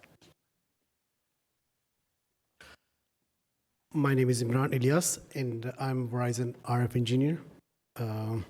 I've been doing this for last 20 years as an RF engineer with the different companies. So your question about finding the gap, there are different ways. But as a design engineer, we have something called propagation tool. That is actually a prediction tool that has all the information about the topography and the geographical area, the terrain area and everything. And also has the number of users and everything. So that has all the mathematical equation in there. We put the lat longs and we put our existing network, that what we have it, and it do the calculation. It tells us that what kind of coverage we have from our existing and where we are seeing the coverage hole. And then we look for where is then the best location we can put our site. And then we request real estate to find, and that water tank comes out to be, if we put something here, that is giving us the optimal coverage we want in this area. So do you base your gap information on complaints, then go out and verify, or what is your process? Yeah, as I said, our process is this prediction tool mainly, plus we have our optimization team. They actually do the drive test and they find out where we have a coverage gap, and they find out that this area does not have, and then we have a lot of customers that actually complain about this area as well. So there are 3 or 4 different sources of information we use to find out if there is a coverage gap or not. Thank you. Mm-hmm. All right. Well, I want to thank both the appellant and the applicant for your testimony this evening. And I am going to now close the public hearing. Pardon me? Oh, did you have another one? Another question? What? Oh, you do? Yeah, all right. I'm sorry. Mayor Pro Tem has a question for the appellant. Dr. Chachanian, please. Sorry, didn't come up on the speaker list. But Dr. Jajan, it was stated, and as you also said in your letter or affidavit, that you met with Verizon in March of 2019. You were the only one there. Don't know why, but you were the only one there, and according to the photos that you submitted, it looks like they were similar to what we're seeing here tonight with regard to the panels. My question is, what changed between March and August 26th? So in your staff report, I think it's number 5 attachment. And in mine, I labeled it number 1. That's the piece of paper that he gave me as we stood right in front, and he pointed this direction, which would be to the east. And he said the towers are going to be over there. And none of my other neighbors received this notice. Maybe they received it but not looked at it. They had put a SmartLink gas meter right in front of my house, like directly in front of my house. So I was heightened to looking at all the mail that came in from any of the utilities. And so this may have been looked like a throwaway, but I did pick up on it. I did call the guy, and we met. And so, like I said, we're standing in the house, and he said the antenna's going to be there. And then he's got the picture that he gave you. It's the same one that I got. And you see those big pine trees, and the only label they have there is where they're going to put the utility equipment in that block storage area. So they told me one thing, but they're proposing something else. And it wasn't until I brought it to everybody's attention that they're now talking about the Aleppo pine trees. It doesn't make any sense, because Kramer said you cannot block the antennas with direct landscaping. And then I showed you pictures, and now they're saying, well, yeah, there's Aleppo trees, or we're just going to put them behind the trees, but it won't work behind the trees. The trees, the pine needles have the same length as the wavelength of the microwave, and it absorbs into the pine tree. So it was going to diminish the signal. And the other gentleman that's not here tonight, and he said that you can't have an oily tree because it diminishes the signal, which is like a eucalyptus, but just like a pine. Jimmy Dean submitted to you guys a study that shows damage to pine trees. He's put it into the record, and it's in there, and in that study, it shows clearly that there's damage to pine trees. So my question is, there wasn't any opposition, it seemed, in March because none of your neighbors showed up. But in August, everybody was at the Planning Commission hearing. What changed between March and August? No one knew about it. I didn't. So I'm not stating to the record that I approved it on that day that I met him in March of 18. All I did is I just went to go see what they were proposing, and that was it. None of the other neighbors received the documentation, and the first time that the rest of the neighbors even knew about it is when we had the public hearing notice. And that's the problem with the HOA. They didn't notice anybody. The HOA approved it, and then they amended their minutes. I went to the HOA meeting after, and I asked for the minutes. It's in the record that Harry Lehman had sent to you guys. I was at the meeting afterwards, and they presented me those minutes, and they amended them 17 months later. No homeowner knew about it. What triggered that alert in you or the concern in you So one more in time? August? What triggered that alert? You became concerned when the sign went up, but you knew that the application was going to be heard. So what triggered that, your concern is what I'm asking. I didn't know I honestly didn't know the status of the application. All I knew was that this is something that they were talking about. I didn't know it was going to be heard by the Planning Commission. At that point, it had already been passed through the HOA unbeknownst to anybody. Mm-hmm. We didn't even know about it at that point. So what? They were supposed to be, I'm sorry, they were supposed to be noticed by the HOA, and it's in the bylaws specifically by fax, email, and none of that happened. Nobody got any notice of it. So the HOA passed it. There's also architectural guidelines that state specifically that if they approve it, and this lot in 61, the CCNRs of our HOA, the P and POA, is on this 4 times. Our CCNRs, which specifically says no antennas are allowed, the original one, followed by amendments to that saying that only if the architectural guidelines approve it, then, or architectural committee approves it, then they will allow it, okay? And if they allow it, it's only good for 12 months. They allowed it in January of 18, 2 years ago. So that is lapsed. That is HOA, this is a different jurisdiction. Okay, So sorry. when did you become concerned about the application? It wasn't in March or April or May or June. When did you become concerned? At the time when I understood that it was going to be presented in front of the Planning Commission. That's when you became concerned. That's when I knew it was an actual thing happening. I just thought it was a proposition. I had no idea at the time when the gentleman met with me that it's actually going to be something that's happening. I thought it was something that they were just looking at or considering or something like that. I didn't know it was at that status. Okay, thank you. Councilmember McCoy. I had a Do you have question. a question for the appellant? I had a question for Mr. Sellers. Is that possible? Yes, certainly is.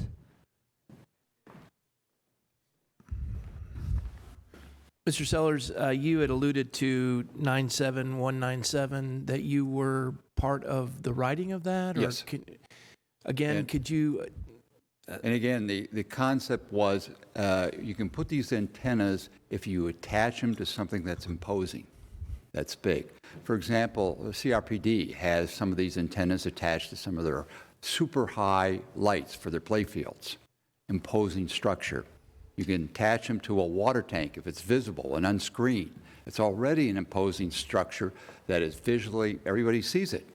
So there's no real adverse impact. You're not taking a natural ridge line and putting something metallic on it. Okay, so that was the original intent. We did at the time to try to put that in that resolution, and those words mean something. Nowhere in that resolution does it say, oh, you can attach it to a wrought iron fence. That's inconsistent with the concept. Thank you. Councilmember Jones, do you have a question for who? I wanted to ask the appellant. All right.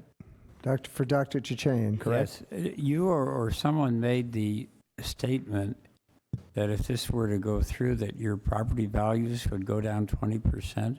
20%. What do you base that on? I have a realtor that I retained in order to make that determination. He does valuation, and he researched the literature, and it's in the records that Mr. Lehman had presented to you, that letter, and the reference to those positions. I mean, what does he base that on? I have to pull the record if I can. You give me a minute. I don't want to belabor it, but he's basing it on some kind of a study that was done, and it's quoted in the letter. If you have the packet, it's in the letter. But how often does anybody see anything that is going to look like this fence would look? It's not. Sorry. I mean, it seems to me this. It's called the Appraisal Institute, the largest global professional organization of appraisers. But here's what I'm getting at. Mr. Sellers just talked about towers and things high in the air. this business on the fence, It's not on the fence, it's a monopole. We showed you a picture. That same exact, this gentleman up here said they're going to do what they did. well, the pictures I have seen look as if it's on a fence. I'm sorry, Counselor, but that was a drawing. What they actually did is so this pole that they're going to install is going to hold antennas. It's going to hold a surge protector, and it's going to support the fence. Wait a minute, isn't this on a fence? No, I don't get. it's on a I don't get it. monopole. The Please, pictures this is I've very, seen- very important to me. Well, the pictures I want I've- you to please understand before you make your decision. I don't mean to be argumentative, but the pictures I've seen looks like it's on a fence and it steps up. Which different- pictures are you referring to, sir? Well, I don't have it in front of me here. You're referring to line drawings. So one is what is proposed, and what is what's actual. This is what's actual, what you have in front of you. Well, doesn't it give the appearance that it's on a fence? Isn't that what we've Can you been take a look? talking about? That's what they're doing. Well, I mean, I'd like to see a full-on view. Perhaps, Mr. Kearns, could you put on the overhead one of the photo simulations that was in the Yeah, I packet? see for that. instance? So what I'm suggesting is, so this, I'm not talking about a 90-degree view. I'm talking about a full-on view of this.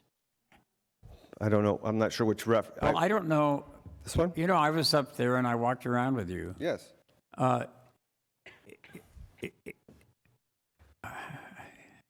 Everything I have seen looks as if, I don't know where the drawing is that I saw, but it looks like these are, you showed me the marks where these are going to be. I showed you the marks, I saw them there because that's where the location, but they're not installing Well, aren't it. those vertical poles part of the fence? They're not installing to those, they're installing new ones.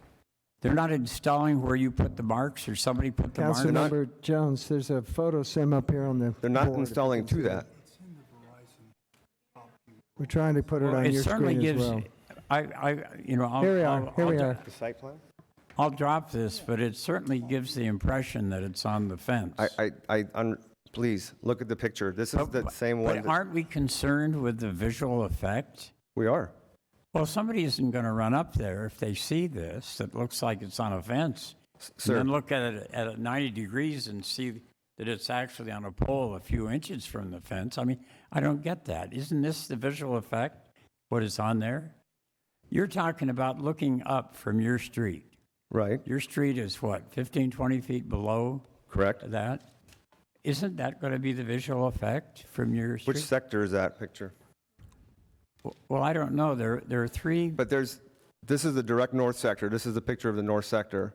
And that is the one that is directly opposite my house. But if you go further down the street to the west, what Mr. Seller showed is the silhouetting above the ridgeline of the southwest sector. And that will be almost double the fence size, because the fence is 8 and it's going to be 14. But it seems to me the trees are to the north of the... There's 3 sectors. So the north, the trees are behind. This is covered with trees. The southwest is completely void of any landscaping, and you could see the entirety of the 8-foot fence if you give me but 1 I second. mean, if you're where your house is, or where the woman, what was her name that was right across the street? Mrs. McRae. Yeah, Susan, I think. It looks like those trees are between her house and where these are going to be. Yes, but there are other houses and there's other sectors. So there's the southeast sector, and Mr. Dirks and Mrs. Dirks' home is right there. He's going to go in his backyard and look up and see it right there. And when the Walshes, they're below the southwest one. And when they look up, they're going to see it. So there's a significant visual impact, and it goes above the ridgeline. And I showed in my presentation the ridgeline view from High Country. If you look on Rayburn and you look from Golf Course Drive, the southwest will project above the ridgeline. You can already see the fence from those 2 streets. That's not the picture I'm referring to. I'm referring to a picture you can see from across the valley that now these are going to be double the height of the fence, essentially. So it's above the ridgeline. So the ridgeline ordinance, in my opinion, and I think this is violating that particular ordinance. There's another photo sim on your screen, Councilmember Jones. You want to take a look at that? Yeah, I see. That is most likely from, that's the southeast sector looking to the northwest. Thank you very much. All right. And Mayor Pro Tem Bill de la Pena.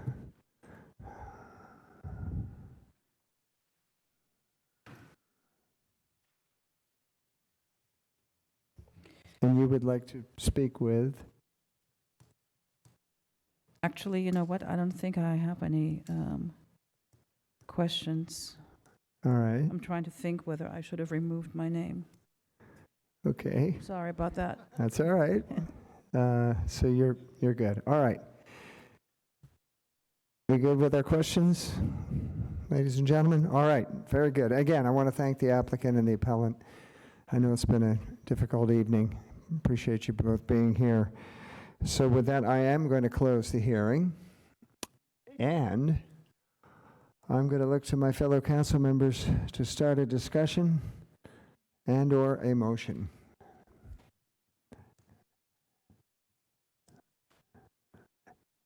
And I see no speakers on the list yet. Well, we've closed the hearing, so would you like to?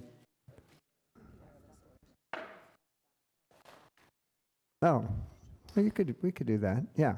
All right.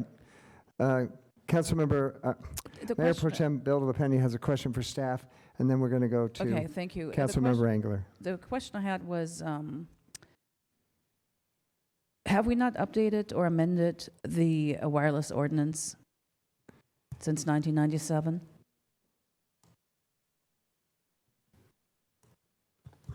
We have amended the city's ordinance on wireless facilities twice. First of all, in response to the 6409 ruling for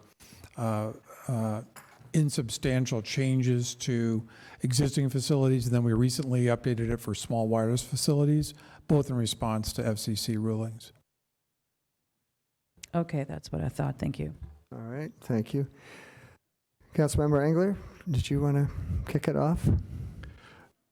Thank you, Mayor. First, I want to tell all the audience that this was a very good discussion tonight. Unfortunately, we cannot really address many of the issues that you brought forward because they are related to the medical side of things, and we don't have, this discussion tonight wasn't about the medical hazards or benefits of radio frequencies. Had it been, perhaps we would have had an alternating views of that issue. But that said, we do have a question before us as to whether this is an appropriate use for this location for a cell sites. And I was looking at trying to base some of my thoughts on, and I mentioned one of them earlier, is there a need? And apparently there is a need. Our staff has identified that Verizon's viewpoint is probably accurate. We have some local people who have said that there is gaps in the area, and the Verizon technicians have said there is gaps in the area.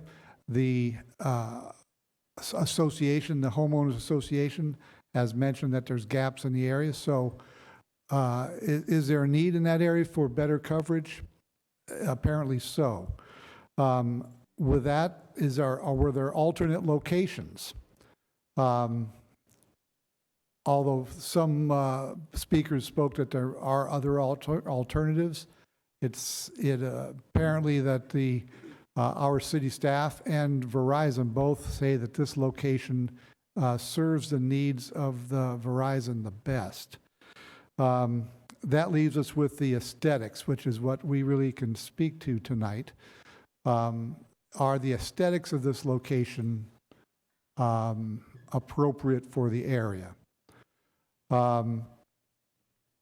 According to our interpretation by our staff of our ordinance, there can be structures 15 feet high in that location. These are 14 feet, and I appreciate the appellant saying, well, that was intended to be on a structure rather than on a fence. And that is of concern to me. The sketches and drawings we saw indicate that even though they are 15 feet tall, most of that is going to be screened by either vegetation or by the crest of the hill. And therefore, how much of an impact is it on the viewscape and on the ridgeline of that area? So those are my concerns. Those are my questions as we came into tonight. And I appreciate everybody coming forward with their viewpoints. We have listened to everything.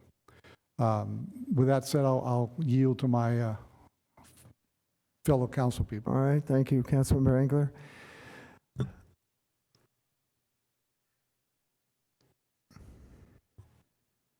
Well, Mr. Mayor, All right, Councilmember Jones. did somebody else press? You didn't come up on the list, but, I didn't press the button. oh, well, that's probably why you didn't come up on the list. Now, there you are. Anyway, Well, go right ahead. As a senior person, but a junior member of this council, I don't know if I'm out of place leading off. I came here tonight, and I can't tell you how favorably impressed I am with all the testimony, and I met personally some of the people directly involved. And because of that, I have tried to find ways that I could, having known all the facts and the decision of the Planning Commission, et cetera, and then finding out we can't use health matters as criteria. I'm at a loss to find an adequate reason for going with the appellant. I just don't think there's enough there to go against the need for that site. I don't think, I know you don't agree with me, the appellant and your people. I don't see how that, after having walked all around there, I don't see how that's going to be a big visual negative for that area. And I can't believe it's going to lower the value of the houses. I just, so I know that it's not going to be a popular move, but I would move to reject the appeal. All right, thank you, Councilmember Jones. We have a motion on the floor. And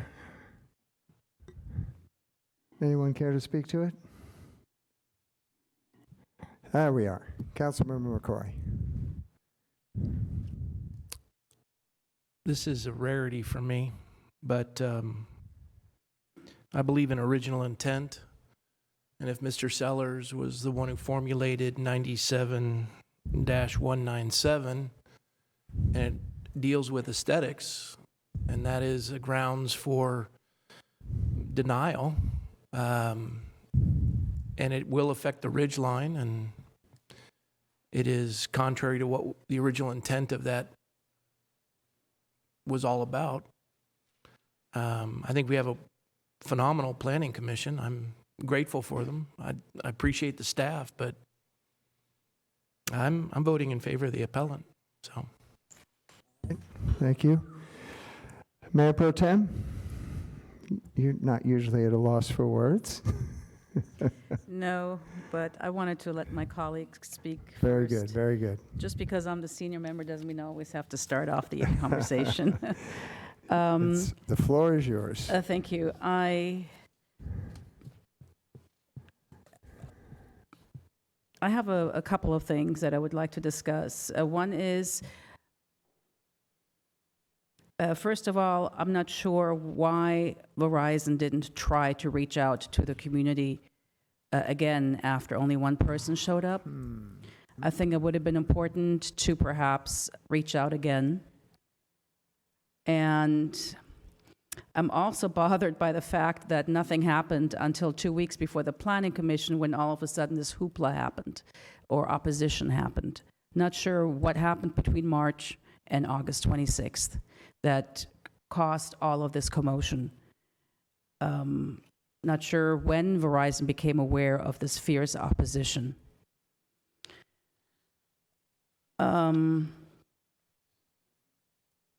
I think Verizon may have established that there is a need for coverage, but that particular coverage is being covered, for lack of a better expression, perhaps by other carriers. I feel that Verizon could actually, although it took you 4.5 years to get to this point, really find the other locations of the towers of your competition to see if you could co-locate. But my primary concern is that Resolution 97-197 states very clearly that this should be done on above-ground water tanks, any facility. This is not the case. I believe that this would be potentially precedent-setting. I don't think that this is actually in spirit with Resolution 97-197. It is in violation of that particular paragraph that I pointed out. The only other underground water tank is in Dos Vientos, and now we have a second one that is directly in a neighborhood.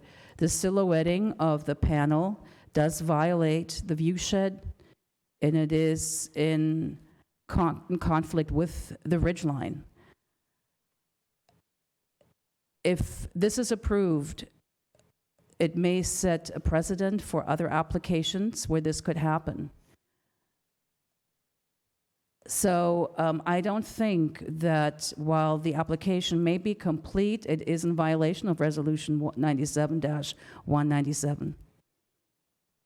I've sat through planning commission meetings when I was a planning commissioner, and I've been on the council for a very long time. So I think that staff did its utmost best to find a location, but I'm not convinced that this is truly the only location that you can find, and therefore I would not be in support of denying the appeal. And I would perhaps ask my colleagues to reconsider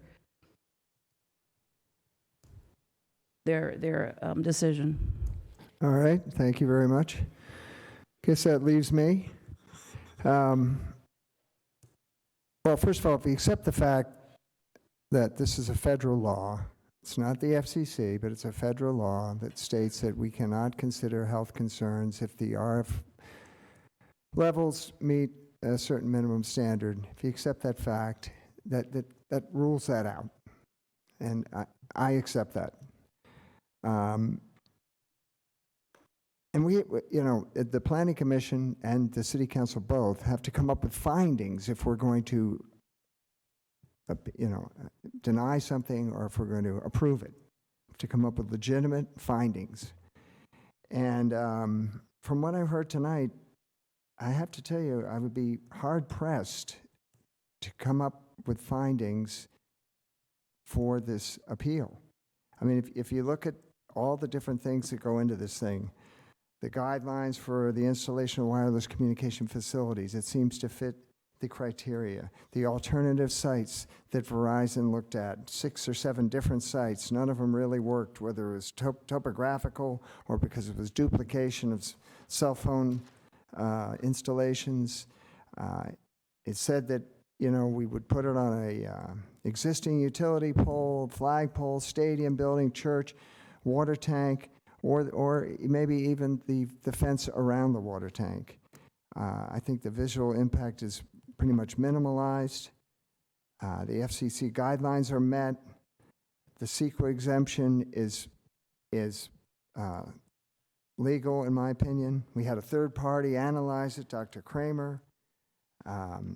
It's been demonstrated, although it may not be the most salient factor, that there is a gap in coverage. And, you know, as far as this real estate business, as I understand it, the California Department of Real Estate does not require disclosure of cell sites when a home is put up for sale. it seems to me that, and of course you've got the homeowners associations, both the North Ranch Country Club Estates and the Westlake North Property Owners Association in favor of better cell coverage there. And they represent hundreds of different homes and people out in that area. It seems to me that one way or another, this thing's going to get litigated. I think the appellant has sent a pretty strong message based on what I read from his attorney's comments and from the disclaimers that all the speakers spoke tonight, that there's a solid potential for litigation from the appellant if this appeal is denied. I also think that it could possibly fall on the city's shoulders as well to litigate if we, in fact, did grant the appeal. And I think that that could be very costly to the taxpayer. There's a lot of liability involved here. You could be looking at hundreds of thousands of dollars in legal fees and damages. And I think, to be honest with you, the likelihood of the city prevailing against Verizon on this particular issue, I think is small, very small. So it's really a question, who's going to take the liability? Is it going to be the taxpayer or is it going to be the appellant? And the appellant's already pretty much said that they're willing to go that route. And I just feel a little queasy about putting the taxpayer at risk here for this kind of liability, especially the way this whole case was presented. So, we got a motion on the floor, and that is from Councilmember Jones to deny the appeal. And I think we've all spoken, and we've listened to testimony, and I think we're ready to vote, are we not? Everybody agree? All right, so let's put it to vote, and the vote will be we are yeah, how do I phrase this? Right, a motion, right. The motion is to deny the appeal and approve the project and uphold the unanimous decision of the Planning Commission. Thank you for the verbiage. All right, vote please.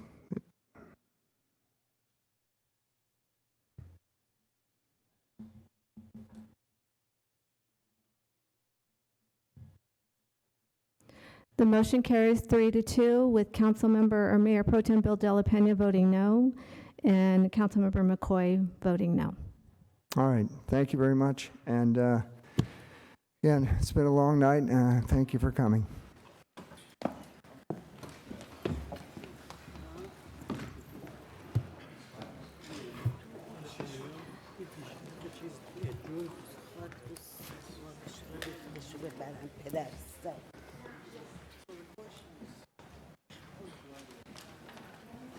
All right, we're going to give you just a moment to file out, and then we'll continue on with the rest of our business.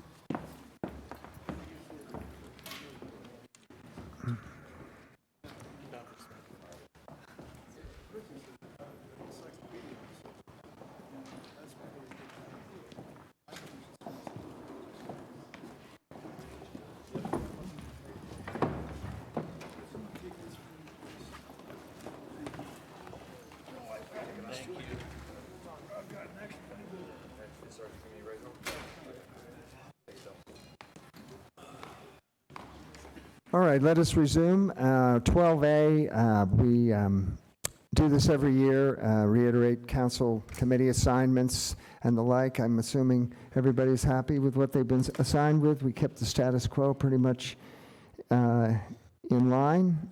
Would anyone care to make a motion to approve the 2020 City Council Member Committee assignments? Oh. Mayor Pro Tem Bill Dela Pena. I move approval of the recommendations. I just wanted to already give you all a heads up that I would be very interested in the Economic Development Ad Hoc Committee next year.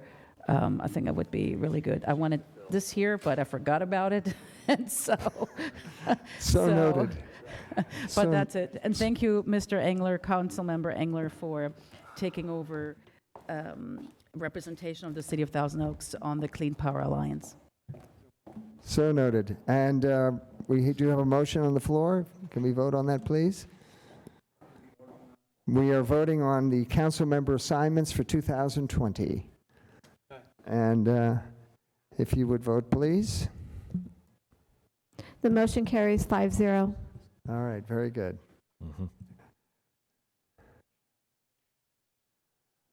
And let's see. Mr. Powers, would you care to follow up on any Thanks, and items? I will be brief. Our next regularly scheduled city council meeting will be held 2 weeks from tonight on the 28th of January. We have several departmental reports, an update from TO Arts on programming and operations, an urgency ordinance related to accessory dwelling units to be in compliance with new state laws that came into effect this January. We will be reconsidering the franchise solid waste agreements that was before this council in December. And right now we tentatively have scheduled a pre-screening for Chappelle for a small addition to their apartment complex out of Rancho Conejo. That is again on the 28th of January, 2 weeks from tonight. All right, thank you, Mr. Powers. And this evening, we are going to adjourn our meeting in memory of Alex Fiore. As our community starts this new year together, we begin in memory of one of our city's all-time great leaders, Mayor Emeritus Alex Fiore. If ever there was a gentleman who could legitimately be called Mr. Thousand Oaks, it was Alex. Alex was elected in 1964 as a member of the original city council and retired in 1994 after 30 years of exemplary community service, including 6 terms as mayor. He was a founding father and major contributor to the city's master plan. Alex Fiore was not content to just have a seat on the council. He was a true leader who was willing to take action for things he believed in. Every aspect of our community reflects his influence, from Wildwood Mesa to the malls. Alex was an innovator with a vision for our ring of public open space, for traffic circulation, for housing needs, our parks, and even the Civic Arts Plaza that we sit in at this very moment. Alex believed in a city with a fiscally sound, balanced budget every year, a standard which is still maintained to this day. During his time off, Alex could be found most Saturday mornings sitting at his card table at the Jan's Marketplace. Everyone was welcome to sit with him, where he would answer questions, listen to concerns, talk about current events, and would help you with your taxes if you asked. His name has been placed on our community baseball fields, affordable housing complex, and our teen center. Alex passed away in 2002. He lived a full life. He had a great sense of humor and a quick wit. As a bridge player, Alex achieved a rank of bronze life master. He loved to travel. He played the harmonica and the guitar, and he was a great fan of all sporting events. To his wife, Katie, and all his family and friends, Alex's commitment, leadership, and passion for public service is an integral part of Thousand Oaks' history and of its future. So thank you, Alex, for all you did for our city. And with that, ladies and gentlemen, I'm going to adjourn this meeting to our next meeting in 2 weeks.